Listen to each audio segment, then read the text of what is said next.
Because, like, when you're playing against Luigi, you like platforms because Luigi wants to grab.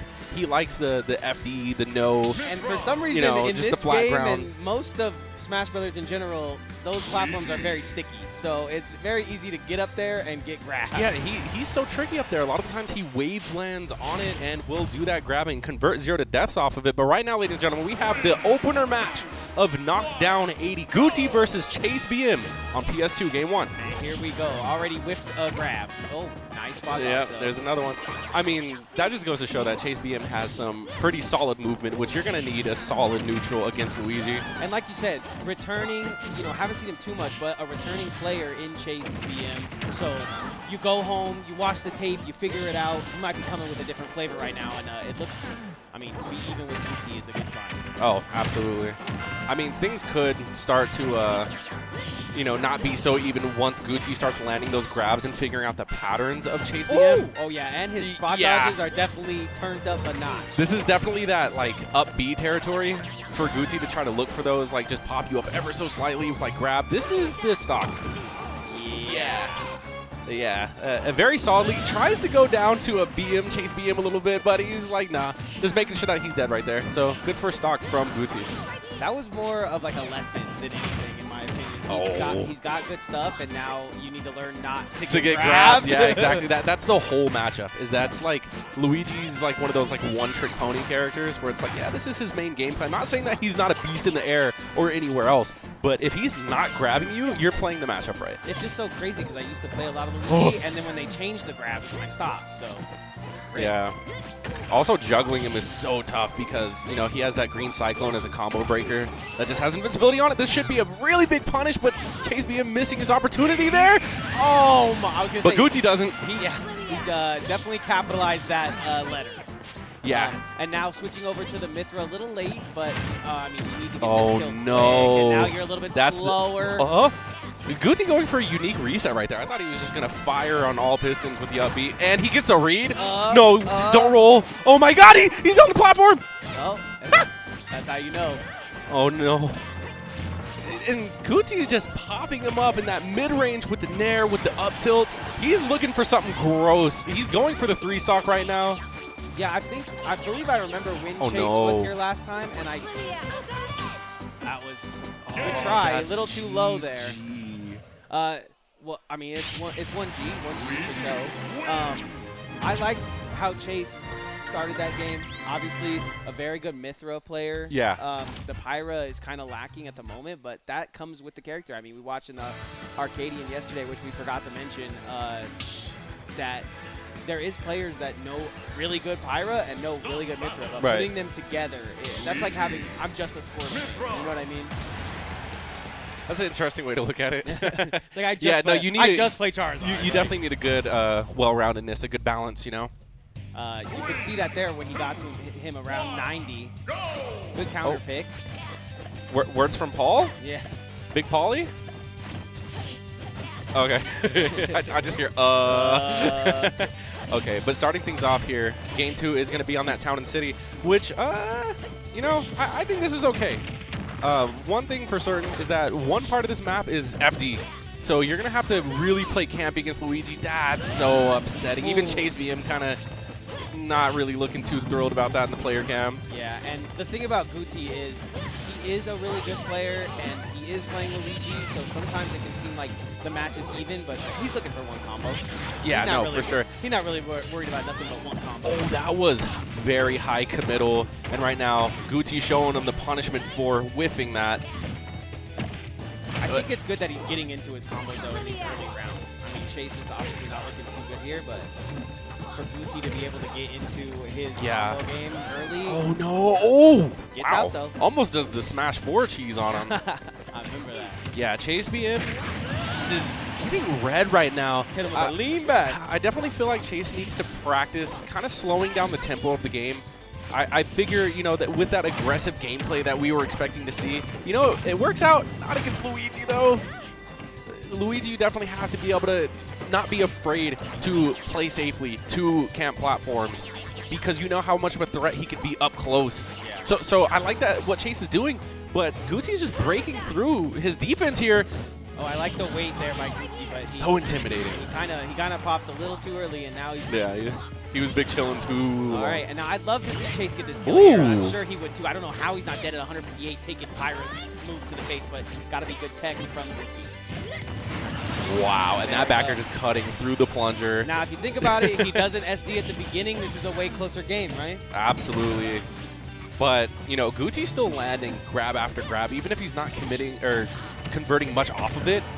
But Chase's spot dodges have 100% gotten insane, like, throughout this. And it's very hard to spot dodge someone like Guti. Oh, boy. Got a lot of disjoint in his boxes. Guti looking for the ledge trump here. And now we're back in neutral, where Guti is just zoning hard. Oh. Yeah, Guti's actually getting a lot from his Zair in mid-range, and he's just going to run up and down smash. I love that setup. Yeah, that was cool. That almost looked like that Wario where you poke him and then rush him down. Yeah, the juice. Yeah, the juice combo. Juice. Yeah, no, Guti just has great awareness, and he was in control that whole time. I definitely feel like ChaseBM just has a lot to learn about the matchup and just how to play his zones in general. You have to respect Luigi, and I feel like we didn't see that a lot from ChaseBM, but, you know, hopefully moving forward we can. That's what I think is kind of crazy about Chase, right? I think we've seen him once or twice, and he's always facing somebody so insane. He's always facing somebody like Guti. Like, he's not getting easy matchups off the rip, so... For sure. Going 0-2 is possible, but I can see how he was spot dodging and uses Pyra Mythra could possibly end up getting a little bit further in the tournament. But yeah, big congratulations to when playing people of like a skill level higher than you, I always feel like there's a lot to learn. And for people who are really serious about learning Smash, I definitely feel like it's good to go back, review those VODs, because you'd be surprised the amount of mistakes that you look at and you're like, and I did that? Not just you know the, what I mean? Not just the SD, just the I'm not even in like his area and I'm dodging. Like. Well, I feel like the SD also could have been nerves too, because it's like you're playing your first match, it's against Guti. Not only that, but Luigi's tilting enough in his own, and it's just like you're not used to that stage presence. You're not used to just being on there. Your first game is on stream. You know what I'm saying? But like I said, good spot dodges, and he came back with a different fire, and that game started very even. So if he can continue that throughout, I mean, he's got one of the best characters in the game. So things are looking up for Chase. Very possibly. meta. Yeah. Very meta. Yeah, but Guti is going to be that Luigi to move on. So now, I mean, I'm looking forward to seeing Tux as well, because really you know, because he's someone that we haven't seen. I didn't see him like walk in either. I haven't like got eyes on him either. So right now it's all mythical. Yeah, right now he is definitely just a presence, a looming presence, but not anymore. Get him. See, he's not. His name is there, but I don't see him. Oh, there he is. Got the Pokemon trainer hat, the cosplay. Okay, so, I mean, your daily dose of Luigi served to you up fresh off the rip here at the HyperX Arena. Tux, Sirbucket. So, like, the way you said that you like to see Guti on the platforms, I like to see Tux in disadvantage. Some of the things that he's done in disadvantage are golden boy, right? He's just, I don't know if it's luck, I don't know what to call it, but... I think when you use a character, so I don't know what characters Tux have used in previous titles of Smash, but I know for a fact when you're a one-trick like I am, you know, you've been using Ness through multiple Smash titles, you know, 13 years plus. That's commitment, by the way. It is. I just really like that character. But you're so used to their disadvantages that you just know to be creative. Right. Like MBD, we see when he plays against Sonix, he's always doing some weird, crazy, high-low mix-up.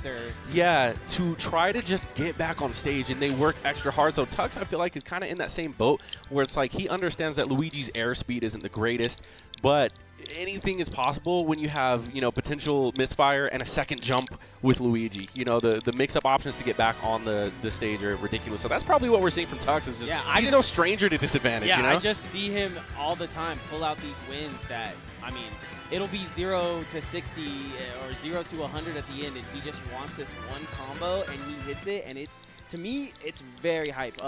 Great dude, very young player, definitely room to grow, like you said. I mean, I think he, you know, it's summer, so before it's school and this and, you know, the stuff you got to really focus on. But now that it's summer. Right now it's PR season. Yeah. So get on that. I'm done calling it summer. It's PR season. It's PR season, baby. Yeah. And then on the other hand, we have Sirbucket, which I haven't seen too much screen time of. So seeing what he brings to the table, I've definitely seen his games before. But again, not too many hours of content from Sirbucket. So seeing how he goes against Tux is going to be a challenge. Possibly similar to our last matchup, just Luigi's beating people up. But I would be more on Sirbucket's side if he had a bucket hat. But right now, the Supreme looking okay. Yeah, now he just got the sports cap. I feel it, though. I mean, we both rocking the sports cap. Is yours a snapback, or is it? Let me see. I got to move the fluff out the way. Yeah. No, I feel like I got the little buckle, too. Yeah, that's the OG sports cap. I think it's like the, it's kind of dad cappy, but. Yeah, dad hat and sports cap are the same thing. I just don't call it that. I just call it what it is now. Some dads be sporty. I'm not a dad. Yeah. Oh, yeah, you're right. I'm not a dad. How I look wearing a dad hat and I'm not Austin. Okay. I'm saying. Also, chat, question. How does my mic sound specifically? Because I'm hearing myself talk, and I'm like so fatigued by my voice at this point, and it's just the first match. First of all, if I had to pick a voice that could be loud in my ear, it'd be yours. Nah, man, your voice is actually soothing. I'll be listening, and like I have this like scratchy voice, and you're just like, yeah. So there's this. That's gotta be Cap. This forward air going on. Hey, dang! You see him do that double forward air to the back air, man. Yeah, you know what it is. We got FD. Hey, good look, Bryn. Got DJ. appreciate you, Zachary. Nice sound. Mike's sound good. All right. My name's Nick, but Mike is cool too. We know Mike works at the bar. I thought because I was like looking at that through half shut eye, so I thought that said nice, sound good. Hey, yeah, nice, hey, great. Sound good. But yeah. What can they be talking about? They're doing rock, paper, scissors? Bro, okay, wait. Rock, paper, scissors money match? Wait, Sirbucket might be a factor now. All of a sudden, as the rock, paper, scissors come out, I always know that if someone rock, paper, scissors me, they know a little bit more than I do. They probably know the ban list. Oh, yeah. Both these guys definitely know the ban list. How do you feel, now that we got some time, how do you feel about them getting rid of the map? I think we got rid of the newest map that we have. Hollow Bastion? Yeah. We? That's what I as Vegas? Maybe that was just arcade. Because I was literally playing the doubles tournament. Yeah. Maybe it was the arcade. Because I've never heard of that. I mean, if Paul or Sisto want to confirm that was just an Arcadian stage list and not the Vegas Smash stage list, because I feel like I would have heard about that from everywhere. And I actually like Hollow Bastion. I mean, I never go there. And I never banned. They never banned Hollow. Okay, thank you, Sisto. Yeah. Because I was seeing something that said, Someone was reading the wrong rule set. I'm not sure if you guys could hear Sisto, but he is our production guy for now. So big shout outs to him. Yeah, it was Star. Star Cabin? Yeah. That's crazy. Good. Oh, yeah, Sirbucket. He actually goes to my nephew's high school. Yeah, he's, I think, a leader of the Liberty High School Smash crew. Oh, so cool. Yeah, that's why I like Vegas. It is so small, and then you have something where you're like, I don't recognize this kid. Oh, you're this guy's sister. Oh, my God. Already starting things out. Tux. Just the dominant force that he is. And, when you're playing a character like Hero, you really don't have much room for error, man, because your disadvantage isn't the greatest. Tux is over here. Yeah, it goes both ways. We talked about how good Tux is the advantage, and now we have him here. I will say, though, just knowing Sirbucket, I feel like if he really just keeps calm and keeps his cool, that he'll have no problem bringing this back. I feel like he just got Luigi'd very early on. Tux is so good. I don't think he got Luigi. I think he got Tux. Yeah.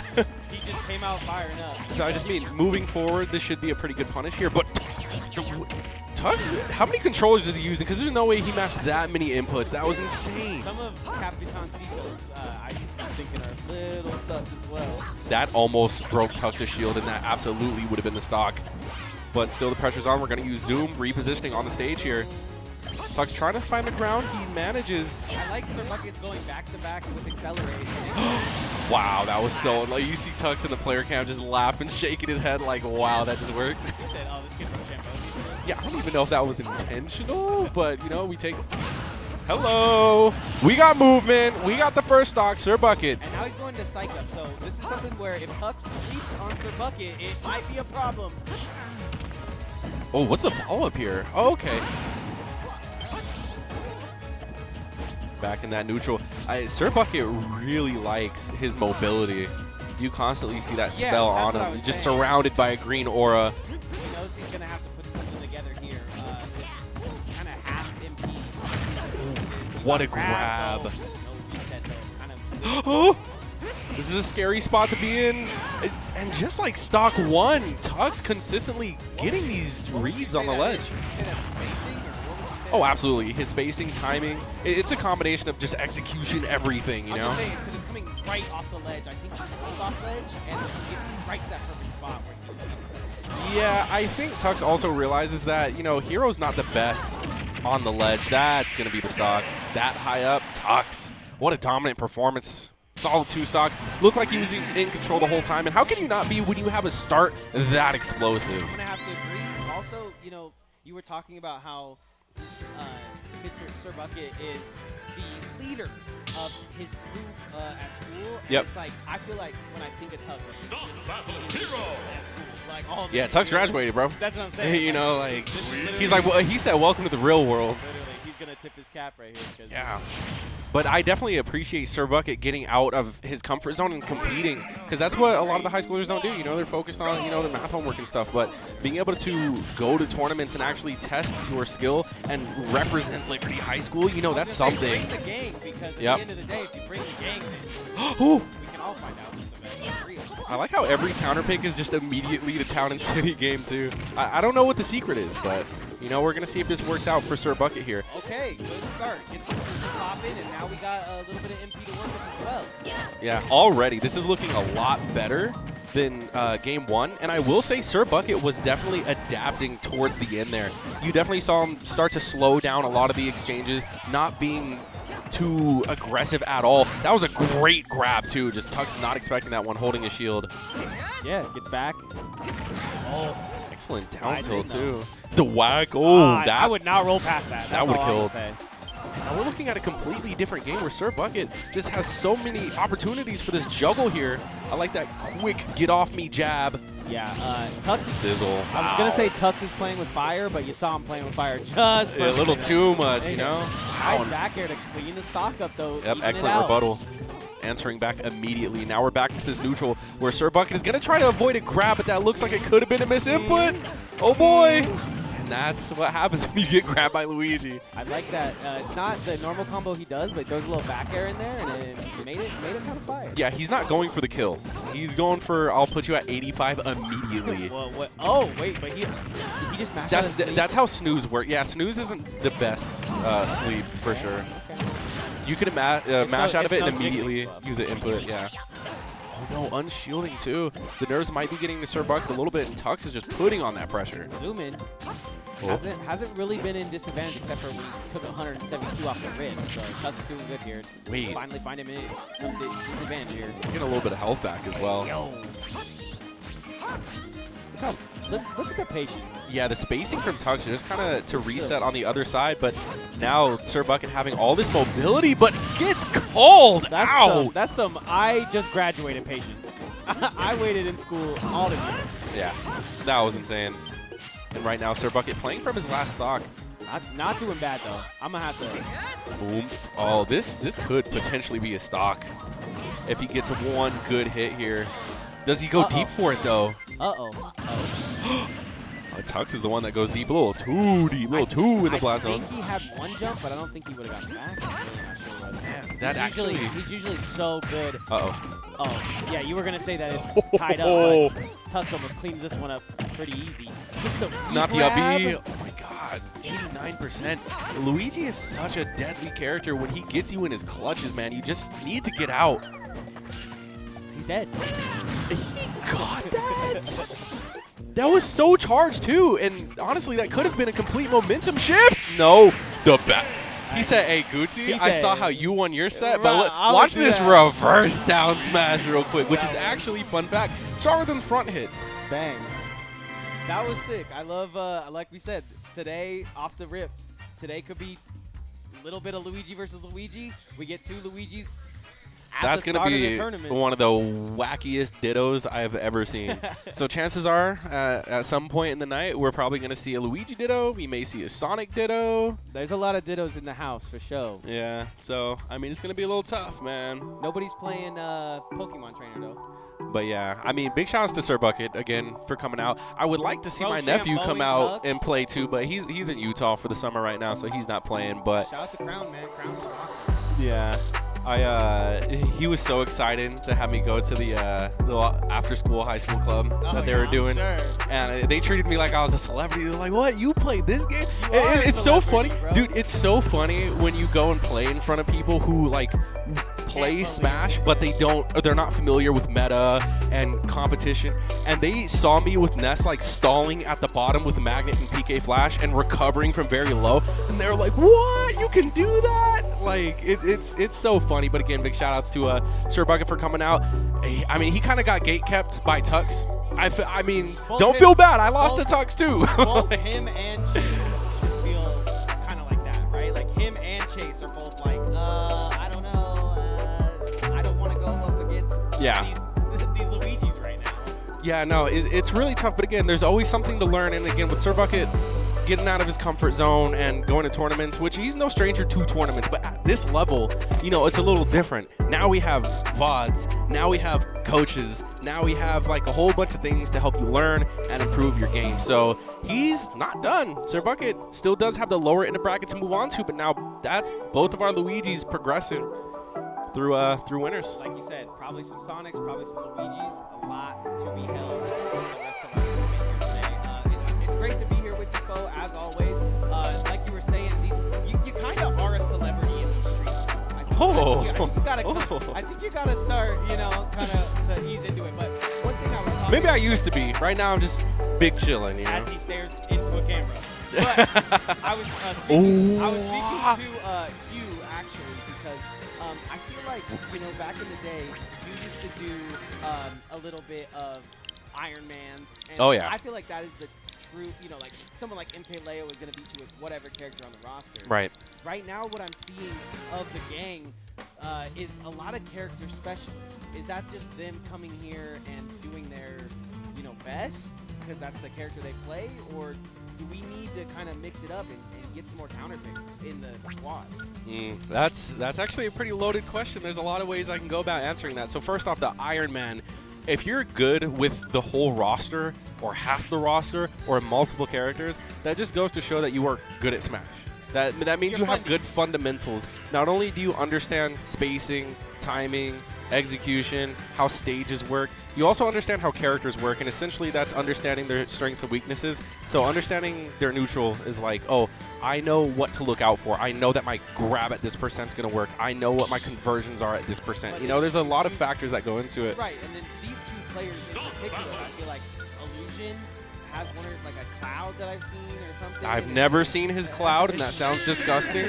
Don't ever mention the illusion cloud around me again. I'll just play. No, and then you have you who like I can beat his Diddy, but there's no way I'm beating this. The Steve? Minecraft Steve. Yeah, now the Steve is a different level. So I'm like, do we need to kind of go back to the Iron Man days, or can we win tournaments just as a solo? I think you can win tournaments as a solo. Yeah, I mean, we've seen Sonix do it. You know, we see Capitancito do it. So, I mean, solo isn't the issue, I guess, at a certain point. But I feel like having a plethora of characters, like I gave Boat some advice, saying like, hey, you only use Toon Link, which is a zoner. Try using this character that doesn't have projectiles to help broaden your options in situations where, you know, you can't use projectiles, Yes, you know? and it'll help you in those situations where maybe you're fighting a character and you know that character's weak because you played it before. Right. But right now, nothing can stop Hugh, in my opinion. Yeah, He's on a tear. And like I said, this is Hugh's PR tournament according to Sisto. I mean, I don't know what's his elos looking like right now, but that sucks that he ran into Illusion off rip, but still. yeah. And Winner's round 2, ladies and gentlemen. And although Hugh, I think, is a great player regardless of if he's using Luigi, Peach, or Steve, I feel like a lot of the success that he gets and just a lot of the blowouts that he has against people, a lot of the times it's because they don't quite understand what Steve is capable of. Like right there. Yeah. That setup was avoidable, and Illusion was like, I'll run into it. Yeah. And I'll give some leeway to Hugh because as some people might see him as Steve carried or whatever, he has played all the characters, like a lot of characters. Steve. I guess he's just Steve now. But no, Hugh's always had good fundamentals and has always been a great player, in my opinion. But I feel like people not having much character familiarity with Steve, that's what's getting him. is helping him for sure. okay. Because you can really start to see when people are just getting hit by like the most absurd stuff. You're like, yeah, you didn't really look at the VOD for that one, huh? Yeah.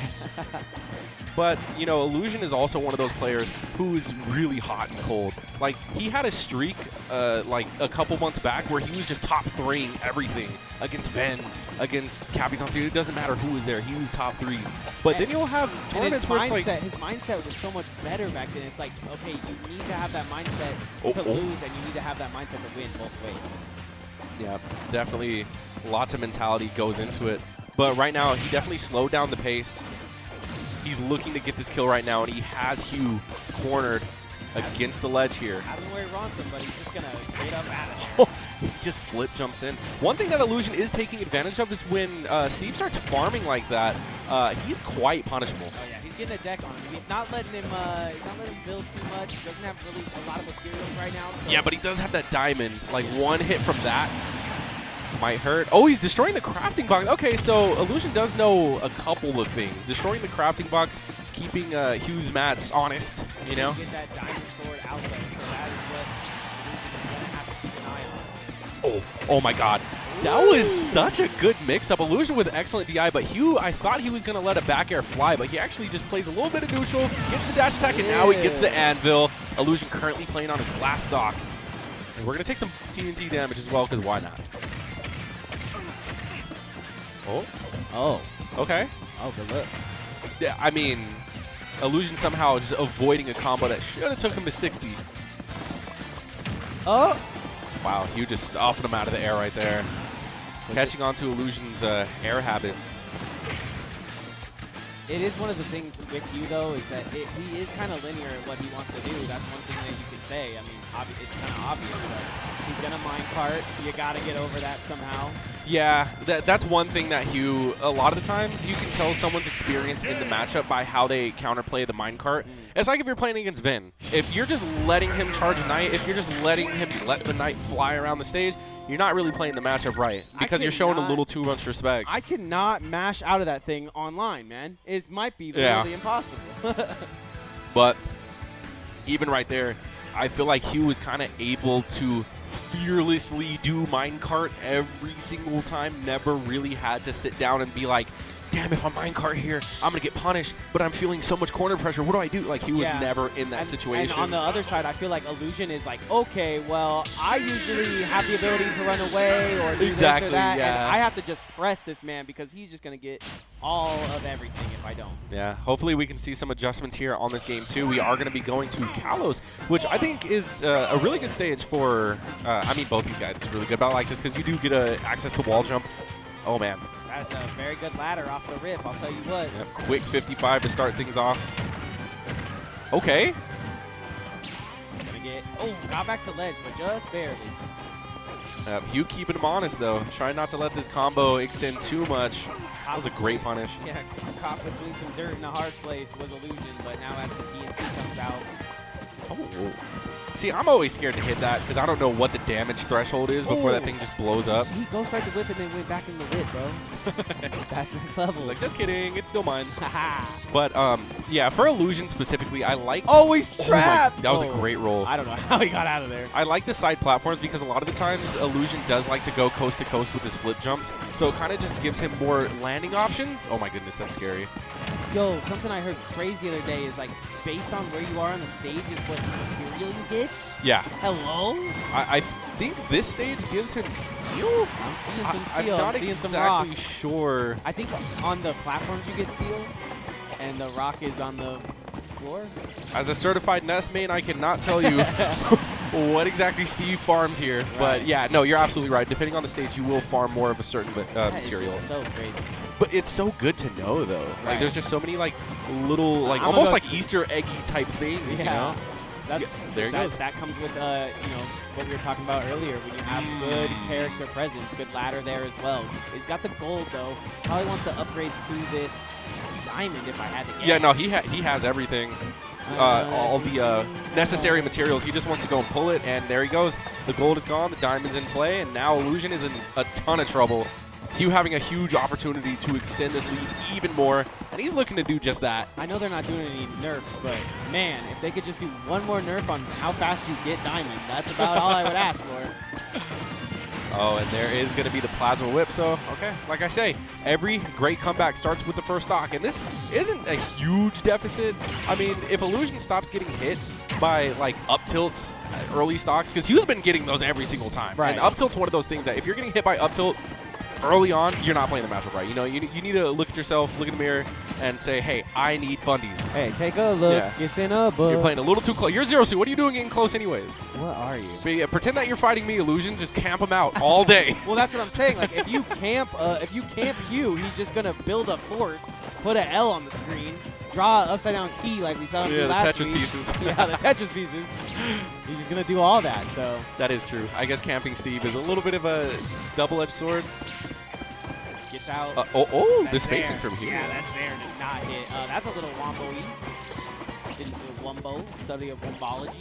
Oh, wow, so raw. The funny thing is that the footstool to down air is a true combo, but because Illusion was already in animation, he took like a phantom footstool, didn't give him the animation for it, still got hit because he was in lag of jab. Man, I know what it's like to face you, and as awesome and as dope as he is as a human being, like, he is just so annoying on this character. Like, he loves it. I killed him twice, and I did that thing that Grandmaster did, just like sit there and wait for him to get everything that he can possibly have, and then go after him. He taught his girlfriend Steve. Yeah, makes sense. Or wife. I think he's married. I'll take lessons. Oh my god, Hugh is just reading every approach that Illusion has. I mean, that's a good sign for Hugh going into the day. Illusion's still putting work in, though. Boost kick. This could actually be huge. I mean, yeah, Hugh is super powered right now, but Illusion with momentum, as long as he doesn't feel that fear and just goes in, gets his hits, gets those conversions, this could be a totally different game. But Hugh's just showed how good his defense is. He's always where Illusion wants to go. Just look. Yeah, true. He's chasing him and not even hitting him. Right. He's just building. He's almost breaking his ankles more than anything. But Illusion could definitely pull this one out. And, Yeah. Here's how, bro. Oh my god. This is the start. No jump. Okay. Yeah, the patience from Hugh just waiting at the ledge. He understands that He Zero has, Suit. this is how Illusion wins. He realizes he's got 230 on the board, and he lets this thing rock. Wow. Hold on. Oh, I thought he was going to double jump back air. Hugh could have gotten a better punish than that, but you know what? Oh, you talked about it, and then we almost saw it. There's another footstool to down air. I feel like Hugh's actually kind of slowing down a little bit. Yeah, Maybe playing a little tilted. Yeah, he shook. I don't know if he's tilted, but he's definitely oh my god, he's just farming in place. That's so scary. Looking for the minecart. And you know these forward airs and anything that Hugh could throw out right now, since his diamond is going to be destructive. Oh my god. Illusion almost jumped in the cart. That's he got it. That's the comeback. Let's go, dude. Okay, so Hugh going to have to pick a counter pick. First of all, player one that went hard in that match. That's all I have. That was, that's just a demonstration of great composure by Illusion right 100%. there, because that was crazy. And you can kind of see in Hugh's face right now that he's a little like, damn, I really let that one slip. He's thinking about it. But also, obviously, you get the first one, you get the second stock, you're looking to get the third one, and then Illusion starts to come back. But what would you say is what's a great way to keep composure in that situation? For Hugh? Yeah, I mean, I feel like he just started building more and pressing less buttons, whereas before, everything that he was doing before was hitting. But before, he started playing a little too patient, a little too defensively, and Illusion just smelled the blood in the water and was like, all right, bro. I'm going to come at you then. Illusion's definitely catching on to what Hugh is serving up right now, so this is going to be a match. Can't do that. Oh, yeah, and he's going to get punished again. Okay, I like the little dirt. Get him up into the sky. Yeah, Hugh starts every stock of Illusions at like 50 to 60%. No, I mean, this one's looking even because, you know, Hugh still has to farm right now. At no point does he have time to not. So Illusion's kind of pressing him a little bit, and that's getting him out of his zone. With full mats right now, though. Yeah, Illusion is unrelenting right now with the pressure. As you said, Nick, Hugh just wants to find a corner and farm a little bit, but it's not happening. Yeah, it's like we're stuck in that last stock still, and Hugh just can't really press the button. Got one gold, though. Yeah, and he's forced to use a lot of the mats that he's farming, too, just to keep Illusion away. Nice F-tilt right there. True, and anytime you want to use minecart or anything like that. Oh, that shouldn't kill, yeah. Wow, good call. It's going to be really strong, though. Back to minecart. You can kind of see the tendencies of Hugh a little bit. A lot of minecart to get in, and then once he gets there, shielded and boost kick him out of here. That's actually a crazy punish to do the boost kick on the down air.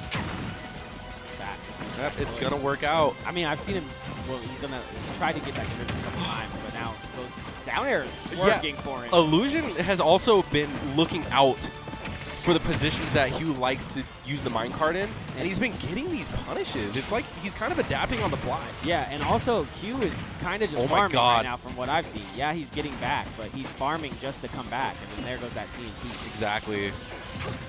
Illusion looking like he's in control of the match right here, and Hugh really just cannot find a safe place on the stage to do anything. And his attacks haven't really been hitting either. Like he hasn't. Yeah. A lot of times. I know what you mean. Yeah, in the air-to-air situations, a lot of times Hugh just wins, but now they either trade or Illusion takes it. But now that Diamond's out, if he can get this kill, there could be a possible switch up here. Oh, the spacing from Illusion was real. Does this kill? Ooh, I like the extra jabs there, but. Boy. Oh. That minecart going to come out. It's going to be that projectile. Kobe. Still no kill. Oh, I think Illusion. There it goes. All right, so now he just needs to find him in one ladder combo with that Diamond. He could have an even game, but right now Illusion knows that there's time on the clock, 420 exactly on the clock. You hate to see it. Like at these low percents, you have to show respect. I guess Illusion is, doing the alternative method, which is I don't care, I'm going to overwhelm you. But still. He knows the rushdown has been working, so I can see him kind of going back to that, and he doesn't get the trade he wants. Hugh goes down to his last stop. Yeah, back here just straight up winning, and Hugh pulling the diamond tools right in front of Illusion. No fear whatsoever. He's going to pay for it. That's not going to kill, but damn, that's so much damage. I don't even think oh my god. He might be dead here. Oh. Yeah, Illusion looking to end it with that flip kick. Got to get back to ledge easily, but I mean, it looks wow. like the Illusion show right now. Hugh looks shook. Yeah, this stock has pretty much been a highlight. Illusion just showing how much control he can be in. Spacing's kind of mid as well from Hugh. He can't really find a way in on Illusion. I feel like we just looked at a different Hugh. Ever since game 2, he just kind of lost that confidence once Illusion made that comeback. And hey, live in here. If you're going to do it, you might as well do it now. Yep. Looking to better sooner than later. Yeah, looking to put 2 on the board here. Honestly, to get in there with Uppy is very not strategic in my opinion, but he's doing something here. Yeah, Illusion just has to keep his cool, watch out for the cart, just do his thing, and he gets the up air. Very solidly played by Illusion. Honestly, when it comes to Hugh in a lot of matchups, because of the speed, I would say, oh, this is upset. I don't think this is an upset. I think the majority of the fan base would want Illusion to get that because of how hard Steve is to fight. And Illusion, like you said, on the fly, coming up with strategies against Hugh there. Right, and Hugh, he's going to have to play this one very strategically because, like we said, this is like his PR tournament, so this is that tournament that everything that he's learned, we're not saving strats. Yeah, I was this is it. A loss to Illusions there does hurt some of the stats, but for sure. If he can blaze through that lower bracket, bam, he might have himself a nice little PR spot. Absolutely, yeah, and as you said, it's not really an upset. Illusion's always been, that guy who, if he's gonna beat you, it's not a bad loss. Like I said, he's no stranger to those top 3s or whatever. I feel like the shift between games 1 and the end of 2 were so different. Illusion just woke up, something snapped. And also, did you end up turning up your microphone because chat was talking about it? Yeah, maybe. I think Sisto's doing something else, but we gonna get Yo, Paul, which one of these turning thingies down here is for Nick's mic? Because I adjusted mine manually. Yeah, you might turn mine down. That's fine. No, wait, is that the master volume for both of us? Because I adjusted it. That's the master for the ear. My ear. Yeah, because the chat was saying something about like they could hear me just fine. But it might be his head mic. Yeah, they gotta hear my boy. He has important stuff to say. Turn me up in my headphones, y'all. But yeah, I mean, I know it's Knockdown 80, but I feel like we really got a good gist of the players that are going to come out and do well. And I love when we see an upset. Oh, yeah. I just don't think that was an upset. I feel like no, not at all. They wanted Illusion to win that one. Yeah, and I always have high expectations for Illusion. He's my son. You know what I mean? I was thinking about that. Give the viewers kind of what that means. Because, I mean, obviously you didn't birth him, but I mean, there's a lot of I adopted him. There's a lot of people that are Sun in the grand scheme of things here. Well, me and Illusion in short used to be neighbors at one point. He still doesn't live super far from me, but he definitely lives inconveniently far, whereas before he was like a hop, skip, and a jump away. But I feel like me and Illusion have played enough to where like Illusion will go, me and him go relatively even. You can give him some of your powers in that moment. That's how I always feel about it, right? Like, if you told me, I'm not the best Smash player, and then I was like, oh, who do you play with? And then you went, oh, I just play with Impaleo. I'm like, okay, so you're goated. Like, so Illusion knows. Even if you lose 3-0 to Impaleo, if that's your training partner, you're gonna be the Yeah, GOAT. chances are that you learn a lot fundamental-wise, and I feel like Illusion has learned a lot of fundamentals. Patience, he's learned very specific matchup related things, and also the only thing that I could say is this man did not grab a whole lot, which against Steve, grabbing is a little different, I will admit, but he also didn't up smash much either. And you know, I will always be on Illusion's head about his usage of grab and up smash. I don't care who he's fighting. Speaking of sons, here's one of your sons, no? Who, Ven? Yeah. Ven's my baby. Yeah. So yeah, don't shake your head. What? Don't lie to the beautiful audience. And then Jin is Vin's baby, right? So that I have no idea. Jin, in my opinion, is just like a renegade. You know what I mean? He's like part of war. He kind of comes, does his thing. I mean, I know that he does play with. I think he plays with Armo a lot. I like the trash talk from Jin. That was one of the things that got him on my like. Oh, okay. You know, to lose your match 0-2 and then to go on a Twitter and say absolutely carried your garbage takes a certain type of person. You know, takes a certain type of human being. So I guess you're right. He's also a really nice guy. Remember we did. He's pretty cool. We did the. I like his controller. It's true. We did the Edgeguard 2, and he had to give everybody compliments. Got my compliment in. That was pretty fun. He said my casting was alright. That's very wholesome. That's really nice. We could always use more of that. Also, okay, so just to build up this match a little bit, so Ven, what we saw from him last week at Knockdown 79, this man took out Wrath, which Wrath is one of the favorites to win the whole thing. My favorite part was when he grabbed the beer in Grand Finals. Like I said, I wouldn't want to be sober for that either. But with that being said, Ven is pretty much like a hometown hero who we kind of look to him as being one of those people who are going to take out the out-of-state players later on in bracket. And when Ven's really feeling it, he does amazing magical things. I feel like Ven having those like slow starts that he does, he tends to heat up later in bracket. But if you can catch him slipping early enough, before he wakes up, he'll just get out at like 17. You know what I mean? Yeah, I hate to be a broken record, but yeah, I do feel like he is just not going to lose unless he's winning.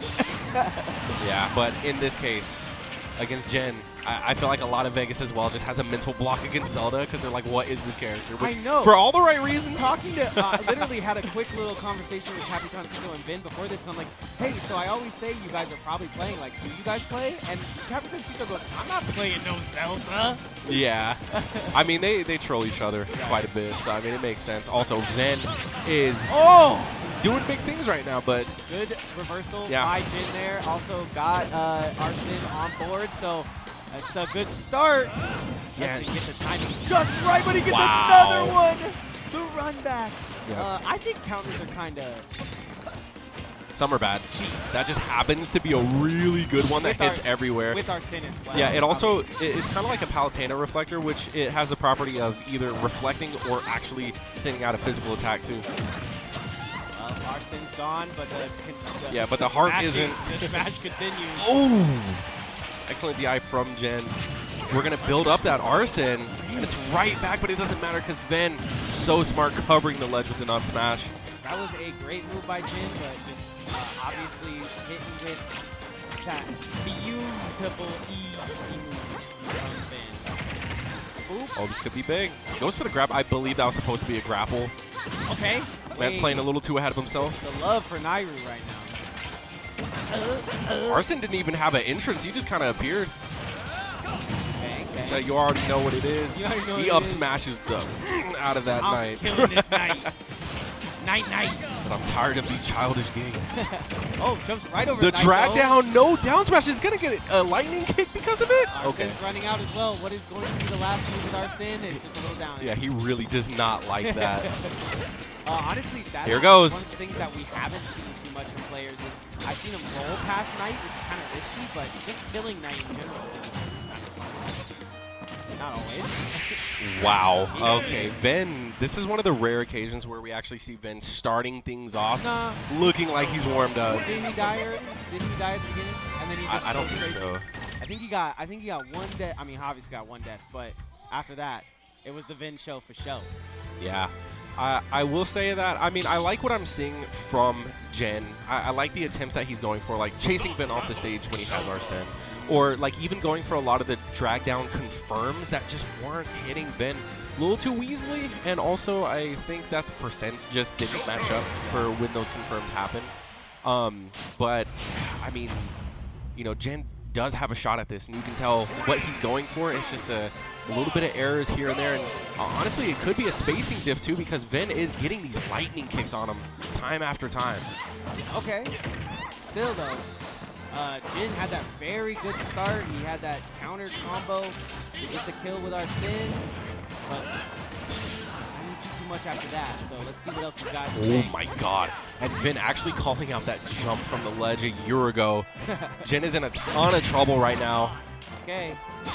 Overshooting the grabs. You see, it's just little errors like that. Yeah. And if we could polish those up, we'll be looking at a different game. Okay, sometimes you can go a little bit past the ledge there, but okay, into the grab. I like you down there, just going to the grab. Oh yeah, we're covering everything now. Counters the world. One more move with Arsene? Nah, not gonna get it. Yeah, Jin is putting on so much pressure at the ledge here. And I like how Jin also realizes that Ven does usually put the hitbox at the ledge when he does the up B recovery. So that's definitely something that he could counter, get some Arsene charge from it. Wow, the coverage is great from Jin. And that is going to be Jin up, but you know what that does? That activates Ven, a.k.a. The Demon of Dragon Ball Z. Yeah. Just ready to make the comeback here. Oh, okay. Impressive. There's a lot going on the screen right now, but yeah, it was very scary. There was no like actual connect on any move though. It was all just like, huh? That was a connect though. Big, yeah, the lightning kicks. Lightning kick to the mouth. Evens this one out for kind of the second stop. Oh, okay, some tactical crouching. So we're gonna have Vutex and Kilchi waves. As soon as these guys are done playing, Africole and Ricky Keto, I'll have. Oh. Jump Okay. back up on screen for you guys. Athena should be here anytime. I don't know where she is. Hopefully she's on the way. Ooh, the double parry. Okay. Oh my god. Man. Jin was so prepared for that one, catching Ven off guard. Continuing to shoot. Yeah, he's doing his thing right now, hey, man. when you see a princess like Zelda, you gotta shoot your shot, bro.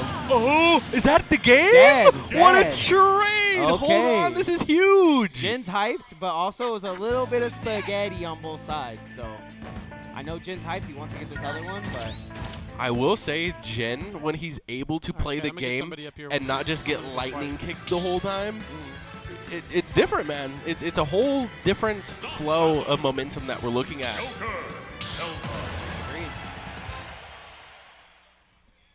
All right, getting into game 3 here. Game 3. This is where it win? matters. I mean, yeah. I mean, you play from behind. Vin needs to step it up.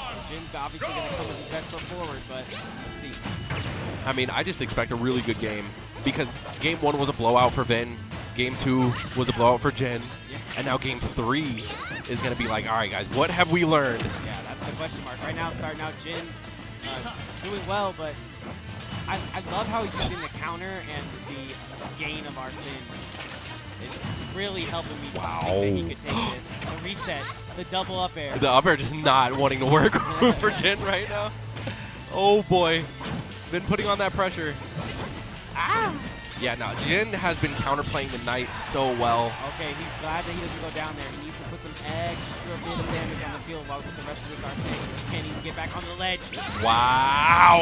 Spot dodges a jab and then it doesn't work. It's smashed up out of here. Ben has such good reads, man. Yeah, like he knows what you want to do for sure. All right, what's the choice right here? An edge guard opportunity coming out for Jin. But, oh, Vin is going to get some good damage off of this. Oh, no, we tech. We reset the neutral. A little bit of fire from Vin right there, 14%. He's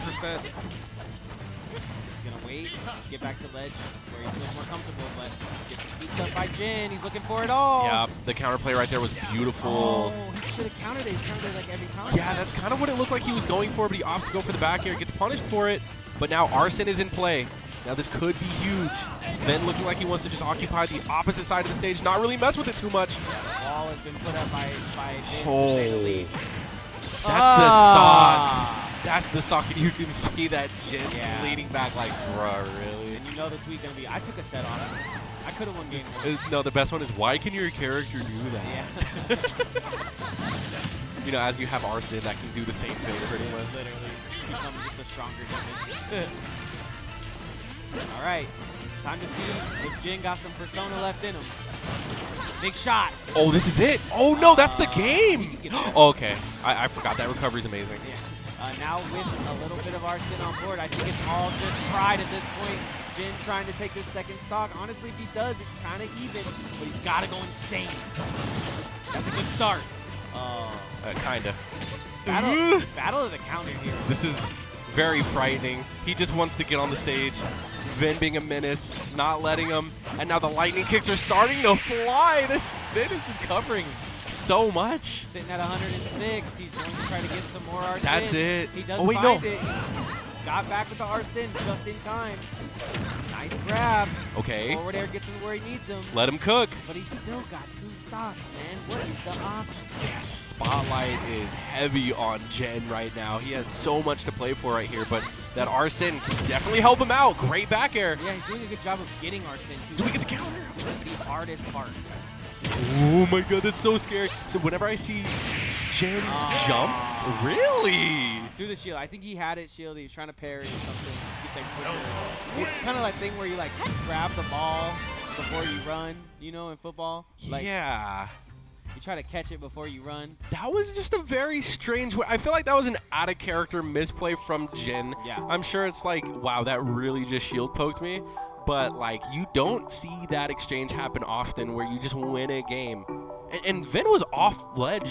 Just let it fly to the center of the stage, and it just got the kill for him. Agreed. It's very easy for Ven to do that when he's coming from behind, and he was in the lead there and still was able to do it. So maybe Ven's just him. That was a very impressive showing, I will say, from Ven. Because I feel like his reactions were everything. Yeah, because you're going up against Jin, who's got these reactions of, it's going to be countered. You pull up, I'm going to get countered. And it was helping him get Arsene really quickly, but all of a sudden, out of nowhere, Ven just takes the lead, and even 100 Arsenes couldn't help. Just having the necessary answer everywhere, especially in that game 3, because like I said, Jin was cooking sauce in game 2, and there was just so much pressure that he was putting on that Ven really didn't have too many answers to. So the adaptation that Ven made was, well, you know, now I just have a response for everything that you're going to do. The up Bs out of shield, kind of, you know, camping around and playing more aggressively with the Knight when that Arsene and like you were saying, the reads, like I just know, like you're going to try to come back to ledge and you're going to try to do that, and I'm going to Nairu's love, and we're going to get this thing popping. Yep, but the reads, the punishes, everything. And now we actually do have Frawg on stream. Now this is Frawg, I feel like has actually kind of been taking a seat back and a little bit lately. Cley, the exact opposite. I feel like Cley is like, I want to be in every single BR in the wired region. I wonder where he's at right now as far as Elo goes, because right now he's playing against a demon. Yeah. Right. And so this is definitely going to be a match. Like Frawg, he's typically always in every banner. For sure, and high up in the banners too. We're talking a consistent top 5. Yeah, and I think it comes from his fundies, like we were talking about earlier. It's like, dude, I can play this character, I can play your character, I know what your character's moves are. That is the main thing that I think helps any player. Like, like maybe you don't know what Steve does and they're a little unfamiliar. If you play him for 5 seconds, you can be like, okay, I kind of get where he's coming from. Right. Bayonetta, on the other hand, big shout out to Tan-Man Can, won our Arcadian yesterday. Yeah, he did his thing. Let's see if Frawg can bring that same energy. Did he pull up for this? Did Tan-Man pull up here? I don't think he goes to sanctioned tournaments. That's as far as I know. Yeah, I would love to see him go, but I guess so. That's crazy. I mean, he's been farming those. I mean, dude's a beast. I would like to see him, you know, play, you know, in those sanctioned events, but you know, that's his choice. Yeah, I mean, coming off a win, I definitely would have showed up on the tournament the next day. Maybe he just takes the money and run. nonetheless, Frawg in a situation where Capitancito has been playing this Fox and it's looking better and better every day I see it. Yeah, I feel like Fox is just such a great character overall. He is going to be that lightweight, so he is susceptible to dying pretty early from the up tilt back air, bread and butter. But he also has so much speed to just punish a lot of things. So Frawg, he's going to have to play this one more carefully. And then Clay's obviously going to have to look out for Frawg's options in the mid-range, just like that, just going off the ledge immediately with the ABK. Since these are two, I mean, I feel like great up smash. I feel like Frawg has 1,000 bajillion hours in the game. I feel like Clay is constantly trying to get better and better. What would you say is a good amount of time to like, kind of give yourself a good edge? I'm not sure. Like, everyone's work ethic is different, you know? So some people, according to Dakpo, people like Tweak, who's arguably top 5 in the world, right, doesn't VOD review. He just plays a lot of Smash. So, you know, that's just what I heard. But Dakpo is a pretty reliable source. So, I mean, everyone's work ethic is different. But, you know, as long as you're given a good shot like a day before the tournament or something like that, just playing a lot, you'll probably be more warmed up for it. That makes sense. Yeah. Get you a little partner the day before. That's very good advice. Oh, man, Frawg has to get off that platform. Clay's putting on so much pressure. Ooh, doesn't get that smash to go, but jabs it out. Yeah, Frawg not able to capitalize on the in lag there. I like holding shield on. Ooh, Whoa, that's so scary. bot dodge into, oh, I'm going to just parry this like it's nothing. Guilty wave. Sorry. All right, do we see an up smash? Nope, no punish right there. Another jab it out. It's doing damage, but can he get this kill? Oh, yeah, he certainly does. Yes, sir. Sign seal delivered. Oh, trying to get back. Oh, man, this scramble Drill. up close, yeah. Grab. Drill again. Oh, again. Yep, the percent's definitely starting to add up here. The up air to the up air. So much damage coming out. I like Vader. Oh. I like Vader. Paul, you're the stage. Paul, I'm not sure if you know, but you cued into our ears. All right, got the down air. I was about to say, you know, that could have been the tech chase to end it all right there, but it doesn't matter because Clay is going to get the down smash. And he's going to take game 1, so that was pretty solid. You know, that's a 2-stock right there. I could definitely imagine that Fox is going to be one of the more difficult characters to kind of deal with as Bayonetta. You know, with that fastball speed, it might be a little bit of a struggle to get those normal bread and butters with the witch twist that you normally see Frawg do, but, you know, he just has so many things to take into account now because Clay with that Fox does have that explosive kill potential in up smash. Also the multi-hits with drill, you know, fastball. There's just a lot of factors, and now we're bringing out this Steve. So, again, this is just a 2 out of 3, too, and right now, Frawg kind of gambling this set on this Steve. I mean, Steve has come out absolutely nasty in Q's game, but I just heard Q talking, and he's like, hey, I got red. I got figured out. Right, so it's a possibility that Clay can figure this out as well. Oh, boy. Lots of pressure coming out. Now we're going to hold jab for a little bit. Okay. I mean, we're going to face minimal punishment for that, but you know what? Nothing too bad. Gonna get back to ledge here. Gonna go side B into him. No fear from Clay right now. Whiffs a grab. Oh, yeah, that was a good read, but the execution. Here comes some fear. Oh, still. And these up airs, time and time again, are just landing. And what a great back air, yeah. What a great trade. He We take those. I don't care about your minecart. You're out of here. Clay playing insane right now. That almost killed. Amazing DI as well at 116. All right, what's the option here? I mean, he is just getting his moves in. That's all I can say. Clay does not want to take a hit without getting a hit. Gets sent. Team Rocket's blasting off Peace. again. Okay, so 28% of Frawg's name. Nothing that he can't make up, but obviously, you know, Clay's been putting on a lot of percent, just popping up Frawg in that mid-range and getting a ton of up airs. Like, the juggles have been insane from this box. On your way. Yep, so Frawg is going to get his jab. Oh, boy. I mean, that's just, is he dead? He died from that. I feel like both these characters have like the same knockback in their up smash. Like, they're just both insanely strong.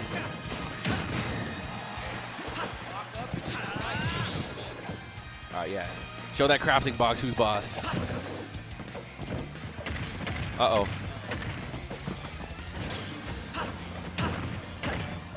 I like that reflector from Cley right there to kind of just stall in the air. Also, chat, can we hear Nick? Just making sure, because we did change out his mic. That's why we weren't hearing him for a minute.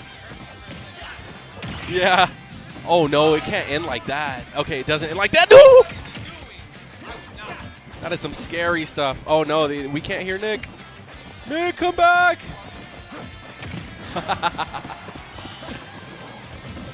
Oh, there comes the car. You know what? Yeah. GG, go game 3. Like I said, I can't match out of that at all. Yeah, I feel like Frawg definitely knew what he was doing. He matchup checked a little bit, just doing, you know, the jabs. Because you can actually combo Fox coast to coast with just jabs alone, follow things off with a forward air, get some really cheesy kills. So I would like to see a counter pick here from Cley. I feel like if he commits to the Fox right here, that's GG. I agree. I'll get a little bit closer to you just in case. The confidence that he goes into both those matches with is amazing. Yeah. He knows. Yeah, so, I mean, he's just committing to the Fox right now. So, I mean, we're going Battlefield. I love this for Cley because he has those platforms, and his juggles have been probably the strongest part of his game plan. Oh, no. The down smash, too. I like that high recovery right there. Frawg not ready for it. Up tilts. Yep. No jump. Oh, this is huge.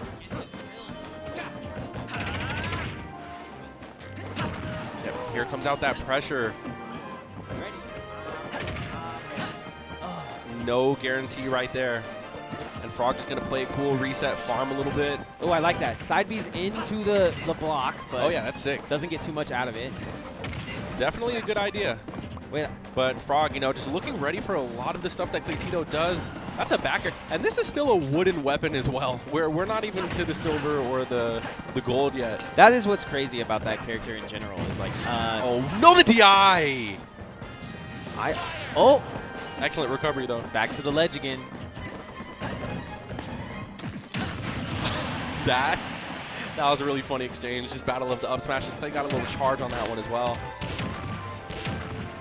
And there it goes. The platform's coming in already. Frawg starting this stock at 66. Cley extending this lead graciously.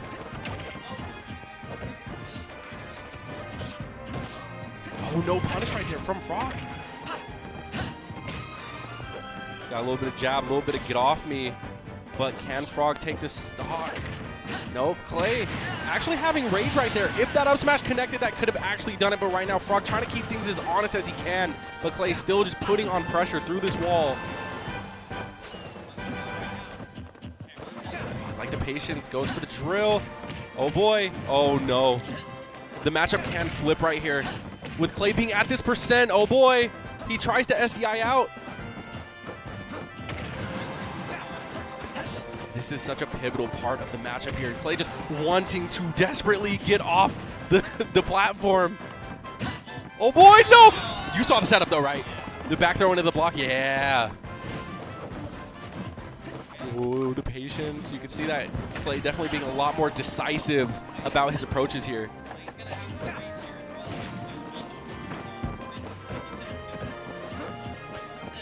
Wow, the safety, the defense from Frawg, handling all this pressure. I like that we were shielding the drill. And now again, we're just back to that patience. Frawg looking like he's farming to try to bait out an aggressive option from Capitancito. But that's a great reaction right there from Frawg, or from Cley rather. All right, Frawg's on his last stock. I like that shielding from Cley. That could have been a shield break, and now we have no mats. Oh my God, if there's any time to put on the pressure right now, this would be it. This is where the lead gets extended. Oh, okay. Yeah, ouch. Yeah, sorry guys, Nick is getting his mic situation figured out right now, but you know, I'm still here. Huge. Gets the up air as well. That was insane. Okay, 92 on the board, 0 for Cley. I think this is winnable for Cley, in my opinion. We'll see. But it is Frawg, so. One jab from Frawg can actually flip the whole matchup, and Clay's actually getting really aggressive off the ledge, too. Yeah, don't count your chickens. 41. Oh, no. Don't count your foxes. Just play it cool. Everything's fine. You're going to be okay. Throw one smash. Hey, I appreciate you, Zach. Ooh. Ba ba ba. We're back. And now this game is looking a lot more even. That was so brave from Frawg to just let the dash attack fly.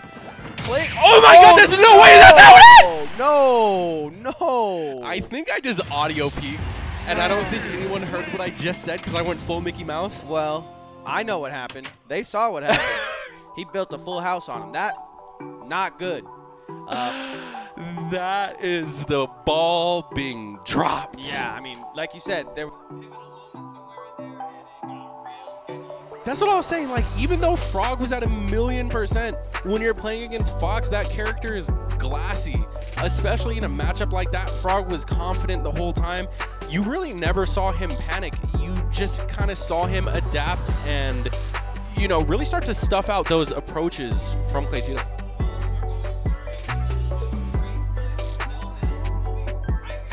Wait, I'm not sure if they heard what you just said right there because the audio cut out on my end, but yeah, I was just gonna say, we're actually gonna go on a little break right here, guys, so don't go anywhere because we're coming right back with more Knockdown 80 action. How long's the break?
Welcome back to the HyperX Arena for Knockdown 80. It's your boy No Meta Nick, and you know that's Foe. If you don't know, now you know. We back. So far, the matches, spectacular, not gonna lie. That Cley Tito one, not an upset because, you know, Frawg's a demon, like you said. Absolutely. But the counter pick to Steve was kind of weird. That's one of the only times I've seen Frawg counterpick Steve, not messing around, but actually for the sake of matchup checking. I usually saw him at the beginning of the season kind of start some random character and then get into his Bayonetta, but starting Bayonetta, losing, and then going Steve, didn't see that coming. Yeah, honestly. And that was honestly looking really scary, too. I mean, I feel like that matchup could have gone either way, but at the end of the day, Cley is going to have to make that lower bracket run, and Frawg is going to move on to those, I guess, the areas that we expect him to be in the upper bracket. Up next, though, we do have Capitancito versus Illusion.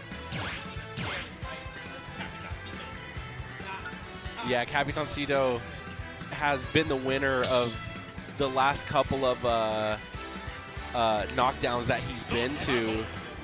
Yeah, and that's even with Sonix here or not, which, you know, those two are like the rivals of Vegas. Also, chat, let us know if you can still hear Nick, because some of the problems might be in-house, but he is trying to talk right now. I promise I'm not talking to myself. Nick is very much here in the studio with me, and I appreciate his company, but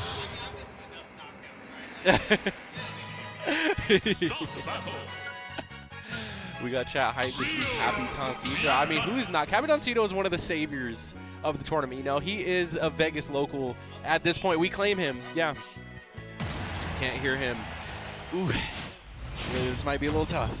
We should just get like a Blue Yeti, set it right there. It's podcast style, you know. Okay, so unfortunately, I feel like Nick is going to be very quiet for this one. I think the mic might randomly cut in.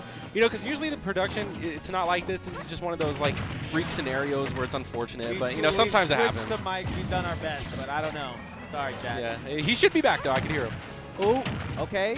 Oh. So a little bit of insight on this matchup. Oh. Wow, that's unfortunate. Okay, the last time we saw these guys play, Illusion Capitancito, I think Illusion was like, I think he 3-stocked Capitancito in one of the games, and he was going to 3-stock him again, I believe in game 3, but then Capitancito just brought it all the way back. Like, Illusion fumbled the win hard there. So Illusion's actually great against Capitancito, against the meat gunner, but we're going to have to see this time around if he can still bring that same energy. And right now he's looking to do just that as he evens up the game. Yeah, perfectly even. I mean, 28-0, or maybe it's 2 hits from Cley and Capitancito going crazy. Yeah, Cley. I didn't know Cley had a 0 suit, bro. This is crazy.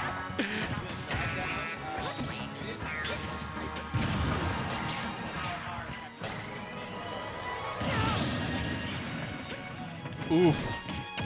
Yeah, Illusion without resources right there. Capitancito getting a solid gem. Oh, that's not going to kill, but that sounded very painful for the meat gunner. Oh.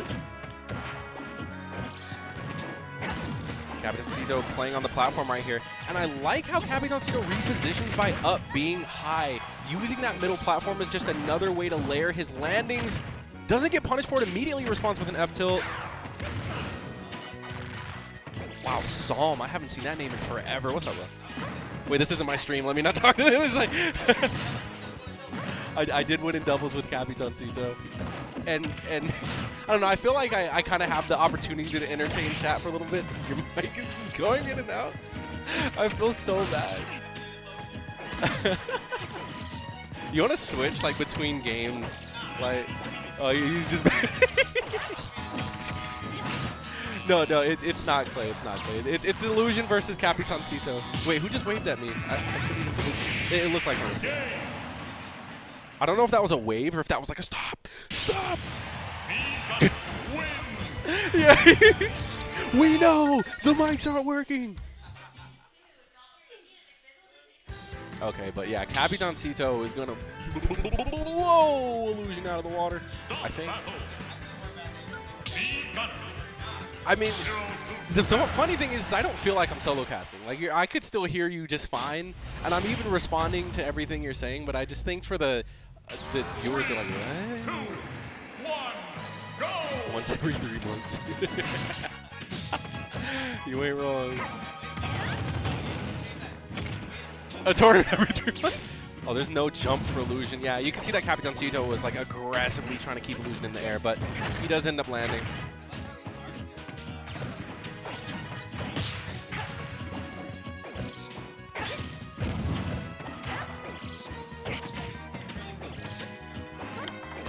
Yeah, man, Capitancito's slowing down the pace so much.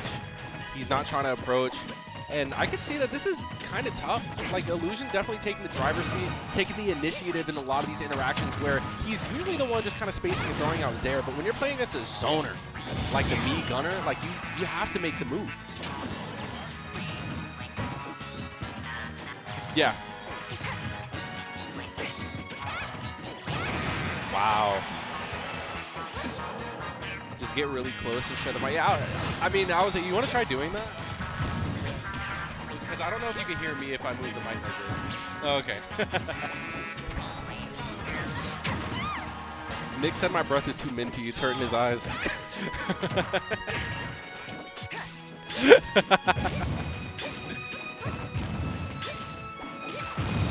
Yeah, I miss Nick too. But he's still here. The spirit of Nick aids us.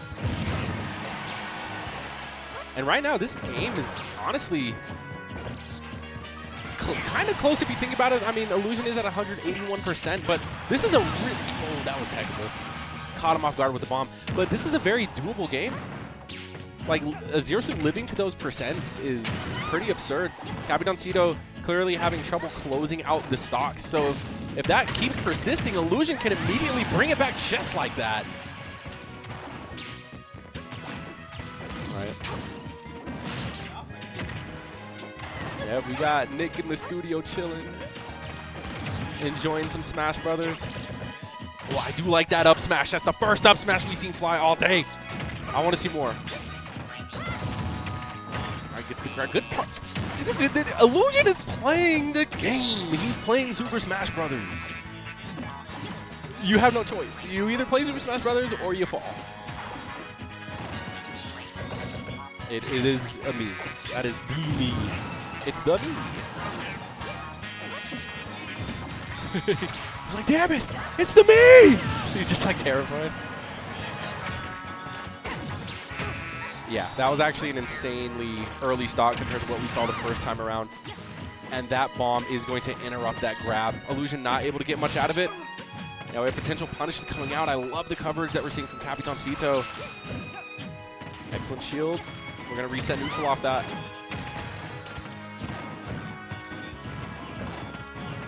Yeah, he just knows, man. He knows what Illusion's looking for. And, you know, when you're shielding that much, that's when you condition yourself to get grabbed.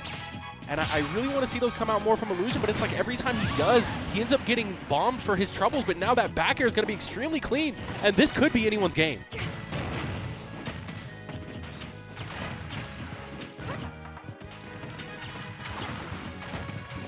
Yeah, the decisiveness from Illusion right now is insane. But Capitancito is just that wall that is consistently moving forward, taking Illusion out of his comfort zone.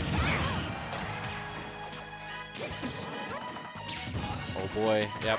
I like that. Illusion just getting out of there. Capitancito not ready to cover the high option, but man, when that plasma shot comes online, it's so intimidating.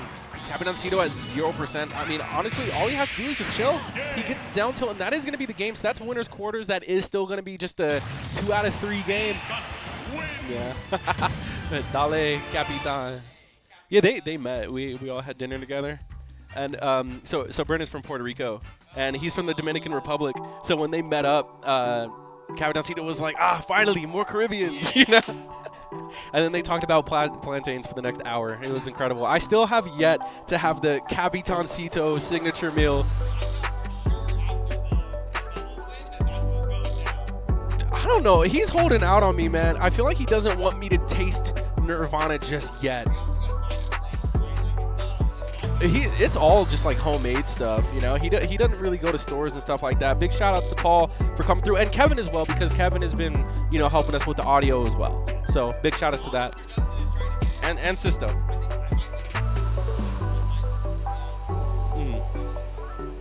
I got you, bro. Nick got something to say, so listen up. What's up, chat? I miss you too. We're getting it fixed though. It doesn't matter. We got what's the guy from? We'll try that out. We good? Oh no way. I'm cursed. I'm just cursed, y'all. It's gonna be all right though. We're gonna get through it. Thank you, Paul. Hello. All right, so if you can last for more than 5 seconds on the mic, that's like a new record. Before it cuts out, you might just need to chill here for a little bit. I don't know how much I can last in life at this point. So, but yeah, sounds good. We've been here before though. Appreciate chat for pulling up and showing up. Big shout outs to VGBootCamp. Big shout outs to Allied Esports, and bigger shout outs to HyperX Arena, baby. Obviously, having Foe in the building is something that most locals could only pray for. I'm gonna be honest. I appreciate it. Thank you. It is nice to see all your faces in chat. And if you have a friend, tell a friend to tell a friend. Exactly. If you have the ability to pull up. Even if they're not friends, tell them anyways. Yeah, it's important news. If you have some haters, tell them where to watch, bro. Yeah. That's haters are like some of the biggest like lurkers in chat. You feel me? They get the viewer count up there, bro. The haters. One day. They be doing it. One day I had a couple ex-girlfriends in chat. I'm like, dang, I got 10 viewers. This is crazy. Yeah, they made up like, what, 20%? Literally. Yeah, they made up 20% of your viewers, bro. Literally. You're doing it big out there. But yeah, so I mean, that was a solid game that we just saw from Capitancito and Illusion. So now that you're back, go ahead and, let me pick your brain about that a little bit. What's going on? I'm still out here, where my plantains at for sure. I thought for sure it was going to go down after you guys had your little doubles match. I was like, oh, they're getting plantains for sure after a first place. But yeah, Capitancito, it's hard to bet against him, right? Even when he's going up against the likes of Sonix, even when he's, like I said earlier, I talked to him and I'm like, hey man, when was the last thing you won? And he just looked at me like this, like the last thing that I entered. Like, what? It's like, what? Man is just honest. What can I say? Man, a few words. And so why do you think people are hating on the character pick? Like, because he's meat gunner. People don't like, I mean, it's the same thing as Sonic, people don't really like playing against or watching Sonic. People don't really like playing against or watching zoners. It's just the nature of the play style. I would be willing to say it. Not only is it fun to watch him, but it's like you have a counter pick. No, it's entertaining. You have a counter pick inside of your character. Like, he can go from beam to this. I mean, he doesn't use all the stuff because he's talking about muscle memory. I talked to him earlier. He was talking about how important muscle memory is to him. Yeah. So he's not using anything but charge and laser right now. But if he gets better, he could use everything. And then he could just be a threat per character. And that sounds even more broken. Yeah. I mean, very few in between. Some people like the play style, some people don't. You can't please everyone, but right now what's going to be pleasing the commentators for sure is Sonix versus Armo. So I feel like neither of these guys need an introduction at this point. But welcome, ladies and gentlemen, to Winner's Quarters, cuz. Yeah, we all know that Sonix is in contention for pretty much being a top 5 player in the world. Definitely arguably up there. Very consistent, very few flops. And then Armo, he's been doing it real big. It doesn't matter who he's playing against. He usually keeps things relatively even. Yeah, and Armo, I guess it's a TO. What is he, like a kind of all the above. Yeah, all the above. Runs tournaments, plays in tournaments. Just does everything. VOD reviews, maybe does some coaching on the side. Roy, Crom, Roy, just not his like character right now, but seeing that he needs a little bit of speed here going against Sonic, I like the Roy pick. Yeah, the only thing that I would say is like kind of tough about it is that Sonix also has like a solid Roy. Right, I believe in the pocket as like a secondary or whatnot. In the same way that Vin was able to kind of figure out his matchup, this is kind of one of those where you can be like, okay, I know what you're going to send that my way. Yeah. I mean, really, all it takes is a good read from Armo at this point to kind of bring things back. But what you were saying is true, though. He's keeping it close, and I know for sure. It's 137 or whatnot, but that's where Rage Engage, and we could have a big upset here. That's a huge back air down through the platform. I don't even know if that reverse up tilt was intentional. But yeah, this is definitely the percents where Armo just needs one jab to kind of bring things back. One of those tilts and then follow up. Oh, but I think he's dead. Oh, no, he saved his jump. He got mad jump, son. Yeah, and again, that's one of the things that we were talking about when it comes to creativity with your options is when you play a character who just has a really bad recovery, bad disadvantage, you find creative ways to come back. And now, I know you want this kill, Armo. I know you want it, but you got to wait. You got to be patient here. Oh, yeah. I usually would say wait for your opponent to make a mistake, but that's Sonix. Haven't seen him make too many of those. Ever. What's the option here? Armo looking for a way to get in. Doesn't get the Jer. So Sonix still has an opportunity to extend this lead, and he's doing just that, punishing with the spin dash. Okay, gets him right where he wants him. What's the mix-up on ledge? I'm going to stay in here. Yeah, the patience, for sure. Maniacal! Oh, that was almost a kill from the sour spot, too. At 143, though, I would have wanted the kill from the sour spot. Yeah, this is getting to the point now where a lot of stuff will kill. Probably even a raw up B from the ground will kill. And right now, 2 stocks apiece. I have to mention this because of how many knockdowns I have been to and how I've watched the scene grow, not so much in the numbers, but in like the player skill level. Right.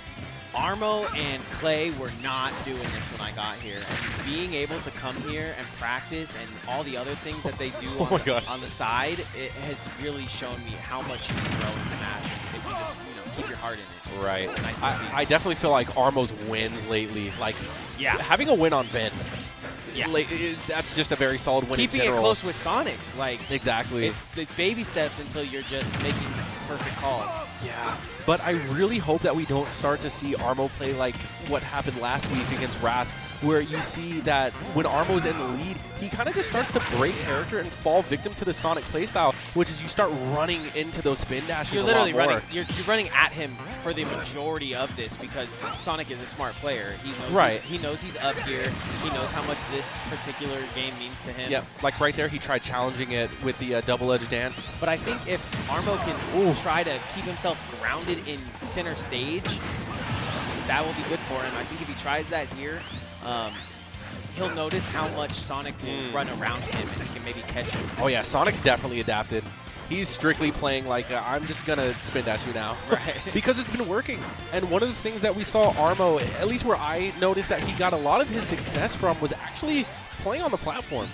Just kind of not being afraid to sacrifice the ground. Saved his jump, very smart, but then he goes off of the spring. Unfortunate there for Armo. Very good game. Definitely kept it close until it just wasn't anymore. And Sonix kind of ran away with that. No pun intended. I mean, you're probably going to be hearing that a lot. Yeah. Just running away with that one because a lot of the stocks just, it goes from such a close game to just like a severe flipping momentum just like that. Yeah. And what I was saying before was what we saw early on in the game was that Armo had no issue with forfeiting the stage control and just opting to go on a platform and kind of let Sonic spin dash to the other side of the stage so they could reset their positioning. Yeah. But that second stock momentum flipped because Armo just ended up getting hit a lot by raw spin dash, whether he's running into it, trying to challenge it, and Sonic's being the smart player that he is just like, you know, if it ain't broke, don't fix it. I'm just going to keep doing this. Yeah, I mean, when Sonix was down, he didn't play like he was down. And vice versa, when Armo's up, it's a completely different thing, and he didn't really play to his advantage there. But yeah, let's see if he can bring it in this one. It really comes down to who has more discipline, I feel like, in the Sonic matchup. Sonic is very disciplined as well. Yeah, so well, Sonix is very disciplined. Even though he swears that he's not, he's one of the most disciplined players I've seen. He knows when to switch up his playstyle and stick to it, which is very hard to do. Ooh. Yeah, especially, you know, it's emotion at that point, right? You're down but not out, and you have to play like that. Well, yeah, it's all about on-the-fly adapting, which, you know, great players are, that's something that they thrive in, is that on-the-fly adaptation. That starts with Fungi as well, too. Yeah. And that's a great start to Sonic's run here. If he wins winner's quarters, I can see him very easily getting his way to Grand as he usually does. But Capitancito's in the way. There's a couple of roadblocks. But it's going to be nice to see because they've been kind of beefing, not like beef, because, you know, they're both from the rivalry beef. Yeah. Respectfully. When you win and then Z wins or you win after that, like that can cause a bit of a rivalry. So I would, just from a viewer's perspective, it would be nice to see Sonix get one here, but that's just because Capitancito's been on top. And I'm assured that Sonic's mental is fine. So yeah, going into it, I mean, he had a bit of a slow start to the set. But right now, you can see that he's just doing his thing right now. Right, it's turn-up time. Yep. And we're not even opting to spin dash anymore. we're just showing us the, you know, what the hands do. Wow. Did you see that? Yep. I believe that tech is called spin shot. That is exactly what that looked like. I'll give you that. It's actually pretty hard to do. I think it's like a small frame window that you have to cancel a move with the jump. Yeah, there's a couple moves that I feel like he has a certain thing like that, whether it's a glitch or what it may be. He is pressing some buttons to get out of moves a lot, and Yeah, Armo's looking for anything right now. Just kind of getting punished for trying to punish. Yeah, which is when you're up as Sonix, that's what makes it so hard. The game is 1v. The game is 1v1. You have to come to me, no matter what. At the end of the day, the stage is kind of small, so I like that. But okay. Wow, the tech. Oh no, this is really bad. That's really bad. Armo without a jump. Roy without resources. That's all she wrote. Sonix smells the blood in the water. He's going to get that punish, and he's gonna win.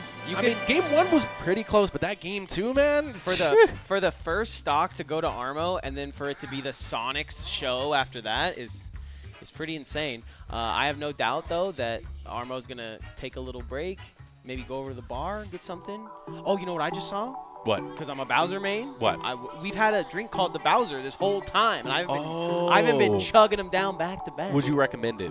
Yeah. I mean, because I always recommend the blue drinks, Chug Jug, Mega Man, you know me. I don't know what makes it the Bowser. Like, we know what the Chug Jug is. Like, we know why it looks like that. I don't know what makes it the Bowser. Maybe just that. Wait, was it yellow? Is the drink yellow and like green? That weird, that weird scaly color. I don't know. But if you want to get yourself one of those drinks, you can come on over to the HyperX Arena and you can try it out yourself. Facts. And the bar is great. Yeah. Because the drinks, they always deliver. They always taste so good. Look, they just deliver me straight vodka. Yeah. And he's drinking it with a straw.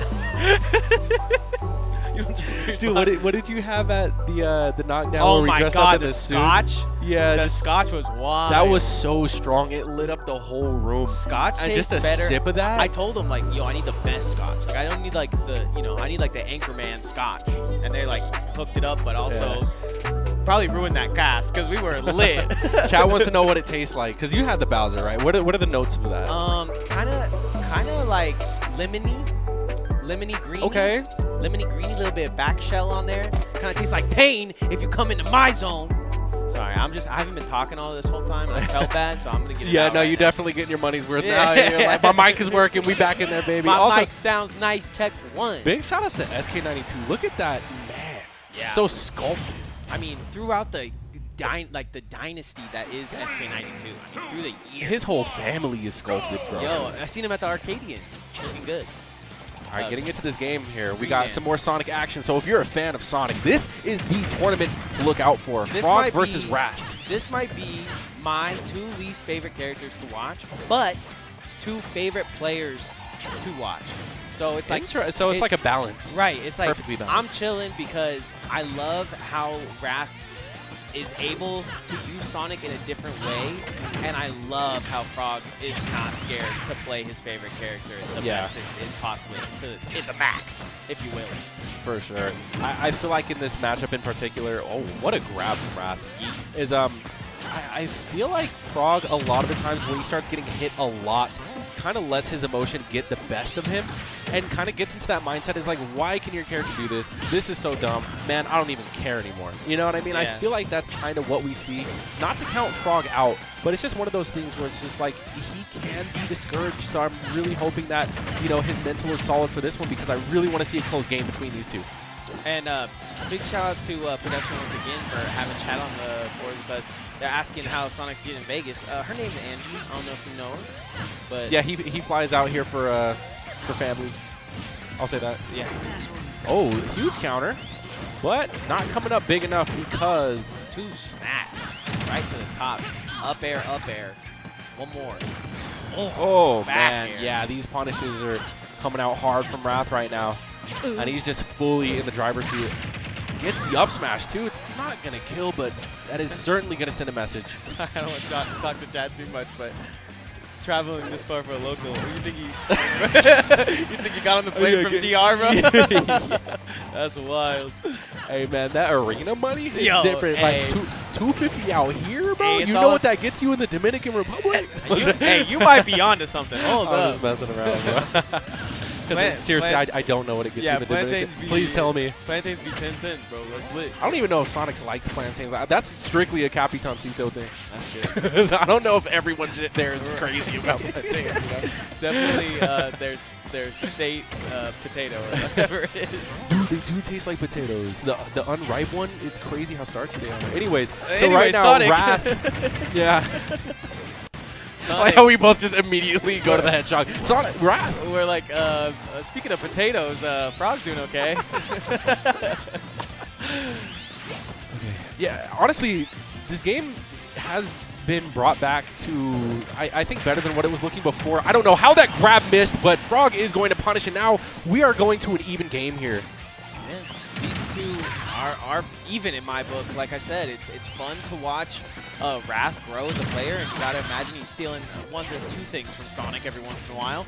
They've been talking a little bit more, it seems like, and that's a huge combo to 81. It's not looking good for Frawg at the moment, but if I know Frawg, he's got something planned up his sleeve, up his witch sleeve. Yeah, right now he just needs to get in a hit, and Wrath just so aware. He said, oh, you need a hit? Yeah. Take 6. Way too ready for that heel slide right there. And Wrath looking to put on some pressure. It's going to get punished for it. Not too bad, though. Oh, I like that. Hold on. Yeah, that was sick. This is scary. He like got up out of there, but also did some damage.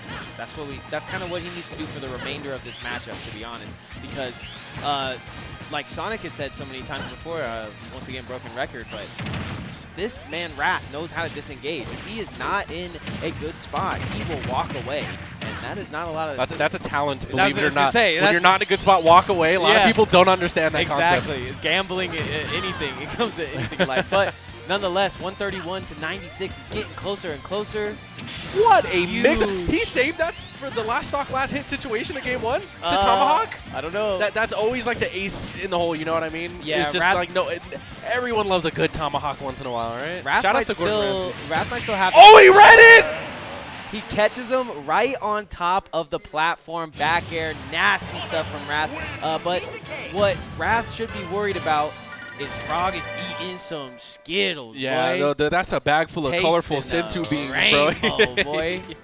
Last day of Friday, my man tasting a rainbow. Hey, but he's feeling jumpy right now. You can see the knees moving. He's feeling that energy. I mean, I feel like that game shouldn't have been as close as it was. Exactly. But he ended up clawing his way back and maybe figured a thing or two out. So this game, too, it's all on Frawg right now. Can he do it, or will Wrath just, still be that dominant force? I'm going to have to agree. I think that him being that close in the match is what scared Wrath the most. Yeah. But, I mean, getting that read with the back air at the end, he was like, nah, you know what, I'm not going to lose. I can't do a good Sonic voice. I know you got one of that. I'm not feeling nasally enough right now. You just don't look at this. I don't even know what you said, but everyone can tell that was a Sonic impression. Exactly. Chili dogs. Leave it to me. Yeah, there you go. Let's go, Tails. Nailed it. Okay, into this one. Back throw's going to come out. Trying to see what he needs to do off ledge. Wow. I mean, Frawg is just running. Oh, wow. Those Skittles don't taste good at all. What is, those must be the sour Skittles, bro. What is this? Sour spot Skittles. Yeah. Are you crazy? I mean, honestly, Wrath is pulling out the unexpected, That's within? The reversal from Frawg? Wait, I think he saved him, no? Wasn't he going straight down? Oh, he's just going to. For sure, he was going to live. Yeah, wow. He was just going to spring. Punches him. What did the 5 fingers say to the face?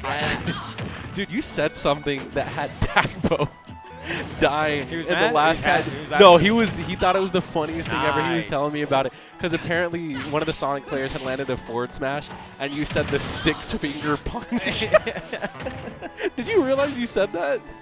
Oh, 6-finger death punch. Yeah.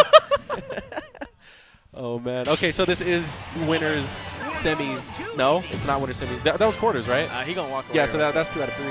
Okay, he's going to take a little lap. I like that. I always voice for this. I don't know about this, though. Wait. Oh, that's unheard of. Frawg wants his Thug Finals. Walk away, he said, Wrath, Riz, get back here. We are not done. The walk away Riz is crazy move, but I'm going to have to respect it. Yeah, that's actually like, okay, so he sat down for a little bit, enjoyed his Skittles. Because he has to make that lower bracket run. Yeah, we don't really go into our slates anymore like we used to, but best out of 5 is coming here soon. So yeah, that was like we said at the beginning, Wrath kind of moving and grooving. It goes into things. It's a close game. Second game was watch, bro. I'm over here talking about. Second game was just like all the punishes were landing. Like you land a forward smash like that because Frawg just barely overshot the ledge with the ABK on the second stock. It's like, sheesh, so I mean, altogether, Wrath just came in. He was a bit more prepared, and Frawg had recently just got off a game against Cley where he was kind of forced into playing Minecraft Steve, You know, so maybe the Bayonetta wasn't as warm. That's true. As it I would could have maybe been. gone Steve there. I mean, everybody hating on Sonic. Everybody, I don't want to watch this. Blah, blah, blah. Some people doing that for Steve. Right. Run the Steve versus the Sonic. Let's see how it goes. She said the gold was not at the end of that rainbow. There we go. Clever people in chat. You know what's Clever crazy people. is y'all do your thing in chat. We'll lace them in, bro. We'll get them into the cast. Oh, and this is going to be Acid from Colorado, I believe, bringing that Greninja. That's late into the tournament, too, so big shout-outs. I think and this is winners as well. I think they were saying he was like top 5 in Colorado, too. So I think Sisto said 7th. Yeah. From what he can recall. I was trying to give him some. I don't want to, you know. Acid, if you want to hold up your fingers to the camera so we know what rank you are, I could relay that to the audience. He's I don't know. Okay, probably inactive, right? Yeah. A little bit inactive. Okay, we're just looking- going to go with inactive. He doesn't know his rank right now. He's too good. He's too good looking- for a rank, bro. Rank 0. He's looking active and attractive right now. I'm going to get this one going up against Vin. He's It looking- is pretty crazy, like you said, Greninja in this economy. He's looking like he doesn't want to fight Zelda. that's what he's looking like right now. But we'll see. Because in my opinion, you gotta have a counter pick. Like, I know that your best foot forward is to Zelda or is to Ness in your case, but I mean, I've seen you counter pick plenty of times. So it's something that comes with the territory. And if you're feeling pressed, if you're feeling scared in a matchup, I think Frawg would have done pretty good from switching up his character, as he did one time and it worked. So. Yeah, against Sonic, though, I feel like there's not a major advantage that Steve has over Bayonetta. So I feel like that's just I just feel like if Wrath is always down to walk away, like, you know when to hold him, know when to fold him. If he's going to walk away, Steve's just going to walk away. To be fair, though, Game 1 wasn't even that bad to warrant, like, oh, man, I got to switch because I got blown up. Right, you know 100%, 100%. I would have it was more so because Frawg was looking super prepared. Right. But Wrath was just like, actually, and then just was definitely. That is, everybody understood that reference. Yeah, so I'm actually really excited to see Acid's Greninja here because me too. Other than Laz, we don't have a lot. Vegas as a whole doesn't have a whole lot of Greninja experience because even Laz, although he has a Greninja, he dabbles a lot with Yoshi. Dabbles a ton with That's Yoshi. true. You know he might even be what some would say Yoshi He main. might even be the best. Might even be the Yoshi main. He might be the hidden boss to beat Sonix. That's not true. Maybe. Hey, don't count my man Laz out. This man is a grinder. He always wants the $5 money match. I'll give Forward Z. I'll give Forward Z that title for show, though. All right, starting things out though. Acid, I love this color. Are you kidding me? Purple, green, strong. Donkey. All right, I gotta not get distracted by this no. absolute banger that is on one's the in the stage chat right if you just don't want us to commentate. You want us to wrap the whole thing. Don't let us know. Don't do that. Nick will actually do it. But yeah, getting into the match right here, starting things off pretty even. I mean, Acid does have a lot of speed on his side to decisively go in and kind of grab if Ven feels like charging that Knight. And he's opening up a lot with dash attack too, which I think is amazing for Greninja because it kind of pops you up in a range where you can get 50-50. Okay, tries to do some counter stuff to get back to it, but shout outs to Sad Boy. Why aren't you here? Everybody sing along at home. Oh, slide in. And that's what I'm talking about, the dash attack to the forward air. And that looked true. Right. I guess it's DI dependent right there. Again, I'm not too familiar with the inner workings of this character, but I know that, Acid, to start things off, he's not here to play. I know he can Mega He's not Evolve. messing around. That's all I really know. Can he? Forward air? No. I know he can Ash Evolve. I don't know if that's a Mega. I don't know. He might be on something. What the heck? Oh, that saved He saves him. Yeah. 152. Vin making an uncharacteristic mistake there. Yeah, I believe that he thought that Acid was going to shield, but it doesn't matter because he doesn't get any more percent on himself for the misplay. Gonna get back in a reset here. Just trying to time out that. Whoa, that was cute. Acid that is moving. Boom. Nair. And that Nair is also a great combo starter for Greninja. I like how he waits. He understands that he got no guarantees out of that. Tried to be intimidating and force the air dodge from Vin, but Vin not budging. In fact, he's here to scam. He's here to scam him right now. He was trying to back-to-back lightning kick. He said pick a card. He's in scan mode. Yeah, the house always wins, Acid. I'm sorry. Like that dash attack to get him right where he wants him. He's going to get the combo with the neutral into the Knight. That was genius from Vin. The multi-hit to put on pressure, also to drag down back into the hitbox of the Knight. He's even sending back everything he can. This is nasty. He didn't send back that forward air, though, yeah. That's the death of him twice, so maybe time to stay on that right side of the stage or in the middle. because over there is not working. Well, that's working just Scam, fine. scam. Yo, change your name to Even, or we're done. Welcome to Vegas, Acid. We all have to fight Vin for the first time at some point. Yeah. It's actually like going. It's actually like going to the blackjack table, getting a 20, and then the dealer just goes, "Oh, 21, you're done. Go home." Like I said, man, the house always wins, and right now Vin is doing some stuff that he shouldn't be. He's. I mean, I guess we could just call it a scam. I don't know how. I don't know how happy he is with that term, but he's cooking right now. But he needs to stick to the basic recipe. You know, he's trying to get a little too fancy. To the status quo. That's what I'm saying. What is this down throw? Wait for the air dodge down. You don't do that, Vin. That's not yours. Uh-oh. Who'd you get that from? Okay, he's not really in scam potential, but No. he DIs that. It's happened to him. The right side looking strong for Vin. Let's see if he can get back on the ledge here. That setup has actually been incredible for Acid as well. And the dash attack just happens so fast, too, that a lot of times Vin's not ready for it, and he catches him holding in, but it's not going to connect this time. Once again, catches him twice holding in, but what is there to do for Vin? He's sitting at 42. He's got a little, I think he's got Rage coming on up. It's on the way.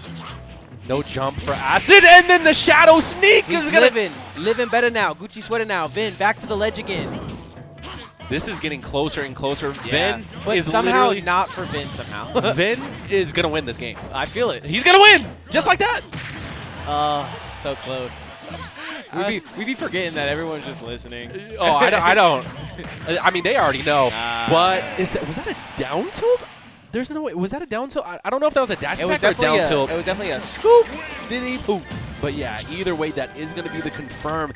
And the confirms that Acid is getting into the forward airs have been killing off this side like crazy. So Vin probably not quite understanding what's going on there just yet because, again, this Greninja is like a new stimuli. Yeah, the pivotal point I saw was after the second stock where it goes even, Vin just kind of still is in slow mode, starts to put some combos together, but only had 40 damage for like the entirety of that match. So let's see if he can start out early here, which is something that we don't really see from Vin a lot. Yeah, no, never. It's not Vin if he's starting off early. Winners quarters, though, and we're still in best of 3, by the way. So. Yeah, this is best of 3 territory. So this is actually Vin's winners bracket game right here. So let's see if he can bring it to a game 3. Oh, nice. Gets the tilt started into the neutral. Into the Nairu. I love it. Ooh.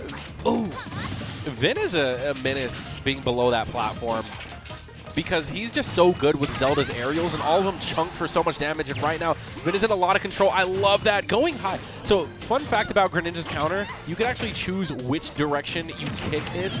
Oh, tell him again about the kicking and the hurting and the ouchie. Shadow Sneak not having a tell right there because the shadow wasn't casted over the stage. So there's no way Vin could know. Acid has very good SDI, I'm going to be honest.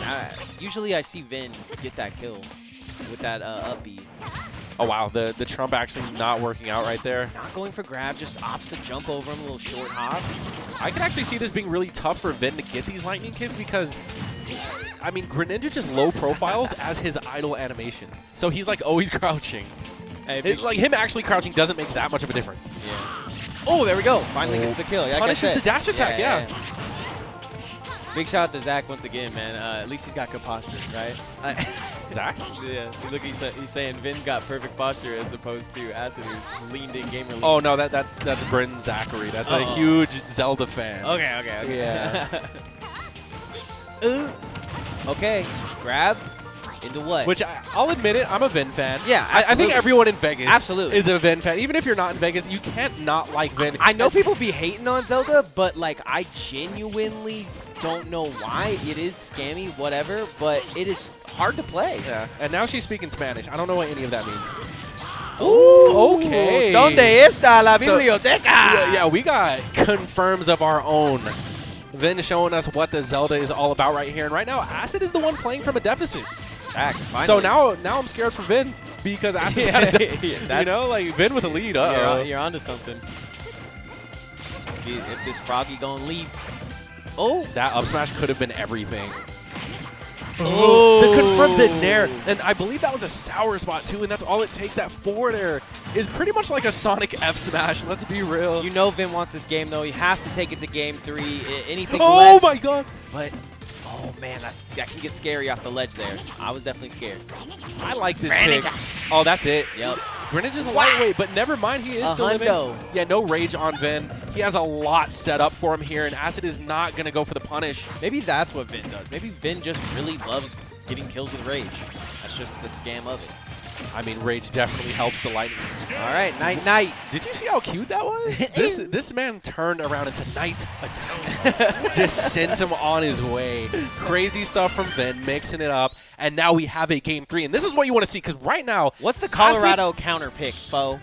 What's the Colorado counter pick? I only really know one person from Colorado. Actually, no, I know a couple of people from Colorado. Chew and Chunky. I just know That's Acid. about it. I don't know what the counter pick is. Yeah, now Acid. But we have a game on our hands, ladies and gentlemen. So we have Vin trying to defend house against the out-of-state invader, and we have Acid here from Colorado trying to make a statement here in the arena. Let's get it. Game 3 on small battlefield. Here we go. Oh, okay, hopping into this one. Frawg. But no Frawg. Frawg just lost. Yeah, so. I would be so annoyed if I'm Acid right now, just getting hit by all these neutral Bs. Literally everything. Nairu's Love is one of those moves where it's like, I'm going to throw this out, and if it works, I'm not even that safe. Oh, yeah. Like right there. It's definitely one of those moves that should be baited out. But, again, I don't even know how much experience Acid has against Zelda, but he's honestly not... You win game 1, you got to be feeling good. Game 2 comes, you still stick in there. You got a good game 3 start. I see a scam in the future, but that's just me. The spacing and everything has been on point for Acid, though, and he's just getting these little hits that are confirming into forward air. Like, even though it's probably not going to be a kill setup right now because it is a little stale, the percent that's being added up because of it is certainly a good thing for Acid. Gamerlean just goes so crazy. How do you beat Gamerlean? Oh, it's like that Ash Ketchum putting your hat to the side. It goes hard. That's when you're really entering your flow state. Yeah. And Vin, honestly, right now... What is that Knight? I was like, that Knight is going to bring down the house. Vin is trying to set up anything, trying to get any loose hit that he can. Acid is teasing the stock take right now. This is a very similar situation that Vin was in his last stock game 1. It's about 40, 50%. Oh. And he's in rage mode, but he has to do the damage now.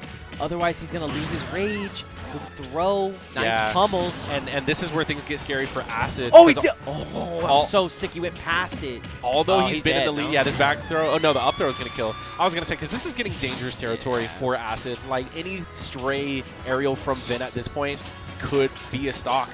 But right now, Acid is just demonstrating so much control.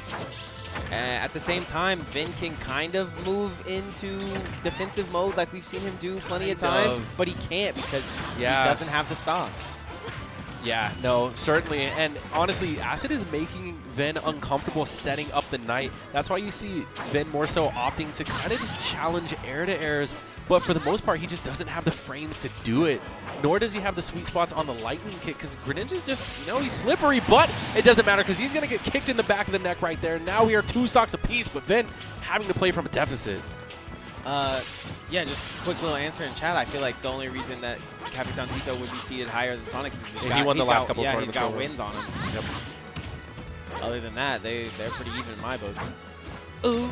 And Vin is slowly bringing this back. I feel like he's taken very minimal percent since the start of this stock 2.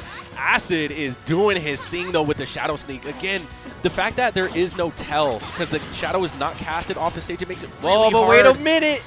Okay, he didn't get the setup he wanted. Oh, my God. Rolls onto the ledge. Parry. No sweet spots anywhere. Oh, we hold in shield, baby. Wow, and Acid playing so safe right there, just doing empty full hops and double jumps, just not pressing a button. He knows that Vin is so deadly when he gets into his punish mode. Oh, Vin the Menace. Yeah, it hits you in the chin like a dental hygienist. Come on. Oh, there it is. The back air here. This is where it starts. What is happening? Go up. Oh, this man just went through space and time to get back. Now, see, I was going to say, dude, Vin is given the space. Vin was given the space to set up Knight, but Acid just punishes it. Did we lose both of our Luigis that we were so hyped on? Dude, I have no idea. So deep in the borders. I'm still worried about if he was going to make PR or not. And there's the up smash. Great follow-up. He's like, who? Hugh? Who? Hugh? Yeah. Big smack. This is Vin's game 3. Yeah, this is Vin's time to take it right here. That's a crazy Nairu's love, but it gets tongued up. Frawg in the air. Up tilts. Here goes. Feeling Platform himself. reset. Feeling himself. Multi-hit for shield pressure. All right, now we're going to reset neutral. We're just setting up. Big reset. And he sets up a little defensive setup, just like you're saying. Man, Acid is starting to show a little bit more respect. If the Vegas chance start now, we got him. Yeah, Acid's starting to play a little bit more respectfully than he was before. He SDI'd out of that earlier, though, and it was detrimental to Vin. So let's see what Vin can put together. Dash attack's not going to hit. Good shielding from Acid. Yeah, look at that. Acid just not even... Oh, he caught him! And that's... Game. That was a good game, though. That was a really good game. I mean, honestly, that could have gone either way, but I feel like, you know, the last stock was just Vin City. Yeah. Plain and simple. Like, once Vin feels comfortable enough to be able to set up those knights, that's when you know, like, he's kind of in the zone, because then he gets a layer to his offense, defense, and he gets a companion that he can combo off of. And that's when Vin plays his strongest, and he did it. He was down for a little bit in that last one, but he stayed strong. Let me get my posture right since Vin got that W. Vegas, baby. Big shout-outs to Acid from Colorado, man. It is so nice to see out-of-staters. I can't, mention this enough. If you're watching on VGBootCamp and you're just a little bit out of the state, or you're just in Reno, or you're just here or there, Utah, man, we would love to have you down here. It's a big prize pool. Big shout out to Sisto. Big shout out to Reno. Big shout out to everybody that is trying to better themselves in the game of Smash. And there's no better place to do it than around this talent that we have, because it's a melting pot, to say the least, right? You have people from DR. You have people from Vegas itself. I mean, I was born in Vegas, but I'm like the Colorado, I'm like the only one. Yeah. You know, it's like a different, region.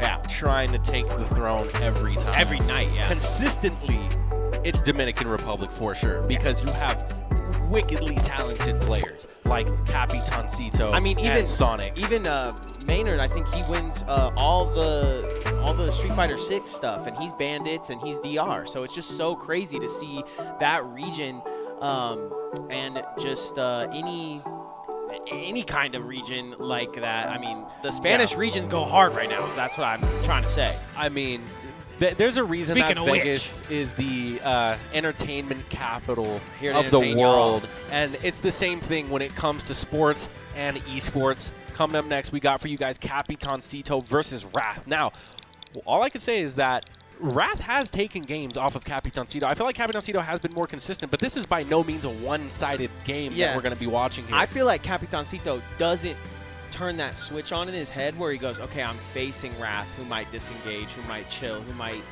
figure out, get his sheep in a line.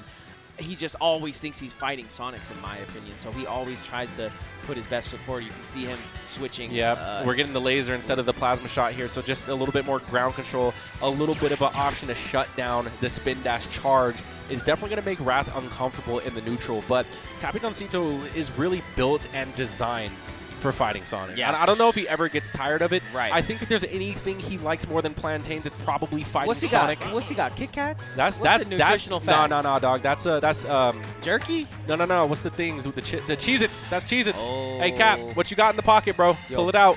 What is it? Yo, you can't. Flex real quick. Yo. Well, what is it? Yo, you gotta oh, he's hiding it, bro. That's his source of protein. Nah, you got to be tucking it. That's his Sonic counter juice. No, we just saw last week. We saw Sonix chugging on a muscle milk, right? So. Oh yeah. Something to keep your. I mean, once again, you can just come down to HyperX and get yourself whatever food you would like, especially with all those prize winnings. But Cheez-Its will have to do for now. Let's see if he can cheese himself out a win here. Bang, bang. Yeah, already started. Why did that? That had no business doing 10%. What about 42? Okay, well, those are explosions, so they make a little bit more sense, but a little pew-pew, like 5 a hit, bro? That's what I'm saying. Oh. When he was explaining, I asked him a couple of questions way back in the day when we first got here, and when he was explaining his character's aerial to me, he's like 15. I'm like, wow, what? Okay. 15. Capitancito is doing... Into the bomb? Oh, if he would have got that up air, it would have been curtains. Wow. Well, that's just the same. Yamcha would be proud, bro. He's definitely doing Dragon Ball some justice right now because that was a perfect stock. I'm trying to figure out what's up with the superstars. It's something that both Wrath and Sonic are running, so I don't know if they think they're the superstars. I wouldn't be able to tell you, man. Yeah, I thought it was Supersonic, but it's just such a random thing. I know. I'm sorry. Yamcha, a.k.a. Capitan. Big Cito. I am the captain now. Oh, captain, my captain. Back at it again. Another back air. Oh, my God. Back air into the missile as well. Yeah, he's gotten a couple of things like that where it's like, how did you even set that up? Wrath's starting to put on the pressure, though. He definitely needed the conversion off the grab. He gets it, but it's always like these resets to neutral where Capitancito really starts to take off in percent. Again, the missile keeping him safe, but Wrath is still being aggressive here, keeping Capitancito at a disadvantage. Was that a 0 to death? That's crazy. Yeah, no, he didn't hit him at all the first time. That's crazy. The down tilt too. Capitancito looking to also take this stock before losing his first one, and just that, a bit of a misplay from Wrath. You can tell that it's, when a player starts mashing their controller after a stock right there, is definitely a little bit of frustration. Like, damn it. It was like, nah, it's like I pressed this button, controller. You trying to tell your controller, like, you know I beat. No, when they press the wrong button, it's when they look at it and it's like slap the A button. Yeah, it's like, come on now. Remember that picture way back on the internet where it's just the controller with just the A button and it was really fast? It's like the Falcon mains controller. Yes, it's just an analog stick and an A button. Yes. Nailed it. Oh, but the regrab's going to come out. Yeah, this is looking to be a 3-stock.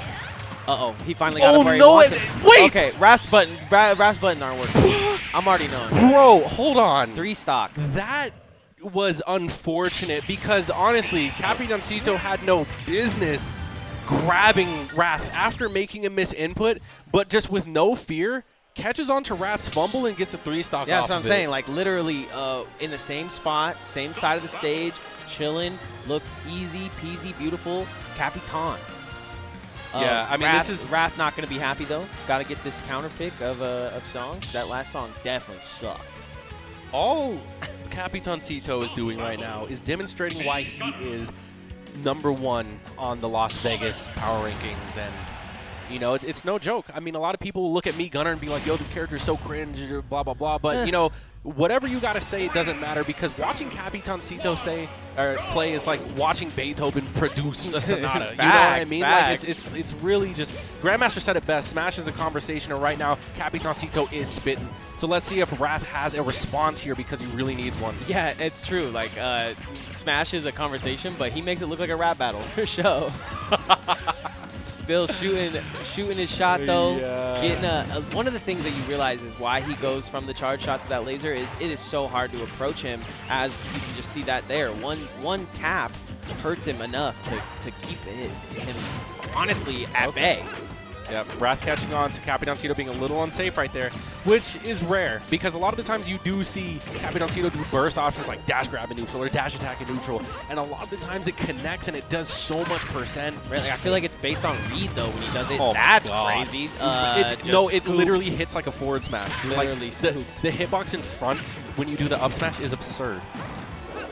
Yeah, laser absolutely amazing in this matchup. It's going to help him out big time here, and he's definitely found that out, and I think that's why he's kind of showed up and, you know, is seated higher than Sonix, what may be it. But look, right there, Wrath taking the first shot. Yep, that is a huge momentum change swing. of pace, from what we saw game 1, where Wrath got 3-stocked, and right now he's back here taking the first stock from Capitancito. So again, he really just needs to extend the lead right here, but it's so difficult because it's really hard for him to do Sonix up. It's hard for him to spin dash, you know? He has to play so decisively and so careful to just get in, but that's going to do it. I thought maybe you did the spring or something, but yeah, that's what it looked like. No spring. We might have a reverse 3-stock. You love to see it. The storyline never. The script is never written. It's like between these two, you know. It's like, what would you even? You couldn't even plan that. Wrath just cannot land safely. No 3-stock for you, and let's see if Capitancito can keep this. I mean, he had a 0 to death earlier. Let's see if he can do it again. Ooh, reverse. Yeah. Bada bing. Really big combos. Back to the ledge again. Scoop. And Capitancito is throwing out the Nair, which I think is a pretty good get-off-me option because it covers so much and it lingers for a while. Yeah, it's probably one of his best aerials for up-close engagements, for sure. I just always go back to that Sonic forward air, man. I feel like he gets thousands of kills with that thing. Okay. Well, yeah. Capitancito has started spacing himself a little bit away from Wrath, though. Speaking of the forward airs, you can see that, you know, one of the weak points of the Mii Gunner is the disadvantage. So if Wrath can get a Gimp here, that would be huge. I will say, though, back in the day, it was like Capitancito knocks you off, plants the bomb. People are starting to adapt. People are starting to go over the bomb. People are starting to kind of aggress. I mean, you see it happen. It's not like people don't try to counterplay bomb, because there were like a few knockdowns ago where every single time Wrath would constantly try to forward tilt the bomb back or hit it back some kind of way, and it works for a little bit. But, you know, Capitancito's not one-dimensional. He's going to switch up his playstyle. As he throws 3 bombs, but yeah, you're right. Well, I mean, you have to switch it up when it works, or when it doesn't work. But right now, what's working is the DI. Okay, does get back. Wow. Scoops him as for the kill. This kid is crazy. Capitancito is wild. What are these options? Like, this dude really thinks he's the captain, bro. They're so jank, but like when you really think about it, Capitancito just thinks so many steps ahead. And honestly, this is anyone's game. Right. Look at me. I am the captain now. That's the scary part. And again, he's duffing with these dash attacks, and they just tag on so much percent. Wow, he jabbed that.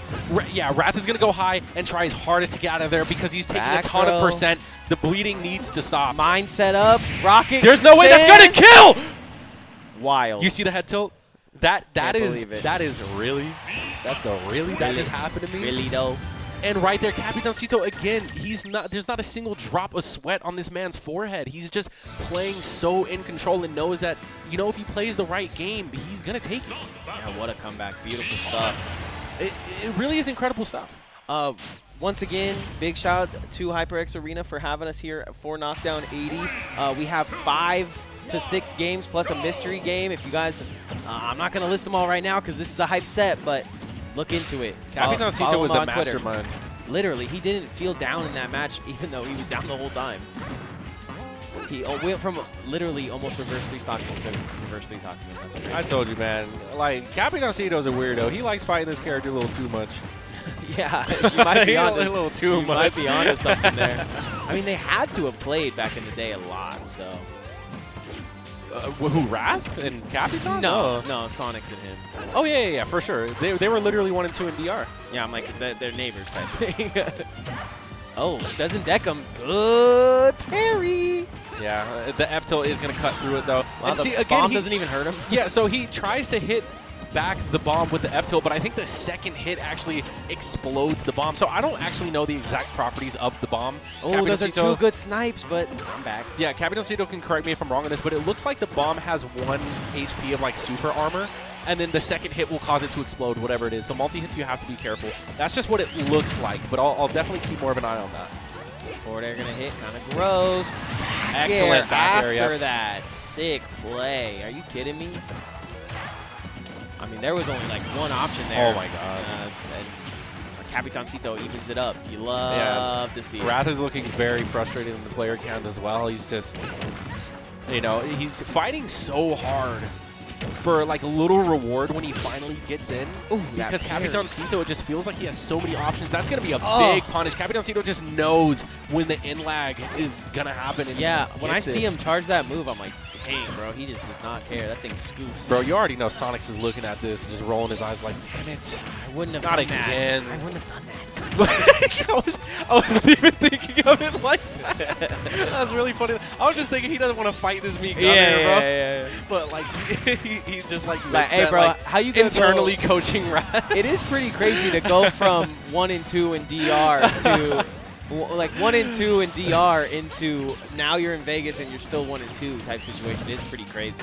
I mean, these, like I said, bro, these are just wickedly talented players. So, I mean, what do we got? We got a Zelda. We got the Snake.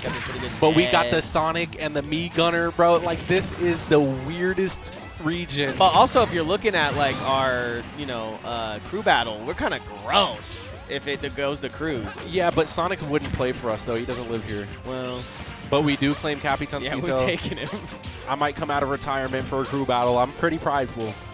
Y'all gonna have to carry me, but I'll make it look cool. You're taking 6 stocks for show. I'll fall with style, No, you're taking 6 stocks for show. Back to the match. Yeah, Wrath is still in trouble. This is looking like it could be a solid 3-0. Just how much control that Capitancito's rocket. Oh, dude, where do you go? Yeah, he decides not to throw the rocket there, and that's. Look at this. Everything is covered. Wrath just wants to get off the ledge, but he cannot. Yeah, before Wrath was getting over the bomb. Now it seems impossible to get over the bomb. 175. He's taking a beating, and we're just watching it. He was trying to get over the bomb, but now he's going to have to get over this 3-0. That was 3-0, very insane. 3-0, reverse 3-0, and a JV2. I mean, what else does Capitancito want? Some plantains? Like, what else do you want in that matchup? I don't know. I still am curious to know what's in his pocket because when we called it out, he dug that thing deeper in there. You're not allowed to have food up in here, bro. Okay. Oh, when is that going to be? Oh, right now? Right.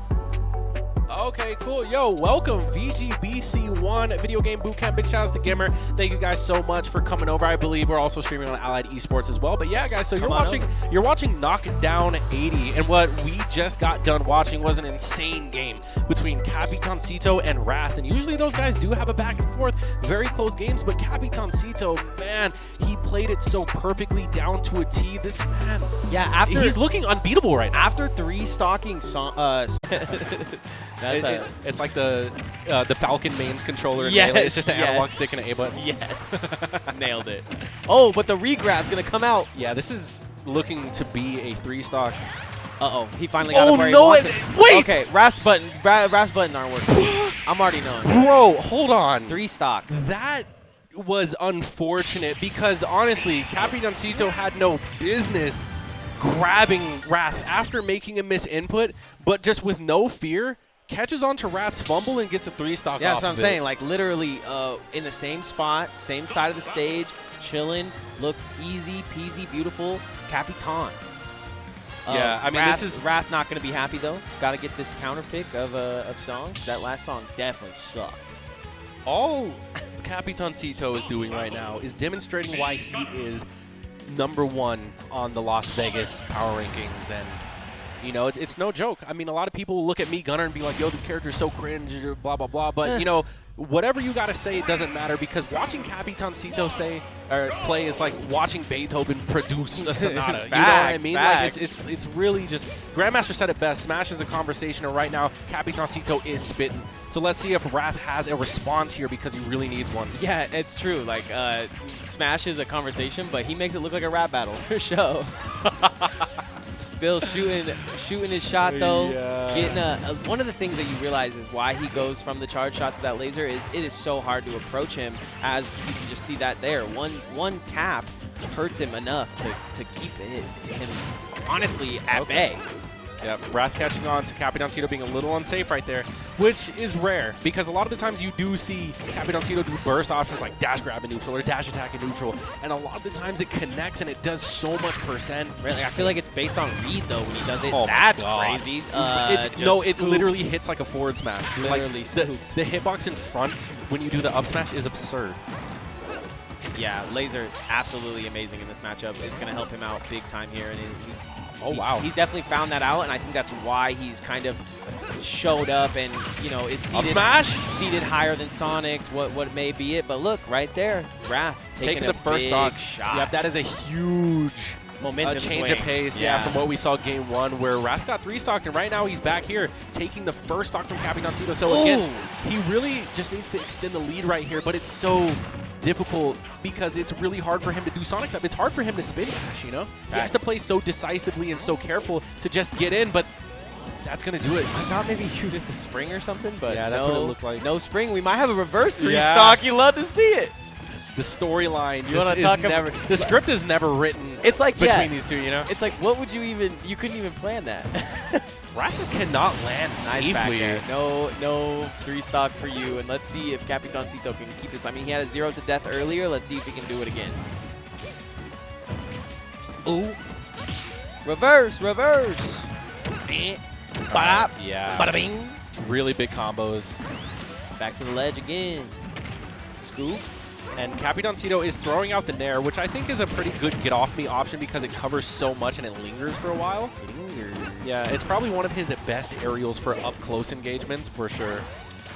I just always go back to that Sonic forward air, man. I feel like he gets thousands of kills with that thing. Okay. Well, yeah, Capitancito has started spacing himself a little bit away from Wrath, though. Speaking of the forward airs, you can see that, you know, one of the weak points of the Mii Gunner is the disadvantage. So if Wrath can get a Gimp here, that would be huge. I will say, though, back in the day, it was like Capitancito knocks you off, plants the bomb. People are starting to adapt. People are starting to go over the bomb. People are starting to kind of aggress. I mean, you see it happen. It's not like people don't try to counterplay bomb, because there were like a few knockdowns ago where every single time Wrath would constantly try to forward tilt the bomb back or hit it back some kind of way, and it works for a little bit. But, you know, Capitancito is not one-dimensional. He's going to switch up his play style. As he throws 3 bombs, but yeah, you're right. Well, I mean, you have to switch it up when it works, or when it doesn't work. But right now, what's working is the DI. Okay, does get back. Wow. Scoops him as for the kill. This kid is crazy. Capitancito is wild. What are these options? Like, this dude really thinks he's the captain, bro. They're so jank, but like when you really think about it, Capitancito just thinks so many steps ahead. And honestly, this is anyone's game. Right. Look at me. I am the captain now. That's the scary part. And again, he's duffing with these dash attacks, and they just tag on so much percent. Wow, he jabbed that. Yeah, Wrath is going to go high and try his hardest to get out of there because he's taking a ton of percent. The bleeding needs to stop. Mine set up. Rocket. There's no way that's going to kill. Wild. You see the head tilt? That is really. That's the really that just happened to me. Really though. And right there, Capitancito again. There's not a single drop of sweat on this man's forehead. He's just playing so in control and knows that, you know, if he plays the right game, he's gonna take it. Yeah, what a comeback! Beautiful stuff. It really is incredible stuff. Once again, big shout out to HyperX Arena for having us here for Knockdown 80. We have 5 to 6 games plus a mystery game. If you guys, I'm not going to list them all right now because this is a hype set, but look into it. Capitancito was a mastermind. Literally, he didn't feel down in that match, even though he was down the whole time. He went from literally almost reverse 3 stock to reverse 3 stock. That's great. I told you, man. Like, Capitancito's a weirdo. He likes fighting this character a little too much. Yeah, you might be on a little too much. Might be onto something there. I mean, they had to have played back in the day a lot, so. Who, Wrath and Capitan? No, Sonix and him. Oh, yeah, for sure. They were literally 1 and 2 in DR. Yeah, I'm like, they're neighbors type thing. Oh, doesn't deck him. Good parry.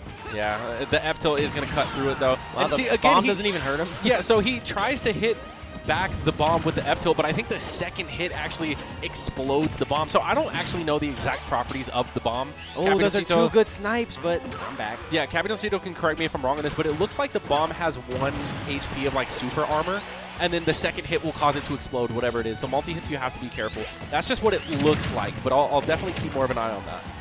Forward air gonna hit, kind of gross. Excellent back air, after that. Sick play. Are you kidding me?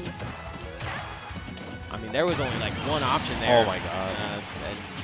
Capitancito evens it up. You love to see it. Wrath is looking very frustrated in the player count as well. He's just, you know, he's fighting so hard for like a little reward when he finally gets in. Ooh, because Capitancito, it just feels like he has so many options. That's going to be a big punish. Capitancito just knows when the in lag is going to happen. And yeah, when I see him charge that move, I'm like, dang, bro, he just does not care. That thing scoops. Bro, you already know Sonix is looking at this and just rolling his eyes like, damn it. I wouldn't have done that. I wouldn't have done that.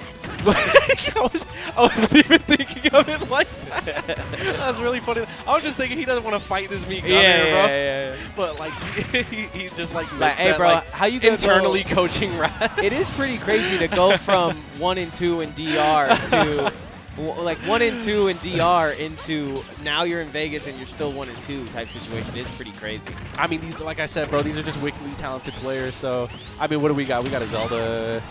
We got the Snake. But we got the Sonic and the Me Gunner, bro. Like, this is the weirdest region. But also, if you're looking at like our, crew battle, we're kind of gross if it goes to crews. Yeah, but Sonix wouldn't play for us though. He doesn't live here. Well. But we do claim Capitancito. Yeah, we're taking him. I might come out of retirement for a crew battle. I'm pretty prideful. Y'all gonna have to carry me, but I'll make it look cool. You're taking 6 stocks for show. I'll fall with style, No, you're taking 6 stocks for show. Back to the match. Yeah, Wrath is still in trouble, and this is looking like it could be a solid 3-0, which is how much control that Capitancito's rocket. Dude, where do you go? Yeah, he decides not to throw the rocket there, and that's... Look at this. Everything is covered. Wrath just wants to get off the ledge, but he cannot. Yeah, before Wrath was getting over the bomb. Now it seems impossible to get over the bomb. 175. He's taking a beating, and we're just watching it. He was trying to get over the bomb, but now he's going to have to get over this 3-0. That was 3-0, very insane. 3-0, reverse 3-0, and a JV2. I mean, what else does Capitancito want? Some plantains? Like, what else do you want in that matchup? I don't know. I still am curious to know what's in his pocket because when we called it out, he dug that thing deeper in there. You're not allowed to have food up in here, bro. Okay. Oh, when is that going to be? Oh, right now? Right. Okay, cool. Yo, welcome, VGBC1 Video Game Bootcamp. Big shout outs to Gimmer. Thank you guys so much for coming over. I believe we're also streaming on Allied Esports as well. But yeah, guys, so you're watching Knockdown 80, and what we just got done watching was an insane game between Capitancito and Wrath. And usually those guys do have a back and forth, very close games. But Capitancito, man, he played it so perfectly down to a T. This man, yeah, he's looking unbeatable right now. After 3 stalking Sonic as Wrath, and now going probably into Sonix, it's like feeling pretty good for Capitancito here. He does have a couple wins under his belt. I think he's here to win this one. And yeah, once again, big shout out to VG Bootcamp. It's so nice to have you guys. Yep, and big shout out to the HyperX Arena for hosting this wonderful tournament in the heart of Las Vegas at the Luxor. So big shout outs for everyone for coming out and, you know, doing their thing. We have a lot more hype sets ahead of us, I believe, because it is going to be that winter semis. We're going to see Sonix on the other end, because we haven't seen him on stream in a minute, and I'm not exactly sure who his opponent's going to be, because I know we talked about Tux and Guti and how we had, you know, multiple Luigi threats at this bracket, but I don't know how it's looking so far. I see a wild Vin. Yeah, it's going to be. And the bag man. Bag after bag after bag. I don't know how Vin plays with that on. I feel like it would get in my way. Like, look at how loose it is. Okay, so if you're not allowed to be from somewhere else or something, who would you say is the best player in Las Vegas? It might be me. I'm sorry, can you say that again? I'm like the only person that was born here, so it might be me. I was definitely born here. Okay, all right, it's Phil. I'm a native, bro. Okay, so that's why we get the chance going. You know how many years I dressed up as a cowboy for Halloween, bro? Like, I'm a Vegas native. I don't know what that means, but I'll Bro, come on, man. Wild West. Got it. I think. Something along those lines. Wild West, yada, yada. Yo, you know how many times I've eaten carne asada fries? I'm a Vegas native, baby. You know how many times I've not been able to touch grass when I was told to touch grass because it just doesn't exist here? Literally. I'm a Vegas native. They literally told us at one point, like, hey, we just need to get rid of all the grass and just throw rocks in your front yard. We're like, okay. Yeah, no, desert landscape is all over the place. But, yeah, no, so as Darth Scourge says, our headline, like, this is why our PR, like, we get, like, thousands of engagements on our top 8 because it's like Sonic, Me Gunner, Sonic, Zelda. I'm like, why? We don't have any normal character. Like, we have a Bayo, and I would even still consider to this day Bayo to be a niche pick because there's only a handful of them out there. Yeah, true. I mean, with the nerfs and whatnot, way back in the day and whatever. But it seems like the players that play that character have adapted at this point, and not as strong as it used to be. But there's somewhere somebody in Vegas that plays the character that you want to watch. So this is a great tournament to watch, to say the least. Yeah. But right now, we're probably going to see some Sonic, we're probably going to see some Zelda, and we're definitely going to see some Me Gunner. And I know that Ven, at least last week, I talked to him after that win against Wrath where he completely scammed him on the right side of the stage with the lightning kick. And he was upset that he won because he was like, damn it, now I have to fight Sonix. Yeah. So that's why he pulled out the beer and was just like, all right, I'm gonna take this quick 3-0. Commentators, you guys can go home. Everyone can go home. Well, one of the great things about this tournament is I think they pay out to top 4. So, yo, who's Vin texting right now? Come on, whoever it is, Vin, they're not that important. You got a big set going. Oh, he's looking important. He's looking important. Wait a second. Nah, he's definitely picking the jams, right? Got to get the jams on. Can't be listening to us too much. Yeah, that's probably the worst thing. I be thinking about that all the time. Like, damn, I just be like, get your ass whooped. Like, teasing Vin is probably my favorite thing, but he's just so good. Yeah. You have to keep this man humble because his head is going to get inflated and he's going to float away like a hot air balloon. So I think it's like we said earlier. I think Vin scamming is just up to Vegas par. It's like what we need in Vegas. What I will say though is that I truly so Vin in this. Oh, I like that. He's gonna reset with the. he got that hit on the uppie and then just went for the reset. That was kind of nasty. What Vin had told me specifically against the Sonix matchup is that he actually likes Sora more. So the fact that he's opting for this, because he does actually like Zelda versus Wrath. Right. But, you know, he does have that pocket Sora as well. But this time just committing straight up to the Zelda off rip is pretty interesting, and it's not paying off too harshly here. If he wins this, he can go another one. If he doesn't win it, once again, we're in winner semis. I don't think I think best of five's looking in our favor right now. So might just be all best of threes. Ooh. God. Oh, that was a best of three. The Capitancito match, was it? Oh, okay. So he's going to skirt away, going to continue the do Sonic things. I mean, yeah, and that's the Sonix special is when you're below or when he's below you on that platform, he extends off of it so well. Such great combos, lots of damage. Ooh, what an excellent shield. I like that tilt right there. He's going to try to keep Vin at a disadvantage. He said last name ever, first name Sonic. Ooh. One more. Foul. Ever Sonic? Yeah. Sonic ever? Sonic. Oh, first name Vin. Oh my gosh, wow. it's so tried and true, man. I've seen him do it 1,000 times. What do you want me to say?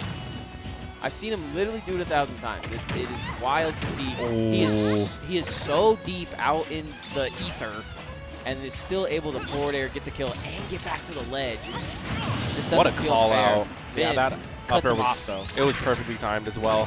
But again, this is like a huge deficit to work your way up from, especially against someone on the caliber of Sonix whose main trait is his advantage state. Like, look at this. Like, it's not too often you see Ven just not able to get And when he off is from in the ledge. disadvantage state, it's like, okay, I'm still gonna win.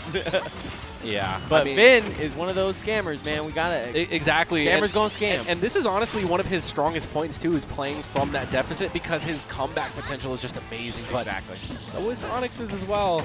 I think he thrives in rage, and I think being a clutch player, I mean, you have to be known as a clutch player. My. I can't believe it didn't get any hit. Yeah, and Sonic's not intimidated by that ledge cancel at all. I mean, Vin is schmoving. I'll give him that. Oh wow! What? Oh wow! We are some buttons. We are playing 2025 Smash right yeah, now. that was buffered to say the least. He was trying to read Vin's soul. All right, Vin has to get the kill here. He's sitting at 130. He's got the rage. He knows. Nah, that back throw was going to do it. Later. 80% should be enough to do it. No, it's not actually. way. Just barely, though. Vin with some proper DI. I mean, if he wins it now from this is definitely worth VGBootCamp eyes. Yeah, I'm not going to lie. Right now, this game is looking pretty much done, specifically just because, like, yeah. Good idea. Yeah. You're really good at this. I just call it like I see it, man. Maybe Vin heard me and was like, you know what? No, You're right. no. You call it before you see it, bro. That's kind of crazy. No, because the main reason was I saw that Vin just started missing punishes that Sonix was handing to him, which that's very out of character for Vin, specifically because he thrives off of his hard-hitting, I hit you once for 30% punishes, you know, and right there, just everything was crumbling down, and it's just like, all right, it's kind of like at that point it's a GG go next. I definitely believe that Vin does still have it in him to take the set, but he is going to be switching to that Sora, which I feel like one thing that Sora does better in the matchup is that he handles the spin dash and the head-on exchanges better than Zelda. Yeah, he's got a counter. He's got some magics to get into. Thundaga off stage can be really strong against Sonix. And one of the things that I always say is Vin is really good off of the ledge, and he can kind of fight out there versus Sonic. So let's see if he can get out of that now. Right now, it looks like we're butt checking, but we're not. We're getting into this one. Yeah, I mean, sometimes the exchanges happen pretty slow when, you know, both opponents just try to feel out the flow of the game. But, you know, once Sonix gets that opening, he's there to do so much damage. Yeah, he definitely seems to be ahead of the groove here. Ooh, ooh, ooh. That's just the rhythm of war, though, you know? It's just how it goes. Yeah, so far, Sonix hasn't actually been able to capitalize a crazy advantage state. Oh, what a read. That was a sour spot. Stuck the key right in it. But that was kind of sick. Okay. Wow, look at that mash. Are you kidding me? At 70, just mashing out of frozen solid. Uh-oh. Vin here to do some damage here in the corner. Yeah, I see it. Sonic's going to go ahead and reset to the other side of the stage. Catches Vin pressing a button, gets the back throw. And I'll tell you what, the DI was not there, and you know why? Because that was smooth criminal from Sonic. Yeah, and Vin, he's also using a surprisingly lighter character than Zelda now, I believe. Yeah, I mean, Sora's still lighter. slid into his DMs. I couldn't have seen that coming. So, doop, doop. Yeah, one thing about Sora for sure is that he can escape the disadvantage a little bit easier, at least from the ledge. You have a lot more options to play with there, but Sonix is just showing no concern. He's just all over Ven. I like that Vin's been using. Wow. I like that Vin's been using a lot of down airs to try to get in Sonix's head, but that's about all it's doing. Huh?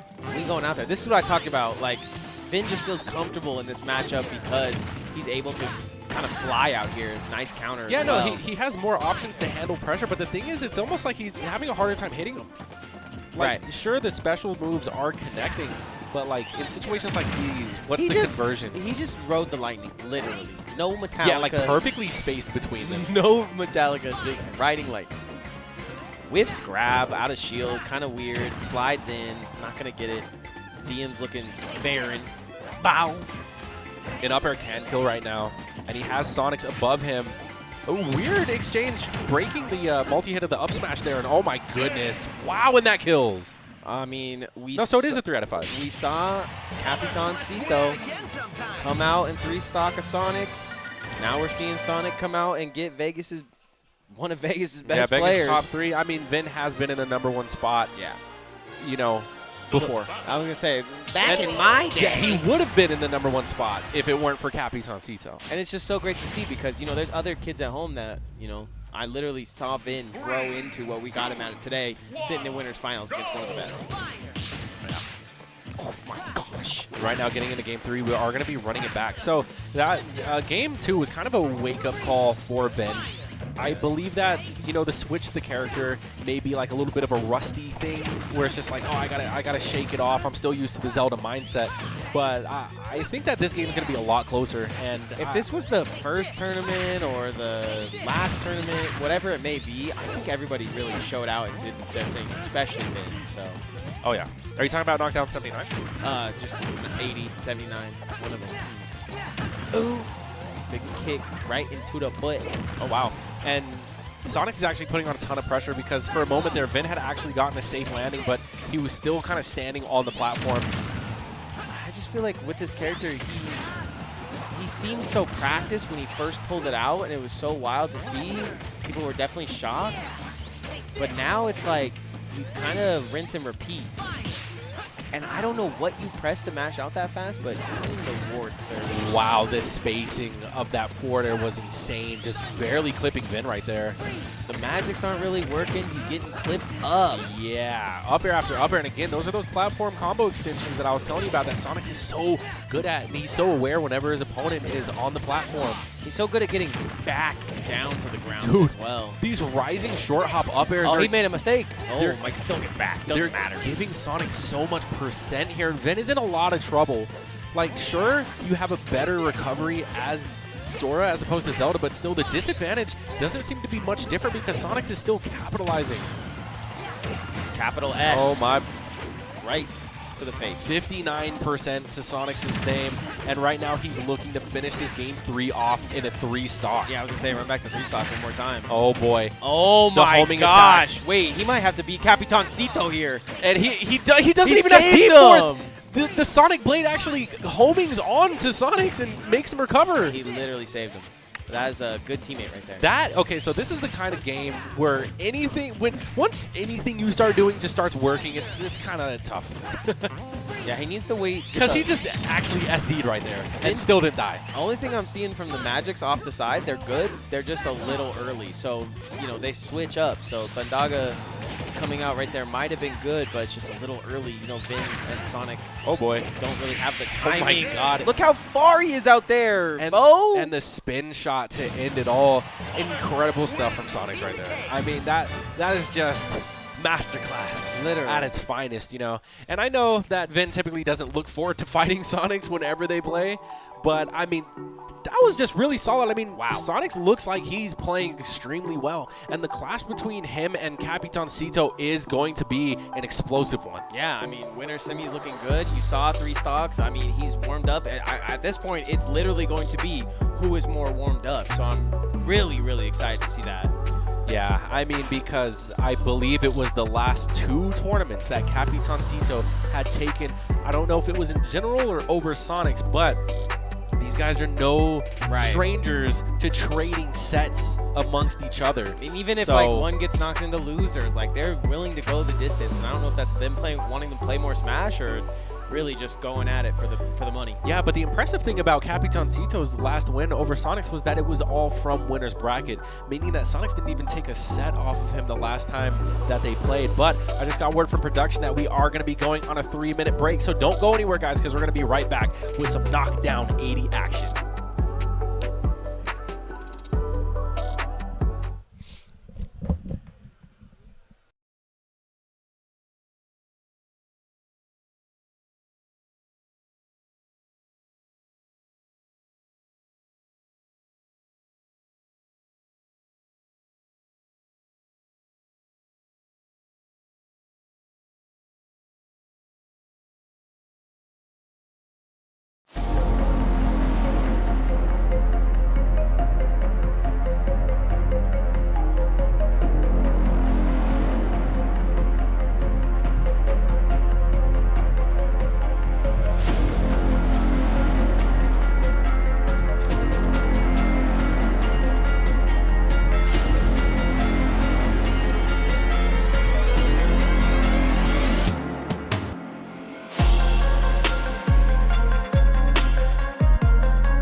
Welcome back, VG Bootcamp and Allied Esports. Appreciate you guys for kicking it to this long. We are getting in to the end of our tournaments. Now, we still got a little bit of lower bracket, and we still got a little bit of this and that, but it's Knockdown 80, man, and I'm ready to see an upset. I don't know what it would be at this point. You know, live from the DR, we got both the DR Classic characters ready to go. Capitancito and Sonix ready to make a name for themselves. Obviously, I'm no Benedict. This is Fo. That's without being said. Follow Fo on Twitter, man.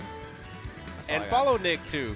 No meta Nick. TV, right? Follow Fo first, and we'll get there eventually. Yeah, this is going to be your winners finals. But before we start that, hydration check, gamers. Make sure you got that H2O. During that break, that's the first thing I did. I went downstairs. Drink some right now. Got some water. Make sure you're hydrated. Also, posture check. That's also very important. Make sure that you're taking care of that back. I know we're all young and full of energy, but, you know, when you get older, you're going to be more, I guess, aware of this advice. Listen, in the future. You feel me? We got VG Bootcamp in the house. I can only appreciate. Been watching VG Bootcamp since I was a youngling. It is so nice to have you guys here. If you guys love yourself some Smash Bros, I need to see whether you want Cap or Sonix to win, man, because I don't really know. I think Cap has had some good shots at Sonix, but I think Sonix is ready to win this one with how he ended that last game. Yeah, Sonix has been, he effortlessly actually made his way up to this Capitancito looked effortless too, so here we go. Winners finals, our first best of 5. Ladies and gentlemen, get ready and strap in. Yep, game 1 is going to be on that PS2. And again, this is a rivalry that's at this point kind of older than time itself, you know? Like these guys rank 1 and 2 in the Dominican Republic. Actually they played each other a lot in their respective island, but now that they're seeing each other in Las Vegas, you know? I think you're going to see a lot of things that Capitancito knows only work on Sonic as well, so. Yeah, no, Capitancito is trained in the Sonic matchup, that's for sure. I mean, we just saw him go up against Wrath. Well, I just saw him load up up smash that was 10 years, so I don't know how he landed it, but. Yeah, you know someone knows a thing or two about a matchup when they change their moveset specifically to benefit them in the matchup. I don't think anybody else changes their moveset. But yeah, which is going to be the little laser right there in place of what usually is a plasma shot in most scenarios. Yeah, shout out to my boy Little Laser. He got locked up. You were life in the box.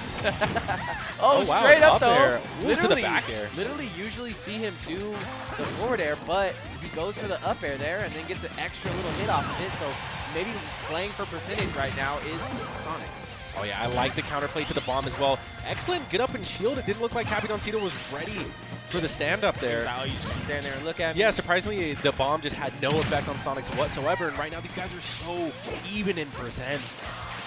I feel so bad about the conversation I had with Capitancito coming in today. I'm like, hey, what's the last thing you won? He's like, what? The last thing I entered. Hello? Oh man, that was looking like it could have been a 2-frame. There has to be some sort of regrab here. Sonix playing so slippery, manages to find the ledge, escapes with his life. Ooh, slippery. Excuse me. Nothing should kill at this point, but I mean, that grab is going to put Sonix in advantage. Back to the ledge, though. Very smart, but rolls. Excellent. All that, and then he rolls. That's Sonix crazy. taking the first stock of the set here. But you know what Capitancito likes to do? He likes to just even it out. He likes to fight as hard as he can. And he also just likes to have a rock-solid composure as well. Like, nothing really shakes him. Players, man. You never really see him play too panicky. Sonix actually, I have seen opt to panic options when he's, you know, losing the lead. Yeah, it's very rare, but I feel like when it comes to composure, Capitancito might have the upper hand here. Even Steven. Once again, feel free to follow us on Twitter. The HyperX Arena would love to see you guys in the future. And the only way you can do that is if you know when the tournament's coming up. Wow, and I love the safety from Sonix as well. Just opting to do a single jab on shield, reset neutral. That might come back to bite him a little bit later, though, because the jab actually did land. You have to be careful not to be too safe, because you miss every shot you don't take. Literally. Shout out Michael Jordan. Or Wayne Gretzky. The up air to the back air, this simple yet deadly bread and butter of Sonix here. Up air? I feel like that was supposed to be an up smash. There's some people in the chat that have been waiting for you to say deadly for a month. That's like the third time I said it. I've been slipping them in there. Hey, God bless. I ain't new to this. Roll, no roll. Does get out of disadvantage though for the second. The shield pressure coming out from Sonix though has been insane. Ouch. Yep, he's definitely landing these aerials. And he honestly has been playing this stock 2 to a T. Yeah, that's the best you can do it for sure. Yeah, not playing overly aggressive. I knew once I see him take 2 lasers, go for the grab, whipped another grab, and then got into his moveset that he was feeling himself. Oh boy, what's the option? I Calls out the the jump. I like the walk right, walk left. You don't know where I'm going with my spacing. Very strong. Capitancito able to get a little bit of damage from the ledge and a down tilt as well. Pretty crazy trade. Got him where he wants him, right on the ledge, but... Wow, the downer actually connects too. And the follow-up. Strong showing from Sonix off the rip here. I'm dodging lasers like I'm supposed to. This is like the Sonic movie. This is Sonic 2. Oh! Look at that. Again, another single jab on the shield, kind of like a block string. Yeah, it's like, are you going to parry this or are you going to parry the next one? Yeah, just putting on pressure, but also being so safe with it as well. Nice I wonder if there was VOD review that went into this because I actually have not seen Sonix play that way. Sonic also been kind of here and there. Oh, he did. Oh, he's at 100. Wow, catches Capitancito going low, and that's going to do it. That was out of his jump, too. So, again, a solid 2-stock from Sonix to open up Game 1 here in Winners Finals. Sonix looks to be on par with what we've seen. Definitely great. Definitely holding L's in the past. You know, whether it be just the Capitancito or at the later tournaments, but he's getting second, he's getting fifth. He's doing what he came to do at all times, it feels like. Very strong showing off the rip, but I have to think, Fo, even if Capitancito loses 3-0, that we're going to see it again. So absolutely. I mean, like I said, this is Vegas's #1 right now. Dominican Republic's #2 versus unranked Vegas, Dominican Republic's #1. Yeah. So it's kind of weird how it works out, but you know, that's just how going from region to region works. Sonic's taking a deep breath. I don't know. This man is coming here to get locked in. Yeah, he's locked in for show. I think fighting 2 Sonics in a row is kind of OP. I mean, he's got, they kind of play different, though. I think that's what Capitancito's running into. And we've seen him kind of get used to the flow of battle here. So let's see if he can continue to flow. I love that disengagement that we saw from Capitancito right there. He saw that there was no use in challenging the spin dash, so he just completely went to the other side of the stage. And one thing you have to realize here too is that the stage has been switched up by Capitancito. This is his counter pick, and he's looking strong on this one. Any idea why this would be the counter? No. Really? No idea whatsoever. I feel like it could just be a comfort pick. Yeah, he has a wall jump. You saw that. Oh, he does have a wall jump. Both of them do. Yeah, both of them have wall jump. Oddly enough, you wouldn't expect me to. I saw him do a sick combo off of that platform, but he's gonna go get himself a chili dog and respawn. Sonic's down 1 in the Game 2. Someone in chat said 2 Sonics in a row, terrible luck for Capitancito. No, that is lucky Capitancito. That's a warm-up. Yeah, he wishes he could get 5 Sonics in a row. I think he likes it. I don't even think it's masochism. I think he just likes it. Yeah, I mean, rolls past him, goes through the... He has so many tools to deal with Sonic, you know? He literally has a whole character schematic. The moveset specifically. Yeah. So he eats it up, bro. Yeah, we got the neutral alert coming out. This is going to be a big punish. Okay. The grab, too. I'm pretty sure Sonic's expected lasers right there, but Capitancito with very clever mix-ups. He doesn't. And that's 10%. He doesn't do his forward smash as much as I see from a lot of other Mii gunners, and I wonder if that's just a long hit lag. You know what this counter pick could be now that I'm seeing it? Is the fact that Capitancito can retreat to platforms if he needs to, but also the center of the stage is very FD-like. So it's less landing options for Sonix, and that laser can really start to shine covering that ground. Makes sense. It's a sprint, not a marathon. Plus, it's a lot of space for Capitancito to work with. Sets up the bomb. He's going to get punished for it. Oh, just for the mix-up. Definitely mixed them up. Oh, my God. And again, just like that, the recovery, the mix-up on the platform, but Sonix doesn't care. He's going to kill it with a back. Took 112 damage, though. Nice spot dodge by Capitancito. This could be a pretty quick stock, and there it goes. That's one thing that Capitancito is just so good at, is it's so uncommon that you don't see those homing attacks get shielded and go unpunished. Oh. Skip to my loop. Again, Capitancito just showing us how to disengage against spin dash. He just uses his double jump, doesn't challenge it when he has nothing to show for it. Yeah, that's what I think a lot of people don't understand. Is Yeah, he knows when to stay in his lane. You gotta be ready for that. Oh, oh. Wow, and even still, the neutral air. Oh, it's not looking good though. Oh, okay. He passed everything. Yeah, I like mind. that from Sonix, using the platform to his own benefit. Oh, that's going to be a pretty big follow-up from Capitancito. Press. Sonix just really trying to get off this ledge, but Capitancito is being an absolute Look at the menace. spacing on the bomb, man. Where are you going to go? Nice grab. Pushes him to the limit. Push me to the edge. And what do you do here? What you just get hit? You pull up and get up tilted, apparently. From coast to coast, one side of the stage to the other. Kalos is just a stage hazard for Sonix. Yeah, I mean, good. This is a heavy class, and this is your counter pick. Make it count. And I like that immediate reaction from Capitancito just to go straight to the stage. Not Wait trying to mess around, but Sonix with the call out. I thought it was over. I didn't know yet, too. No. 139. No, Capitancito has been in the driver's seat. Yeah, he put the work in it. Put the work in it. Hello? Jacked him. What an option there. And the immediate wave land onto the platform from Sonix. He has one shot. He needs to make whatever advantage state that he gets count, but Capitancito is going to catch him jumping out of shield. Now we're getting a game 3. JV2, game 3 we go. This is our first best of 5 as well, which is a crazy scenario to have this in.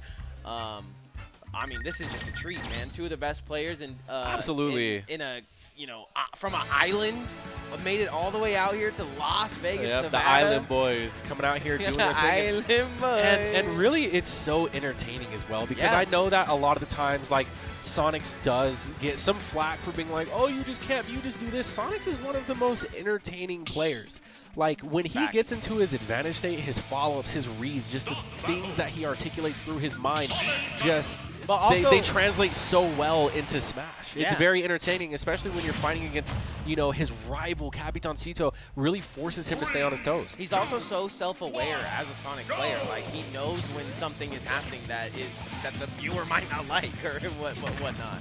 I remember when he was standing still with Diddy that one time with Dakpo. It's like, he was watching the VOD, like, talking to the folks. So he definitely is there for his fans, and it's nice to see him come out here week after week. I can't lie. It's nice to have competition in my eyes. Yeah. I always love a good competition. That's why when somebody told me Bo was the best in Vegas, I said, let's get him some competition. Yeah, and competition definitely came, and we're seeing it right now in the form of the Dominican Republic. I do like this stage a lot for Sonix's counter pick, specifically for this reason, those extensions off the platforms. Now, that's something that Sonix couldn't get in Kalos, just because the wonkiness and the spread of the dual plats. But here, the platforms are going to benefit Sonix greatly. Not only does he have more landing options, but he does have those extensions that he can get off platforms. I think he tagged him with one. Yeah, he did. Oh, hitting the bomb back. But like from understage, one of the best things that Capitancito does is, like you said, kind of sit under these platforms and shard. But I mean, how can you shard a hedgehog, man? It just throws it out. Owie! Capitancito on the player cam is like, man, I'm a victim. I got a bruise. I don't know. Are we on the overhead mics? I think we should be. At least I heard you talking a little bit ago. Oh, okay.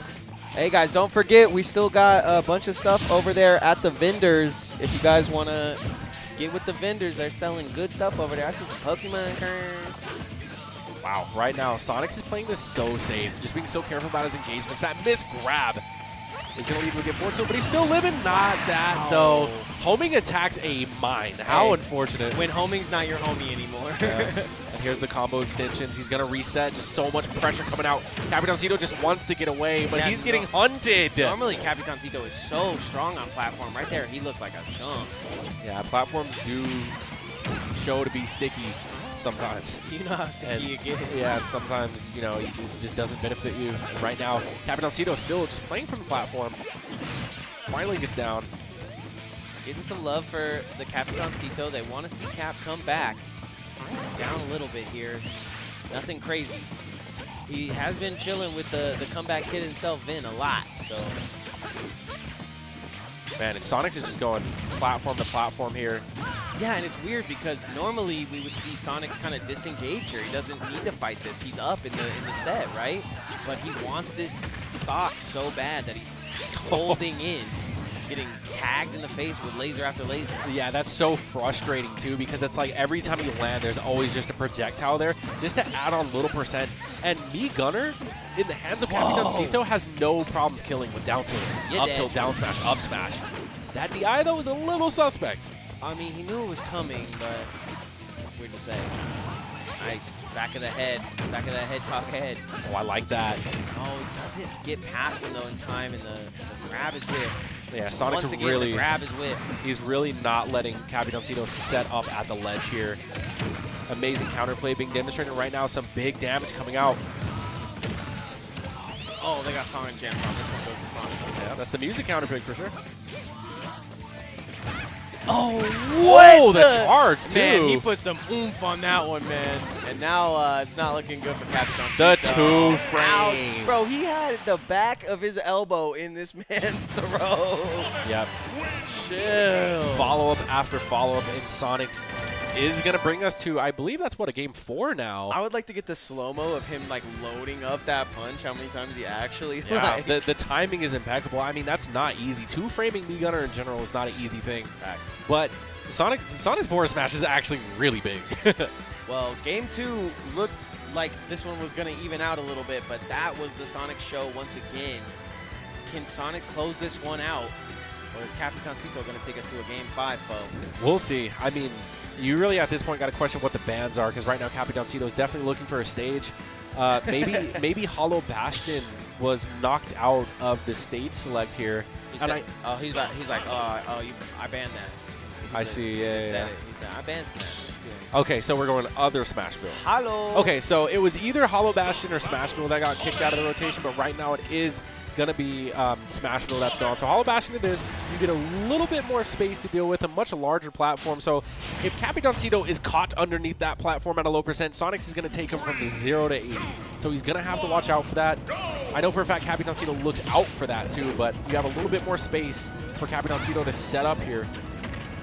Okay, starting off with some early aerials into 30%, like it's nothing because it's nothing. Yeah, you know Capitancito's playing well when he starts landing neutrals. Yeah, literally. He almost landed that one too, but Sonic's going to go ahead and cut right through it. Right now, Capitan off to an early lead. Sonic's looking to respawn here, and he does beautifully. That's the middle platform. There's that middle platform stickiness, if you will.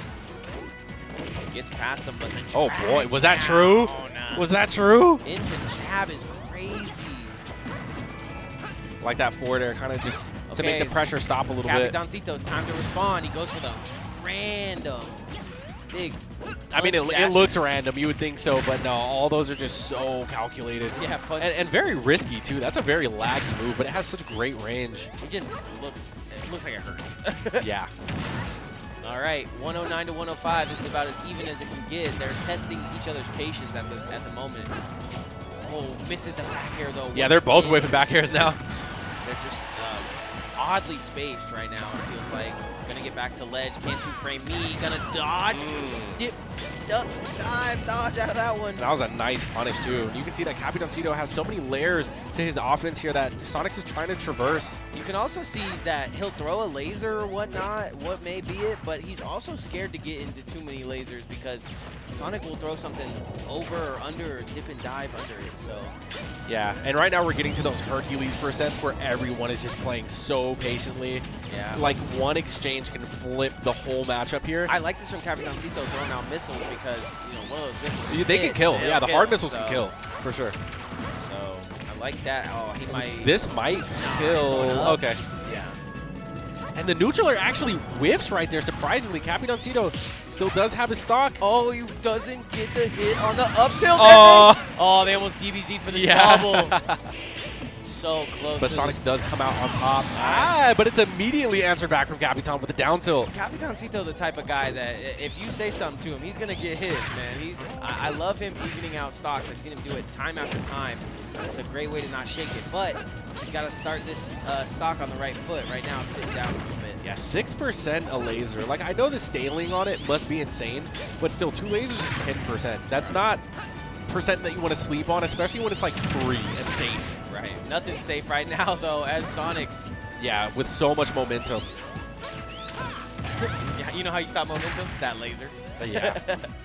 Absolutely no. It interrupts you. Literally. It's actually quite annoying, and a lot of times can force you to miss input. But right now, Capitancito is getting some really chunky hits. Yeah, I literally saw him go from charge shot to that one time, and then the next set I saw Sonix labbing it. So it's like he knows that this is the bane of Sonic's existence. That's a big punish coming out from Capitan. A little bit of panic coming out from Sonix right now. He has to be careful. Evened up in my eyes. I don't think this is going to kill. He's going to go out there, though. And he does! And that's what he needs to do against the Mii Gunner. You know, you have to take advantage of Mii Gunner's recovery. And Sonix does just that, bringing Capitancito to his last stock. Sour, slow as heck. Okay, going to get him with that up tilt, but I think it's a little stale if you will. Yeah, down tilt's probably going to kill at this point. Maybe even another up tilt. Oh my god. Oh, he's letting him fly. It's the cha-cha. Yeah, the Trinidad shuffle. I don't know, whatever it is. Yeah. But just the multiple spot dodges in a row. Lets him save his life here. It's that Dominican Republic cha-cha. Oh, 2 feet to the face. Oh my god. Oh, hit the micro. Woo-hoo. The hoo-hoo? The hee-hee. What kind of Mickey Mouse Michael Jackson? Yeah. I was trying not to get copyrighted, but I did it too good. Yeah, no content strikes here. Sends the bomb back to bomb. Sonix is doing such a good job maintaining this stock, too. We saw how Wrath was so bewildered by bomb on ledge, and all of a sudden you see Sonix just, oh, I'm over it, I'm through it, I kick it back, whatever. It's easy. Yeah, but Capitancito is still being crafty. Ouch. But that is going to be to set a solid 3-1 from Sonix. And honestly, I think that gameplay from Sonix has looked way different this knockdown than it has at any of the previous ones. I mean, he's coming from very notable tournaments, I must say. So coming back to your local, you got to feel strong in that aspect. But Capitancito has been shutting it down. So he's going to go into that loser's bracket for just a second, though. And if I had to guess, we'll probably see this. Yeah, we'll probably see him again. I mean, it depends because we still have Ven in bracket as far as I'm concerned. And I know for a fact that Society Man, which is another one of our Zelda players, was talking about how Zelda actually is a good matchup check to Mii Gunner. I'm not exactly sure why, but that's what he says. So if Vin says a lot of things like that, so I believe him though. He's typically not wrong. He typically has very good reasons for saying what he does. I don't think like the laser version, but I think with that charge shot, you really could really start to get some things going. Perhaps, but if Vin can figure it out, long story short, I mean, Vin could be one of those people who can knock out Capitancito. And that, but also we do have Wrath, who I believe is still in as well. And although we saw Capitancito pretty much 3-0 wash him, that's not to say that Wrath didn't wake up from that and learn a few things to help him forward through with the bracket. But right now, Sonix is going to be sitting in grand finals. Capitancito having to make the losers run, and I believe it should be Wrath and Ven at any moment. Unless, wait, no. I think there was an upset. I think Illusion, my son, actually did knock Ven out of the tournament. I confused Zelda mains. Normal stuff around here. She's probably asleep right now, so never mind. She's still typing in chat. It's crazy to see all the levels of talent that we have at Knockdown. It's a beautiful thing. If you guys want to be a part of this in the future, you know, you can always follow Knockdown, follow HyperX Arena, always pull up if you're in the Las Vegas area. And I mean, these guys are coming all the way from the island, boys. So you can drive a little bit, right? Well, I mean, Capitancito lives here now. Okay, you're giving away the story. Yeah, I think Sonix is the one who like regularly travels still. And not just to Vegas. He goes to tournaments around the world, country, you name it. My point is pull up, show out, and you can be here with us. Right. Got drinks, got food. Wow. Got what else you could need, I don't know. We got Smash, we got Tekken, we got Mystery Game. That's been a great thing to see. You know, we're sitting here playing Street Fighter 6 in the background. We got top players in Street Fighter 6. I saw Bluetex, I saw Chris G. These are top players. We got one of the best Smash Brothers players of all time sitting right here. Definitely got the best pop-offs, I'll give you that. I appreciate it. There's not a lot I like being able to give my insight to the game, considering I have like so many years of experience with Smash. But yeah, no, so the upset was 100% true. We do have Wrath versus Illusion, so that is going to be Sonic versus Zero Suit. That is so crazy because the VGBootCamp tours know when they were watching Illusion doing his thing, but it is still an L that he took. So finding himself in the lower bracket, able to just crawl and get through. I'm assuming it's cold down there because the man's fluffed up. And it also looked like he was shivering a little bit. I mean, it might be all that chain ice. You know what I'm Yeah, saying? It might be all the ice. ice on the chain. Might have you a little frozen. All right, so if I know one thing about Illusion, he's going to go into this game feeling really confident and really hot, too, especially off of a Ven win. Right. You don't just take those and, you know, go down easy. You know what I'm saying? Yeah. So this is going to be a match. I believe that Wrath is going to have it made out for him here. So getting things started here in this loser semis, game 1 is going to be on Town and City. Yeah, Illusion is our only hope to keep the Sonix from sandwiching somebody. Let's see if he can do it here. Oh, man. All right, so getting things started out. Illusion doing it strong. And honestly, after commentating a few of Wrath's games, I realized that Wrath also has really slow starts as well. But typically around middle of stock 2, will just completely adapt and like be playing like a completely different person. I feel like Illusion does the same thing. It's weird to say. I think Illusion comes out hot, but then slowly figures it out, able to adapt. Wow. I love the adaptation that we see from these players, and big shout out to Illusion for making it. I mean, this is normal for him, to be honest, though. This is where he be at. It has been. Like I said, Illusion's hot and cold. You never really know if he's going to go 0-2 or if he's going to win the whole thing. You know what I mean? Right, so right. it just really depends on how he's playing that day. And right now, as you said, like I'm really glad to see him performing at this level. Facts. I'm really glad to see some pound Up. and some sit. I know you want it. Up the smash. up smash. I know. I've seen it too. I'm more harsh on Illusion than the average person because this is my son. Right. But like he's going to look at that and be like, damn, you know, up smash actually was the right option right there. But now, you know, he has to reset neutral, and Wrath is playing it very safe. Okay, look, Vindash. Got good timing on it, though, but Yeah. cancels the kick. That's wild. Yeah, that's one thing that can be predictable about Zero Suits in general, is that they do like to flip jump, not necessarily out of disadvantage, but sometimes just to reset the neutral, and Wrath catching onto it from Illusion right there. Okay, let's see if Illusion has what it takes, man. Wrath is definitely one of those players that will get the lead and disengage. He doesn't need to press it here, so it's nice to see him still going at it. Wow. Comboing with the Town and City platform in the middle as well. It's kind of like the perfect height, pretty much like a smashable platform that Sonic players can just get those nice grab extensions off I of. thought he might have got him right off the ledge there, but he just barely inches onto it. Woo. Yeah, Wrath is doing a great job extending this lead, but that back air, Jesus. 86 to him out of The there. mighty back air. Yep, 87 to Illusion's name. I better start seeing him up smash. Yeah. Up smash combos into aerials at this percent. Okay, he's All got him dig, but only for a second. Gonna look to get it Oh my going. God, the Big, frame one jab coming out. big Up air, up jab. air, 3 up airs, but again, Wrath doing what he does best, as you say, Nick, disengaging, Yeah, just getting out I'm of it. out. I don't want to be here no more. Bam, bam, bam. Okay, very spaghetti from Illusion right there. He needs to get his head in the game. He's almost mounted this comeback. He just needs that's a beautiful start. Yeah, and Illusion's honestly throwing out a lot of unsafe aerials. Speaking that of throwing out. Yeah, definitely being contested right now from Wrath. Wrath, his movement has just been too good. Okay, but now back to the wall. Illusion in game 1. Can he make an upset? Cut, cut, cut. Again, the extensions off the platform, beautiful. This is going to be a pretty big punish. No, actually not. So not bad situation right there. I like how Illusion got out of that one. It's just one tap and you SDI out. Yeah, but this is a very pivotal part of the matchup too, because this is where if Illusion doesn't do something quick, the game can start to escape him here. So things are still, I would argue, even at this point. Yeah, Sonic's running down the street, and he doesn't have anything chasing him. So right now this is all on Illusion. Mash. Yep. Yeah, big mash. Oh, Illusion tries to get the follow-up, but Wrath choosing the right direction to air dodge in. That was mash taters. I like the spacing of that Zaire. I wish he'd do a couple more of those, maybe. Oh, that's where Excellent parry. That parry, that. It's the option here. Illusion taking the safe route, canceling with the paralyzer. Oh boy, guaranteed back air.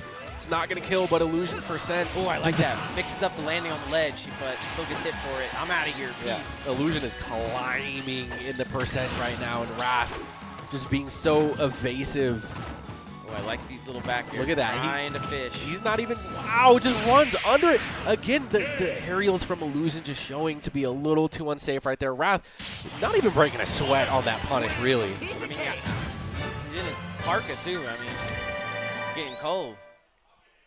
Yeah. Very solid game. That pink is swaggy.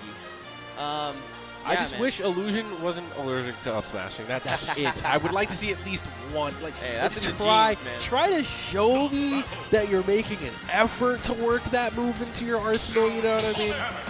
But it's almost like he doesn't have the confidence to throw it out. I understand it's punishable if it misses. I just think but it's such a good move. You need like a move into it for you to feel comfortable, right? So he needs like jab or something. No, you don't. You just throw it out. Yeah. Pretend that you're Fox. Just throw out the other. Okay. Okay. Okay. Maybe I should shut my mouth. Maybe don't just throw it out.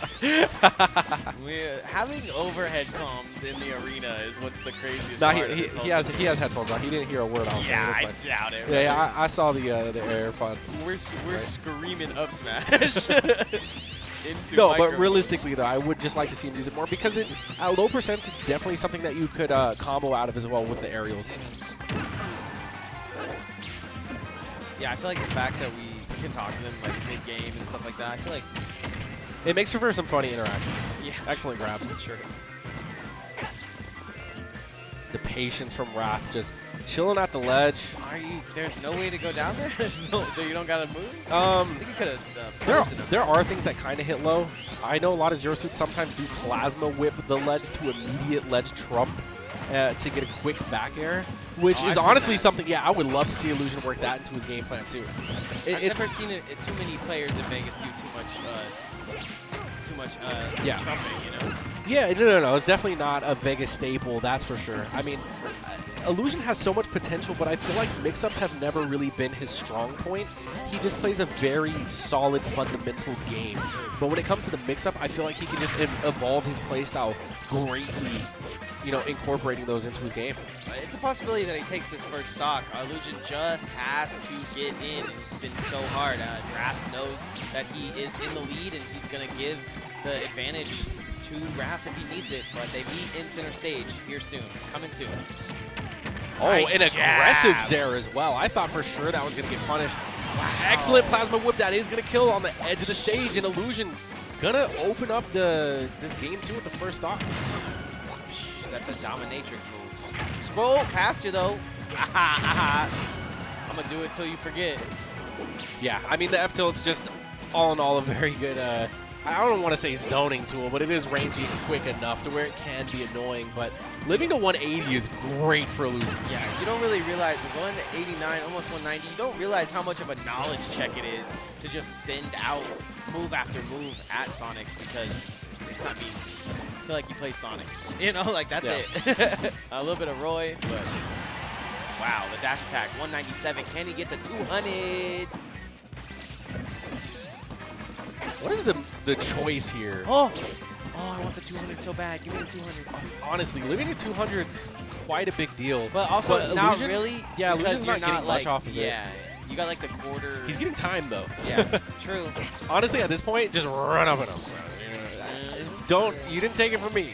You know, no one's going to expect you at 200% to run up and up smash. Oh, and that's it, 210. I mean, if you're going to die anyway, run up and up. I think it might have worked there. I'm not going to lie. No, it would have. 100%. 110%. 200%. I need to see Foe's my Zero Suit's raw, bro. My Yeah, Zero Suit is raw.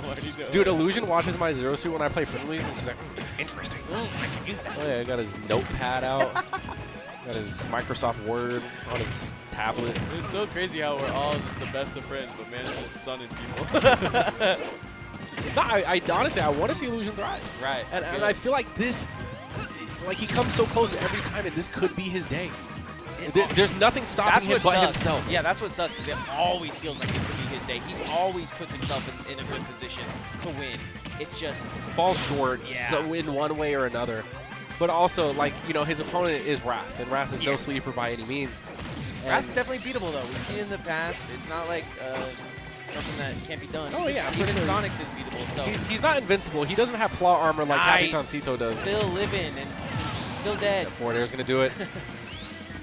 Currently, Illusion having to play game 2 on his last stock. Yeah, and Wrath at a comfortable percent. There goes your lead that you were holding that 200 for. So that's the real crazy thing that Wrath was able to accomplish there. Was basically close to his own death. And right now, he's just getting forwarded up. Ooh, I like the dash attack, but what if it was the other? What is that? Yeah, we do have a potential juggle coming out. And this is where Zero Suit really thrives, having triplats, is to be able to chase the opponent in the upper blast zone, but Wrath immediately finding the ground. Somehow Wrath just gets past them using Spring. Pretty. I mean, that's one of those things, and Capitancito will tell you to look out for in the matchup, is much like Zero Suit, you have to drain Sonic of his resources as well, because he can attack out of Spring, he can jump cancel out of his side Bs and things like that. And right there, again, Wrath waking up the middle of his second stock, and that's just the adaptation that we see. And Illusion didn't even play or do anything particularly wrong, it's just Wrath just stopped getting hit so much. Let's put something on the board. Right. 2 games to Wrath. That's not his jacket. Is it? Or is it? I don't think so. I don't know. I think it kind of suits him. That's nice. Like, whose jacket is this man wearing? Like, my it's the community's jacket. Hey, he jacked the jacket. All right. Oh, we're going right back to Battlefield. Going into Game 3, Battlefield going crazy in this turn-up.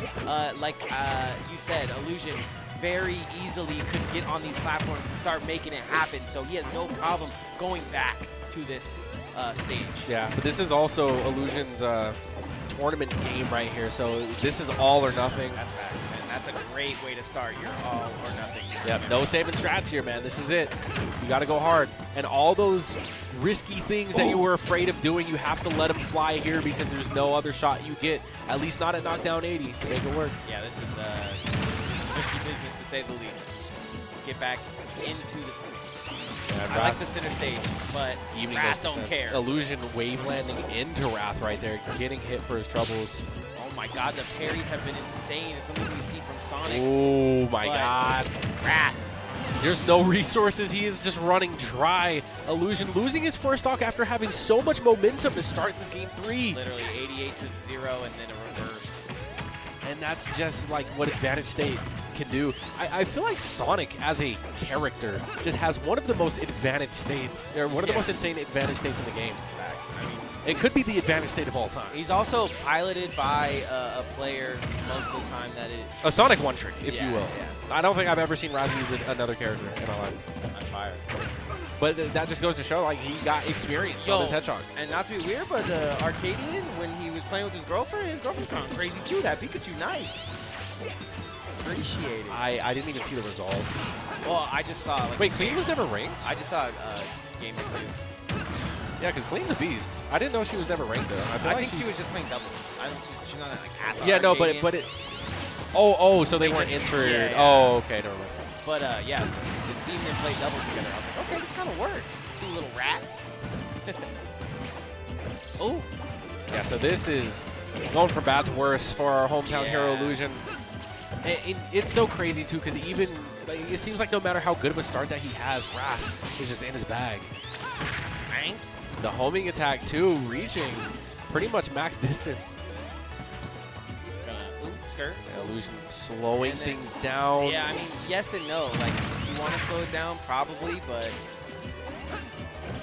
But you have to be ready for, you know, Wrath to choose an explosive option. Yeah, I mean, it's getting creative now, to say the least. Wrath is looking for some options that... Wow! And also just in general, the nature of the Sonic mashup is when you have this large of a lead, you can really start to run the timer down if you wanted to. And it's so crazy that people attribute that to Sonix because it's true, he has very good movement. But you could do this on any character. You could get the first stock and chill. Yeah, some definitely easier than others for sure. When you have a character that's the fastest in the game. All right, if the Vegas chance start right now, reverse 3 stock. There's your up smash, baby. Every great comeback starts with the first stock. Yep. The spotlight is on Illusion. You're onto something there. Ooh! Tries to cut him out the air, but he's just going to lazily lift to the left. It's like a clap trap under him, bro. All right, again, Wrath just opting to play it safe. It's like a mouse trap, like a hedgehog trap. Yeah. Or a Zero Suit trap in this case. All right.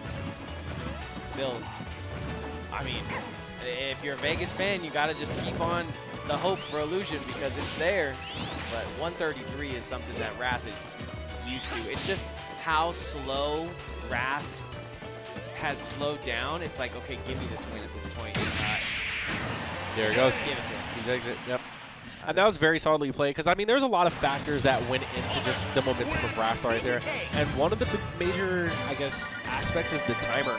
Like, at that point, he could just play so safe he doesn't need to overcommit or commit in general because, like I said, the spotlight is strictly on Illusion. Yeah, like I said, you can do that with any character, though. You can, you know, get a lead with Zero Suit and then run around. We've seen it before. But right there wasn't much time to run around. I believe that's 4th for Illusion. That was semis, so yeah, I believe that would be 4th because now it should be Wrath versus Capitancito for 3rd. And then the winner of that versus Sonix for 2nd or 1st. Well, VGBootCamp, we appreciate you guys for showing up. If you guys have any questions, feel free to write them in the chat. But also, we want to know who was your favorite caster tonight. Fo is the best caster I know. What kind of one-sided you answered your own question? Who is the best? Nick's the best. Give it up for Nick. you ever like throw out the compliment so you can get one back, dude? Easy clap. Easy clap. Yeah, hey, I will say for sure, though, that Wrath is looking a little bit more polished than what we saw from him on winner's side. So this could be a little different. And I know that Capitancito, he could just be very modest. But when I went downstairs and talked to him, he said that he wasn't playing as clean as he feels like he should be. So I don't know if that's a lack of confidence. So look forward to him cleaning it up, I hope. Maybe a different snack in the pocket next week. Who knows? Yeah. But right now, he's got to win. I mean, God knows how many he's got to win. He's got to beat 10 Sonix, right? Or is it more? He's got to kill 20. Or are you talking about Capitancito, his run right now? Yeah, he's got to kill 20 Sonix to win this. He has to win 3 games here. It's like at least 9. And that's assuming that he 3-0s everyone. Everything. Okay. Which is like, okay, bro, that's like inhumane.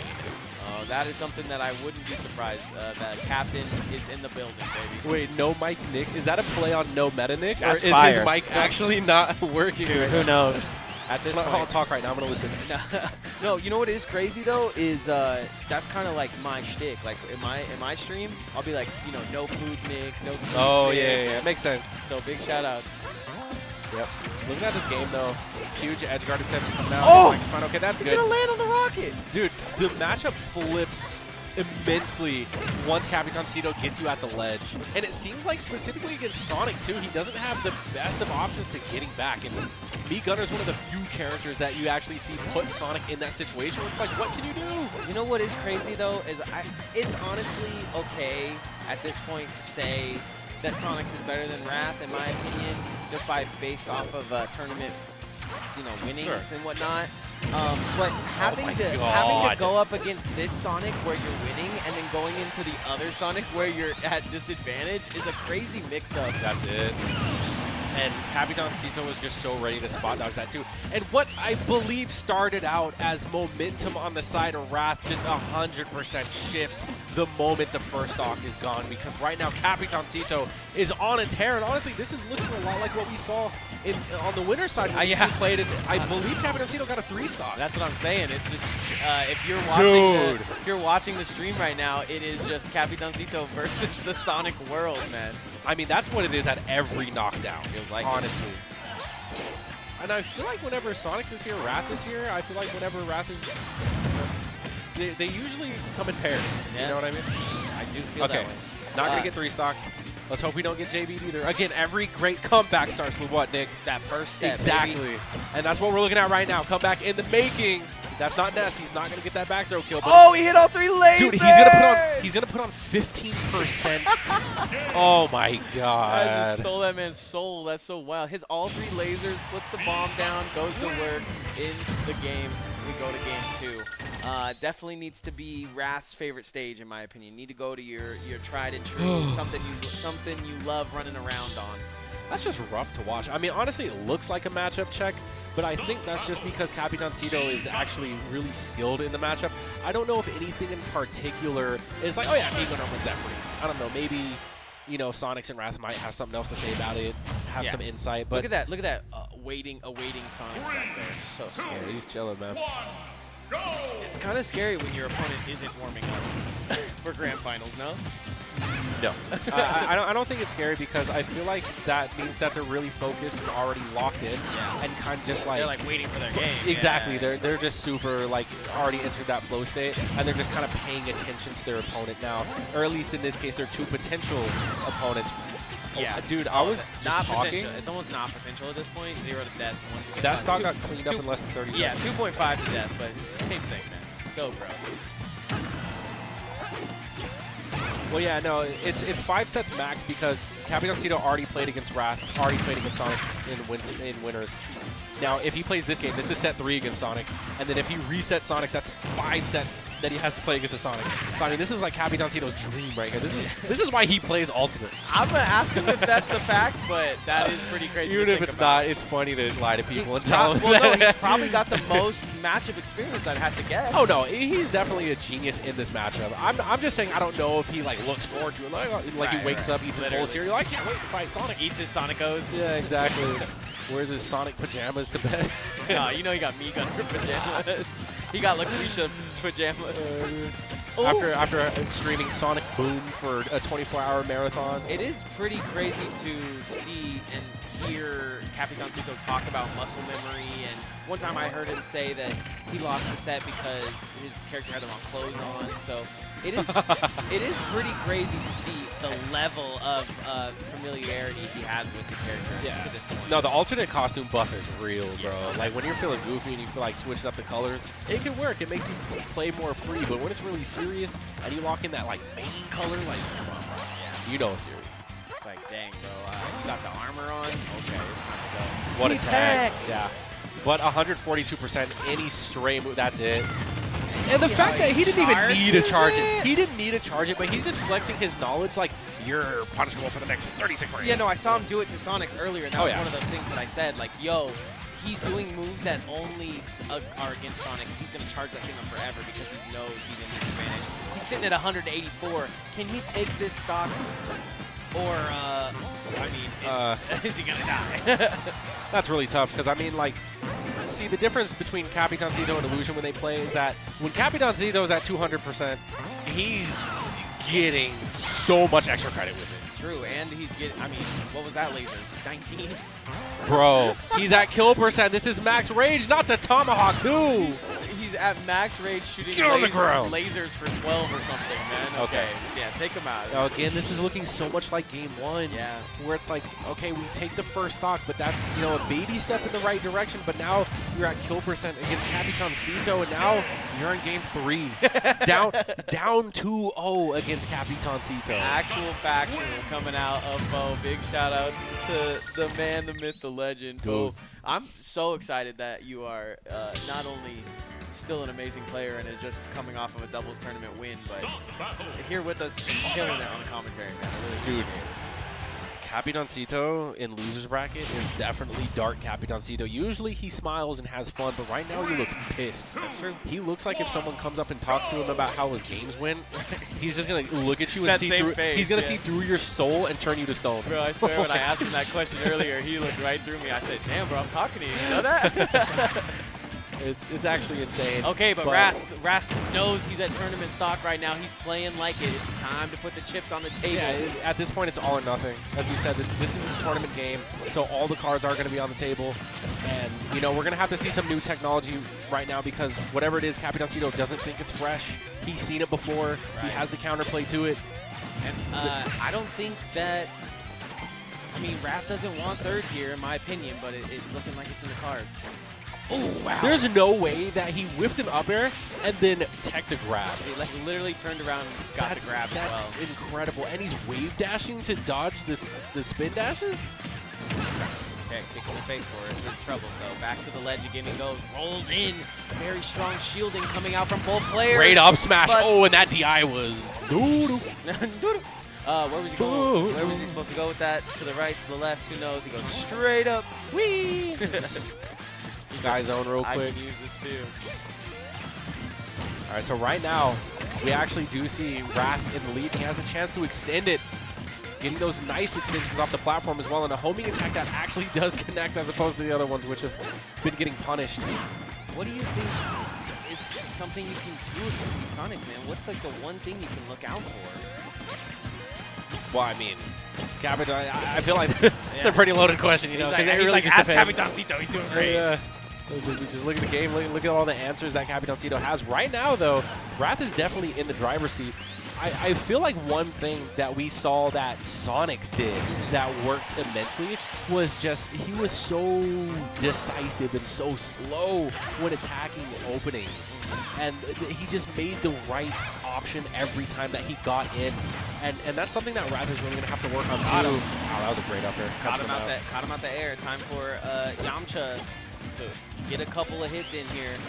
Nice shot. 7 with one laser. My God. 34. Dude. 49 to 55. 2 lasers come out.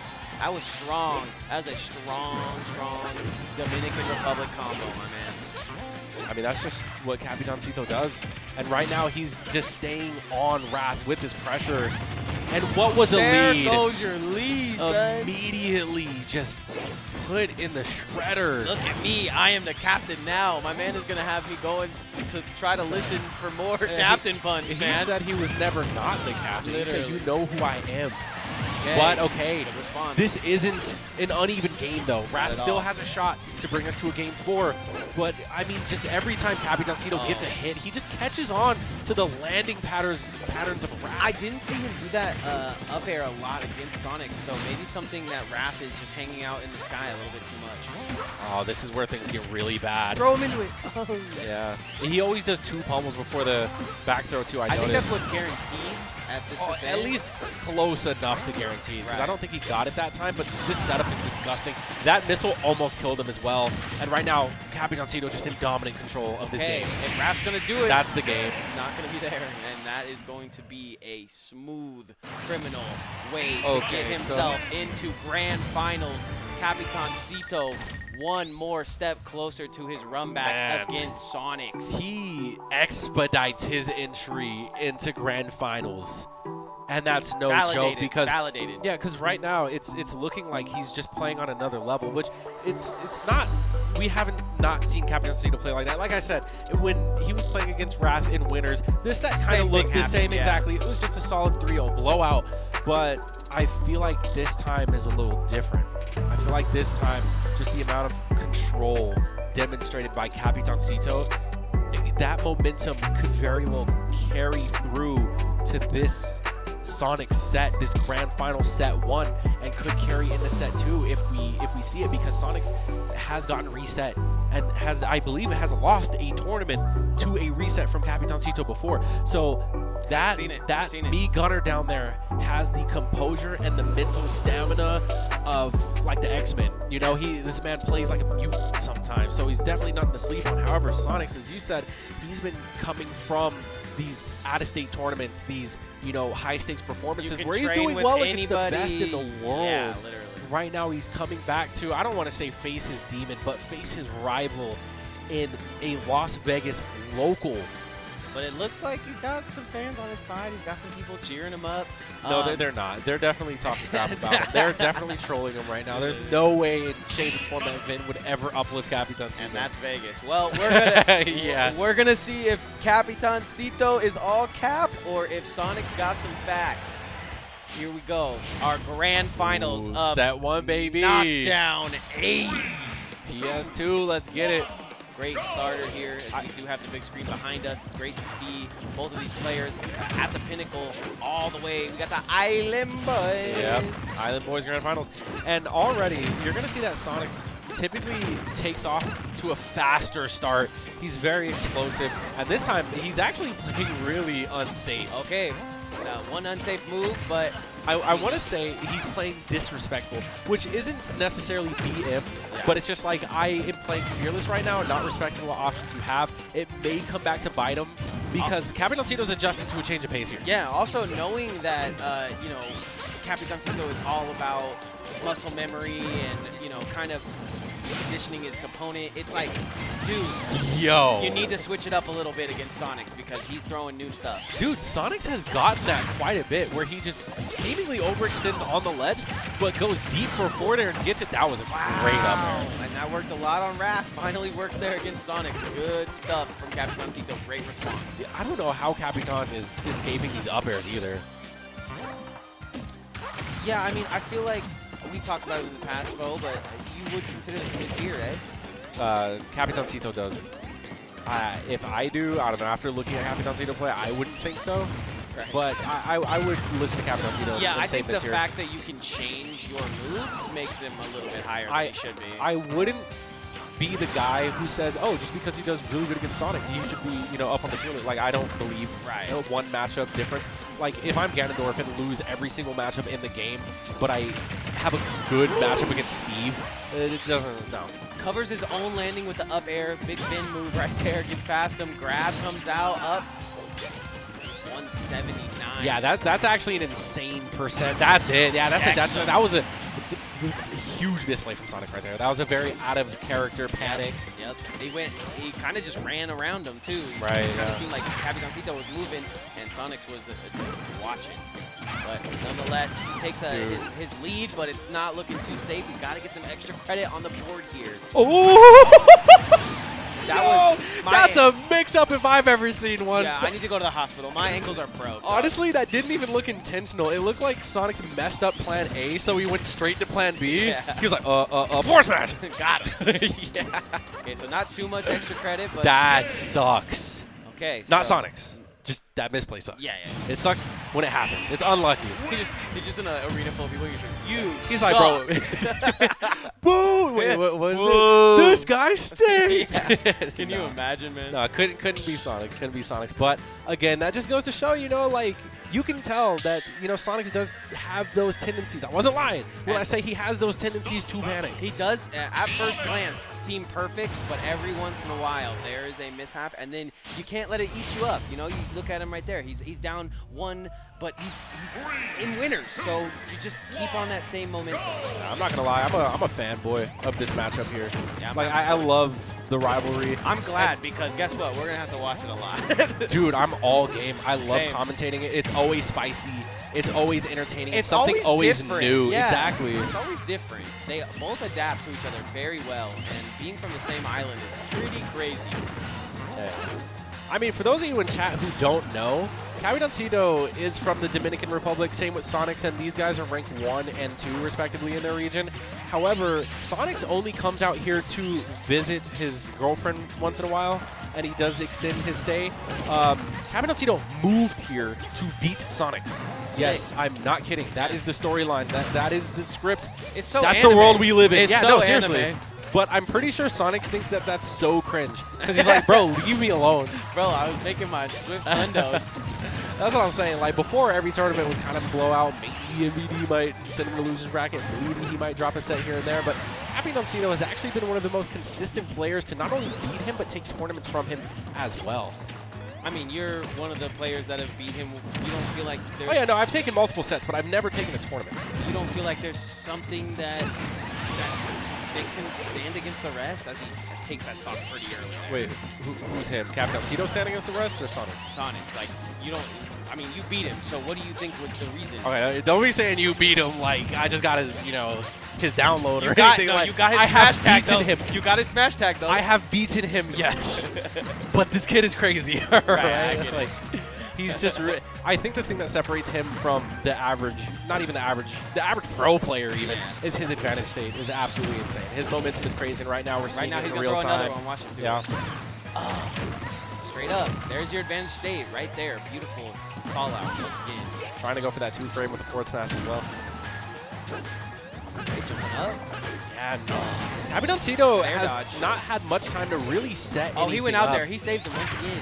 Okay, he's now, like, I'm not done with you. Yeah, Capitancito knows he's saved. Can he put some lasers together and get this stock and start to get this comeback? Yeah, he is starting to tax on a little bit of damage with just lasers alone, and already I believe that has to at least be 20%. for Wait, lasers. Capitancito won the first game, right? I'd have to think about that. I think so. Yes, he did, because Sonic's SD. Yeah.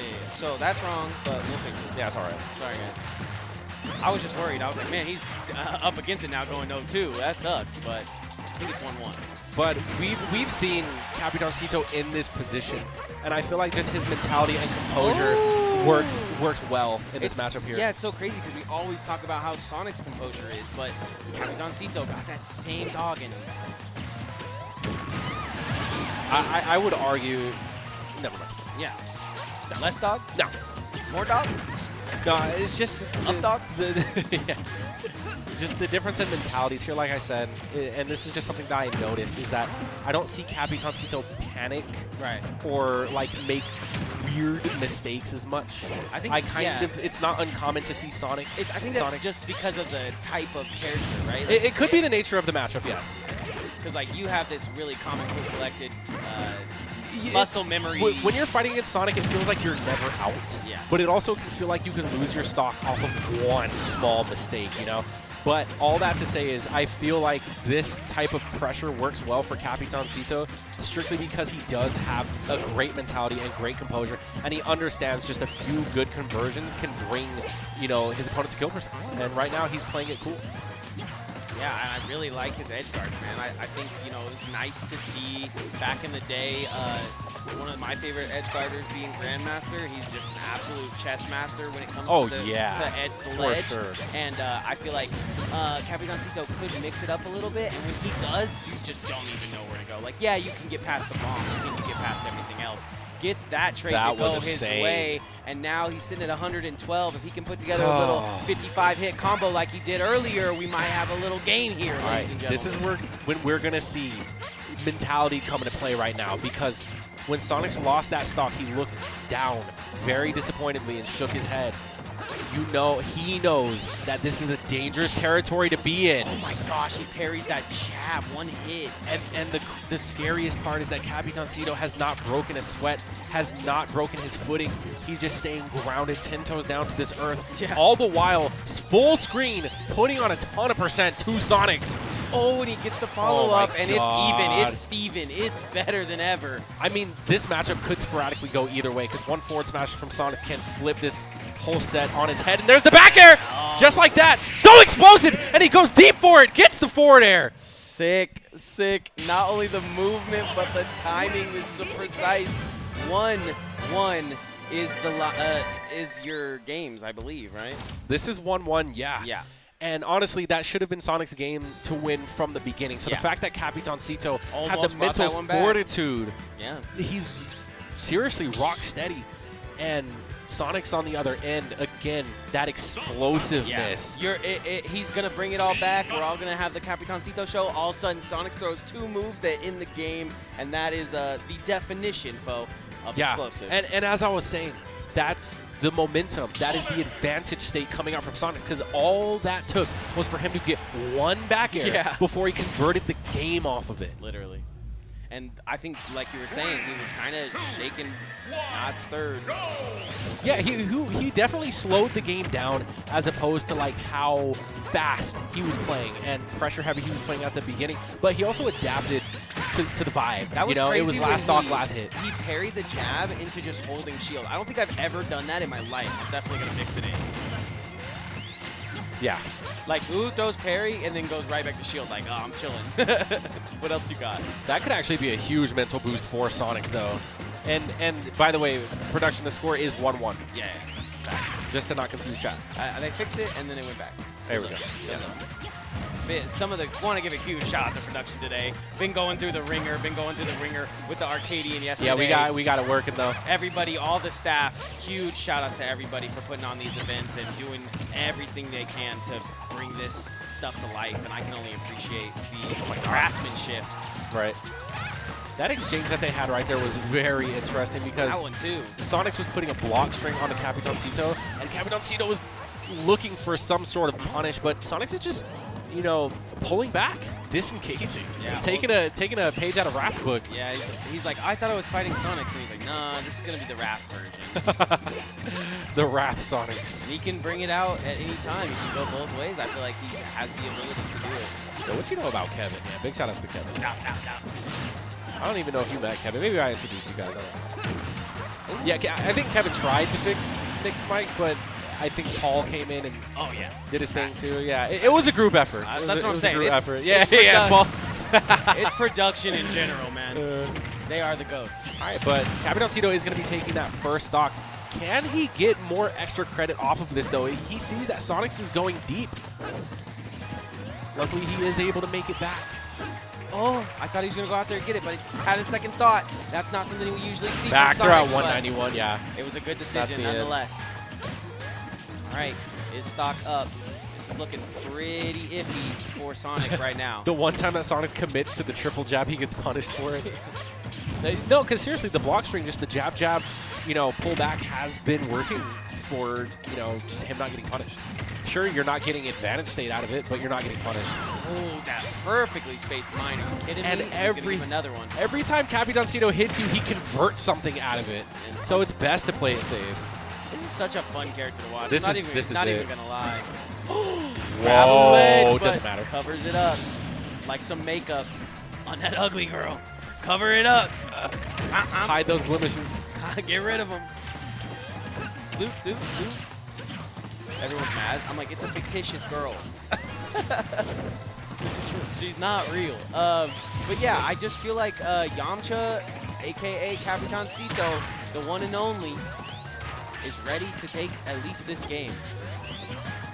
Yeah, I mean, he's definitely geared towards it right now. And it's actually Sonix. I feel like both of these guys take turns not punishing each other properly.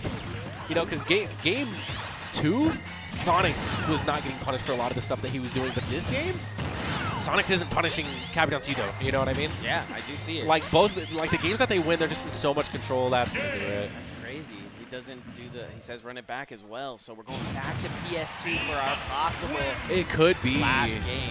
Yeah.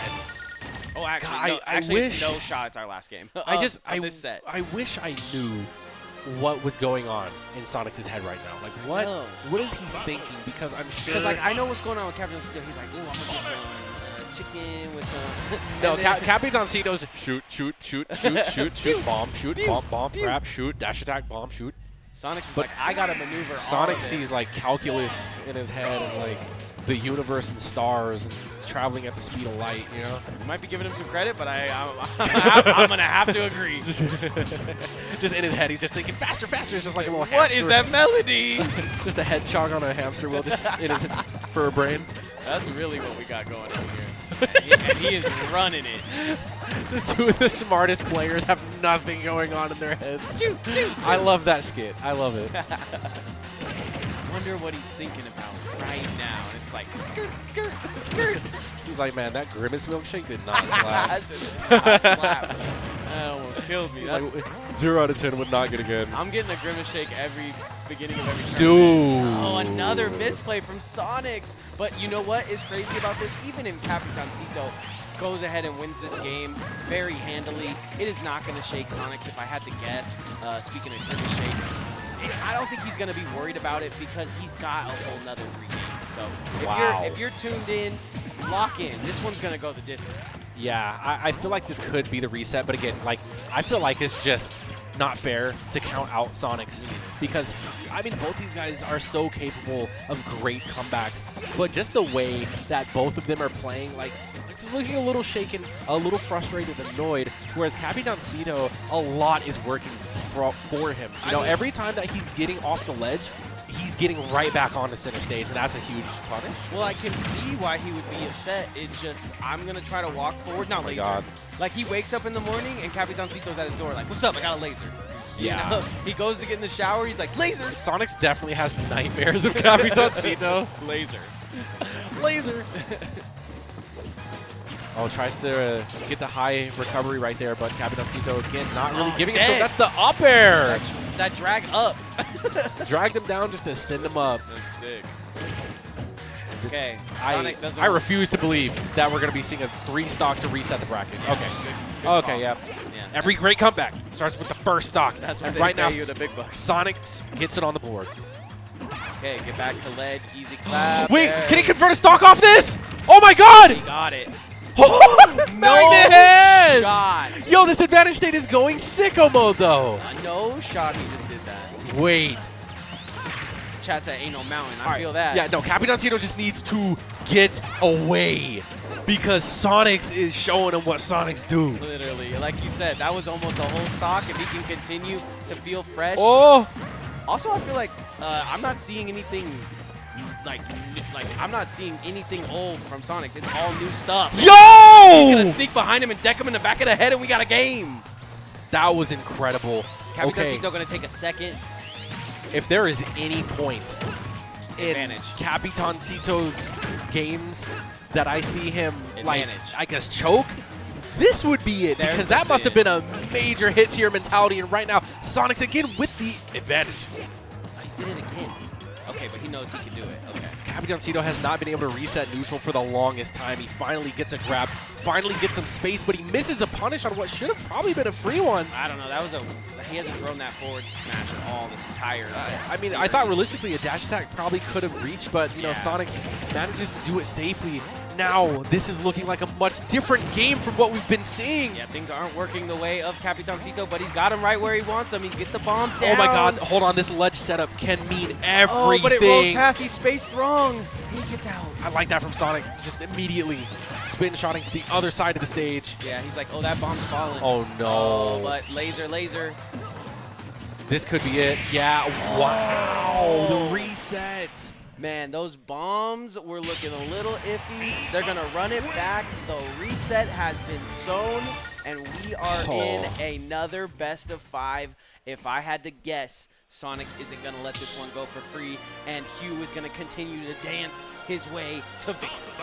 And I thought that Ven had a rock-solid composure. When you look at someone like Capitancito, you, like, a lot of people... I feel like Vin, fake, doesn't care. Like, that's how he composes himself. He's like, no, whatever. I'm going to just drink this beer, whatever. And, like, that can be true, and then that might be why he's not always coming out with the victory, because it's, like, kind of composed. But we are going into double grand final grand slams. Ooh. Yep, running it right back to PS2 as well. So this, again, this is grand final set 2. So again, this is what everything depends on. And this on that first platform, game, Sonic has been outperforming Capitancito, who is usually a little shark down there. They got sharks in the DR? Oh, somewhere in the ocean. Yeah. I don't know if they just like walk on the streets. Nah, street sharks, bro. Yeah. Da-da-da-da-da. Misses it though. Finally, Sonic's finding adaptation to that up air. Grab, up throw. I think a lot of people start to become really aware of, you know, just what's happening, right? When the stakes are high. Yeah. So a lot of people would be like, okay, Sonix is making the comeback on me. Right. And this dude is absolutely insane. If I get hit once, I could die. But it seems like that thought never crosses Capitancito's head. He never breaks character, and he's never taken out of the game. And I feel like that's why he does so well, is because no matter how far behind he is, even at this percent, you know, this He's early just bit of ready to momentum. set up his setup. Yeah, I agree. he just still plays with that same amount of confidence. I like getting out of the attack there, feeling good.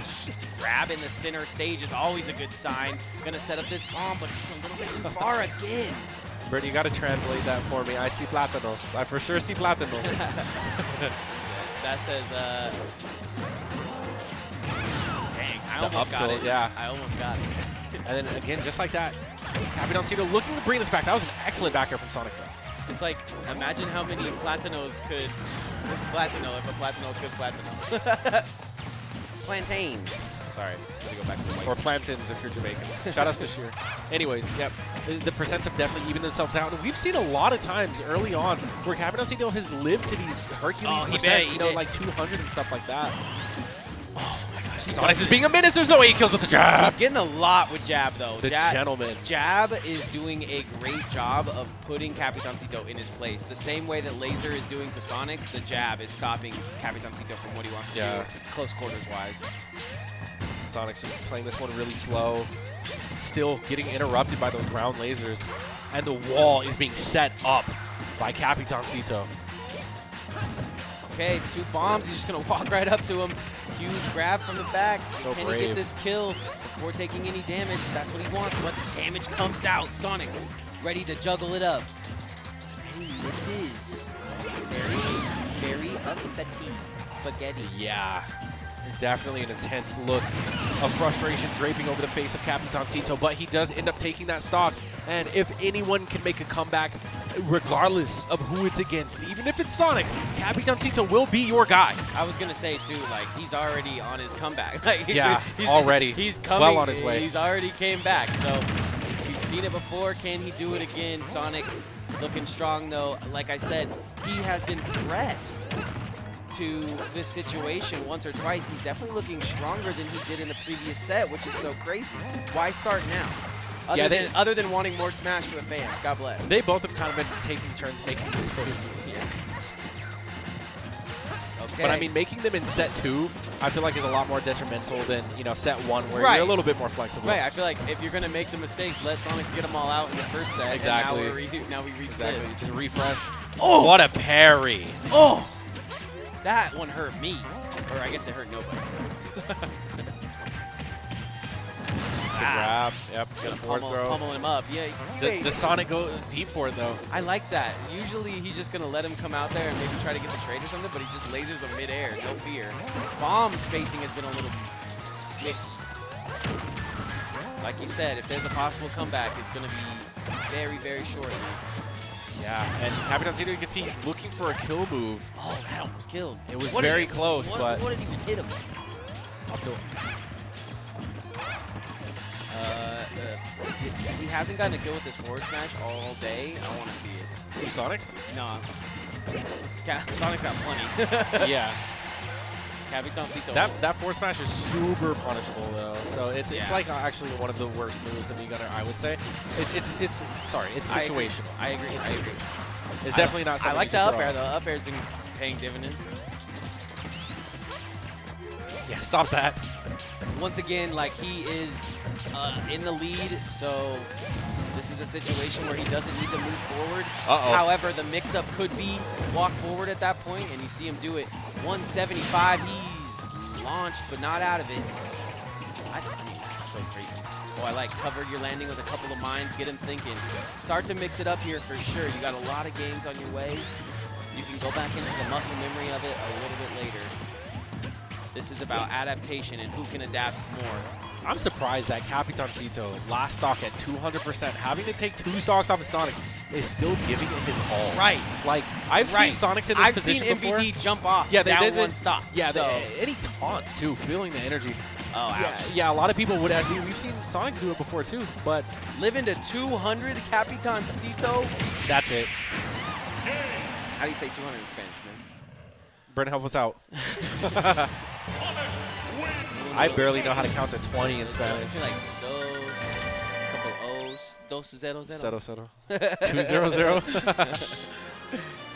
All right, Capitancito definitely took the cinto. You missed the I there. 200. 200.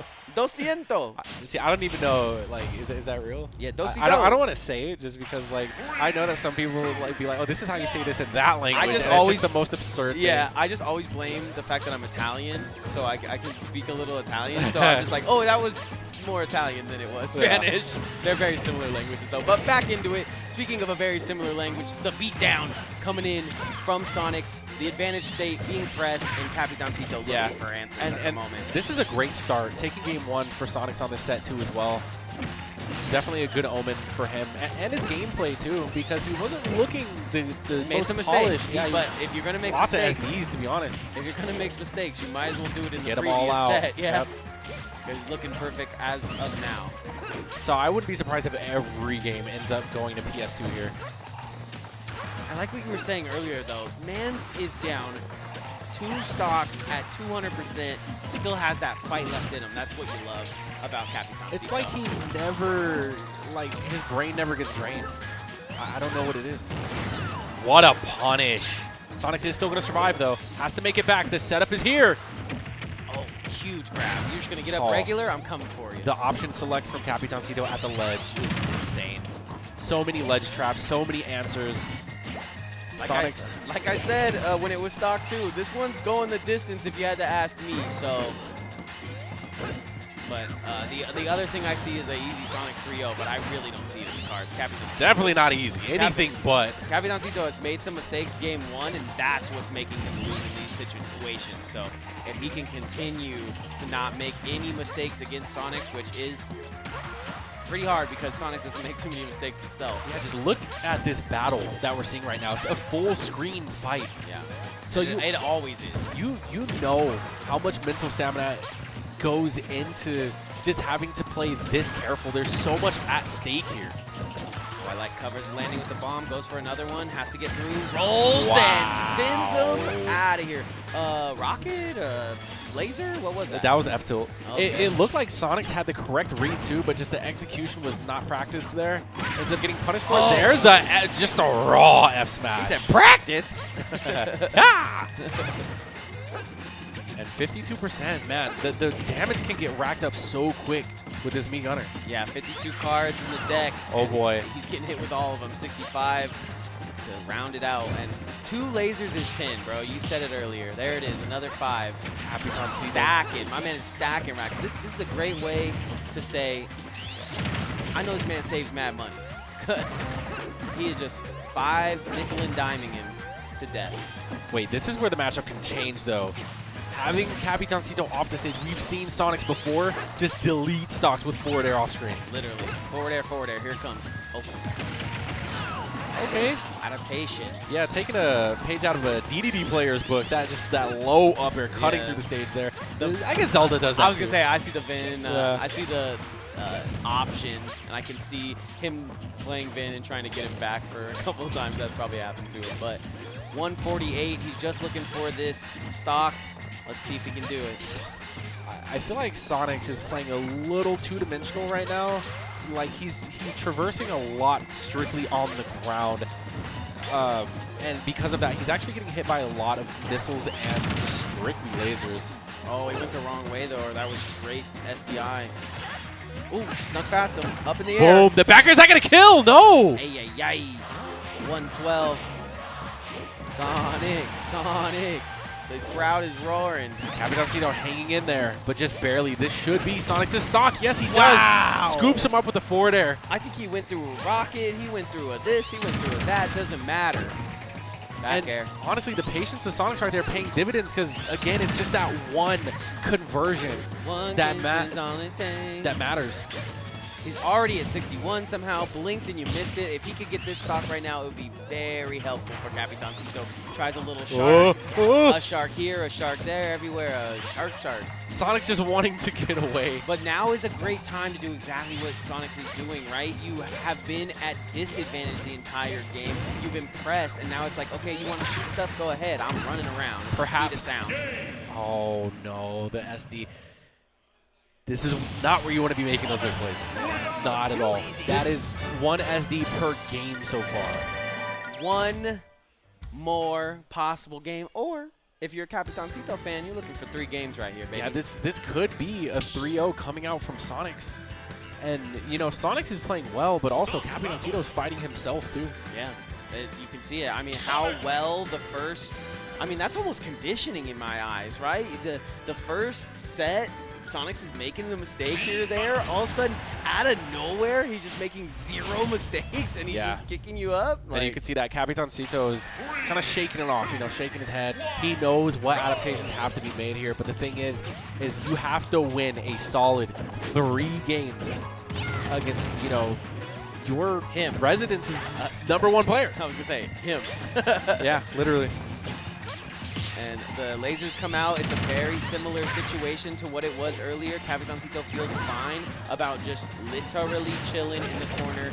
But I don't think the corner's where he wants to be. I think he had a great game or two kind of playing under these platforms. You can see it right there in that conversion. Play under the platform, gain money, gain currency, get your bread, get out. That's what Sonix is trying to do. Yeah. Trying to win this whole thing 3-0. I mean, he had his shot, but it didn't happen, and we had to see a lot of Sonix versus Mii Gunner today. I think this might be a record. So this is 5 sets. This is 5 sets of Sonic for Capitancito. Yeah, I think this might be a record. Why would you move here? Like, I don't get it. Like, why would you do this to yourself? I would never move to a region to fight more Zeldas. You know? It's fun. I don't care if Ben move to like Florida. I would not be chasing him down in Florida to fight more Zelda. I like that there's that kind of back and forth with these two, though, and you can see them on Twitter kind of, you know, jeering at each other, kind of talking to each other. But it is so nice to see them kind of in-house just have the respect for each other that they have. So the jeering? Dragon Ball? Yeah. They're just jeering at each other? That is like universal level destruction, my I'm guy. like trying to find a cool word to say talk crap, but the synonyms. Bantering. Yeah, the synonyms run out. It is shout out to Jiren. true grand finals. That is the third villain from DBZ that we've mentioned. He's not really a villain, though. True. He's like an anti-hero. He was just fighting for his universe. True. Actually, just a dark tournament away from victory here. I mean, yeah. Capitancito. Sonix, yeah. Oh, he didn't even have to air dodge to grab that ledge. I was going to say, you think you see the mistake and instead of standing there like feeling bad, you go get that. Because that's what Sonix would do in that situation. He would be like, oh, you're making a mistake, I'm going to go down there. I'm not scared to go down there. Nice shielding coming out from Capitancito, but is it too late? Is this tournament Sonix's game? Okay, that homing attack was actually really unexpected because I feel like we haven't actually been seeing that a lot in this set or the last set, where it's just something to quickly cut through the wall. Back throws gross. There he goes again. You can see Sonix. Oh. I don't care. I'm going out there. Is this a punish? No. Platform, a little too sticky right there. I hate it when that happens. Yeah, but now we're looking at such an even game. The wall's coming up. Try to send it back. Yeah, like you were saying, the wall of bullets, the wall.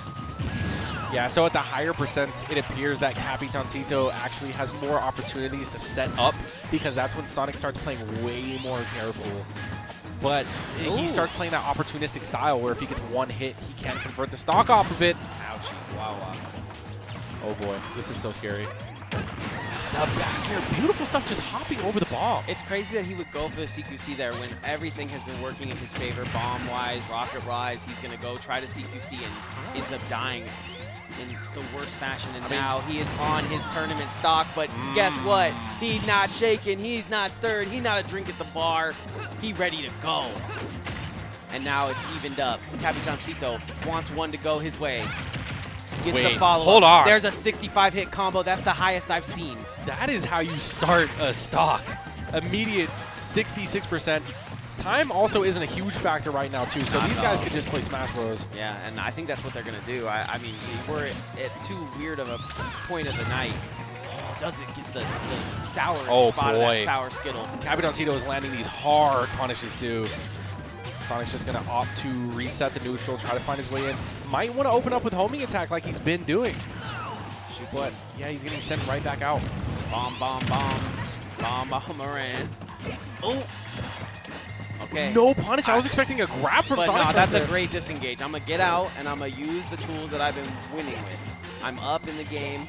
Got 2 minutes and 30 seconds. Oh, boy. Let him make the mistake, and he does. Capitancito with the win. We are going. Is this going to be an all PS2 finals, ladies and gentlemen? It's looking like it. It's definitely looking like it. And I like how when either of them lose, they both have the same reaction. Just shake your head, look down.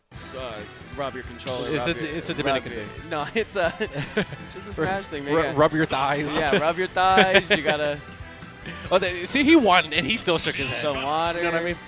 Just feeling it, man. Once again, big shout out to VGBootCamp for getting us up and on their site, on their Twitch chat. It is great to have you guys in the building. It's so nice to see you guys enjoying.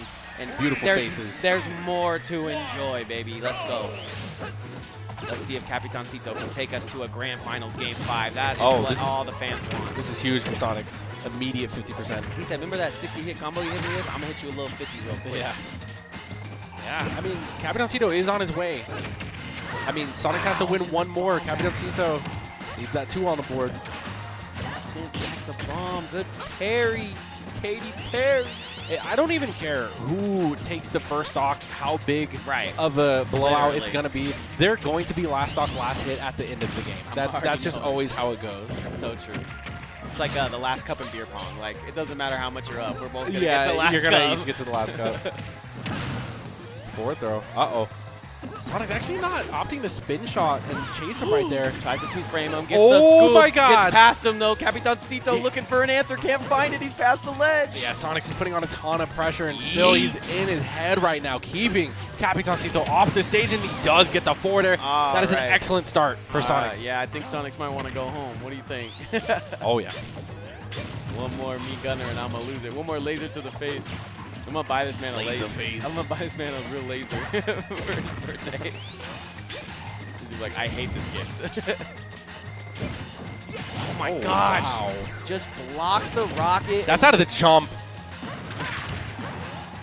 He's going to continue. I like that buffered up B there. And the confidence from Sonix to just charge that homing attack fully. Knew that Capitancito didn't have a jump, no other option but to take that hit. That's actually quite a bit of percent too, fully charged. And now he's kind of LOLing at this situation that he's in, right? Sonix knows that he's up a stock. He knows that he doesn't want to dip, dodge, and duck and dive. It's getting late into the night. He doesn't want to do this anymore. He's going to take a retreating area and just kind of wait for Yamcha, a.k.a. Capitancito, a.k.a. the captain, Right. to make a mistake. Wow, that was actually so close Literally to taking inches. the stock too. Milli-inches. Oh, there's the jab, and again, Capitancito off the ledge right here. Sonix is going to try to send out his spring, but he's honestly just ledge trapping with jab alone. Oh, back to the ledge again, though. We go. Now it's time for Capitancito to turn it up a notch. He can get into his CQC count now that they're at this higher percentage. Yeah, Capitancito is desperately looking for And this there kill, it and he is. finds it. Excellent shield to the down tilt. All right. 118 is nothing. 60 hit combo right here through your aerials. Let's go. Yeah, Sonix has to make this lead count, and it looks like he's opting to do just that. I like going low here. Not really much of a risk against Sonic. Oh, he gets the read! Reading Rainbow. Michael Jackson on him. Woo!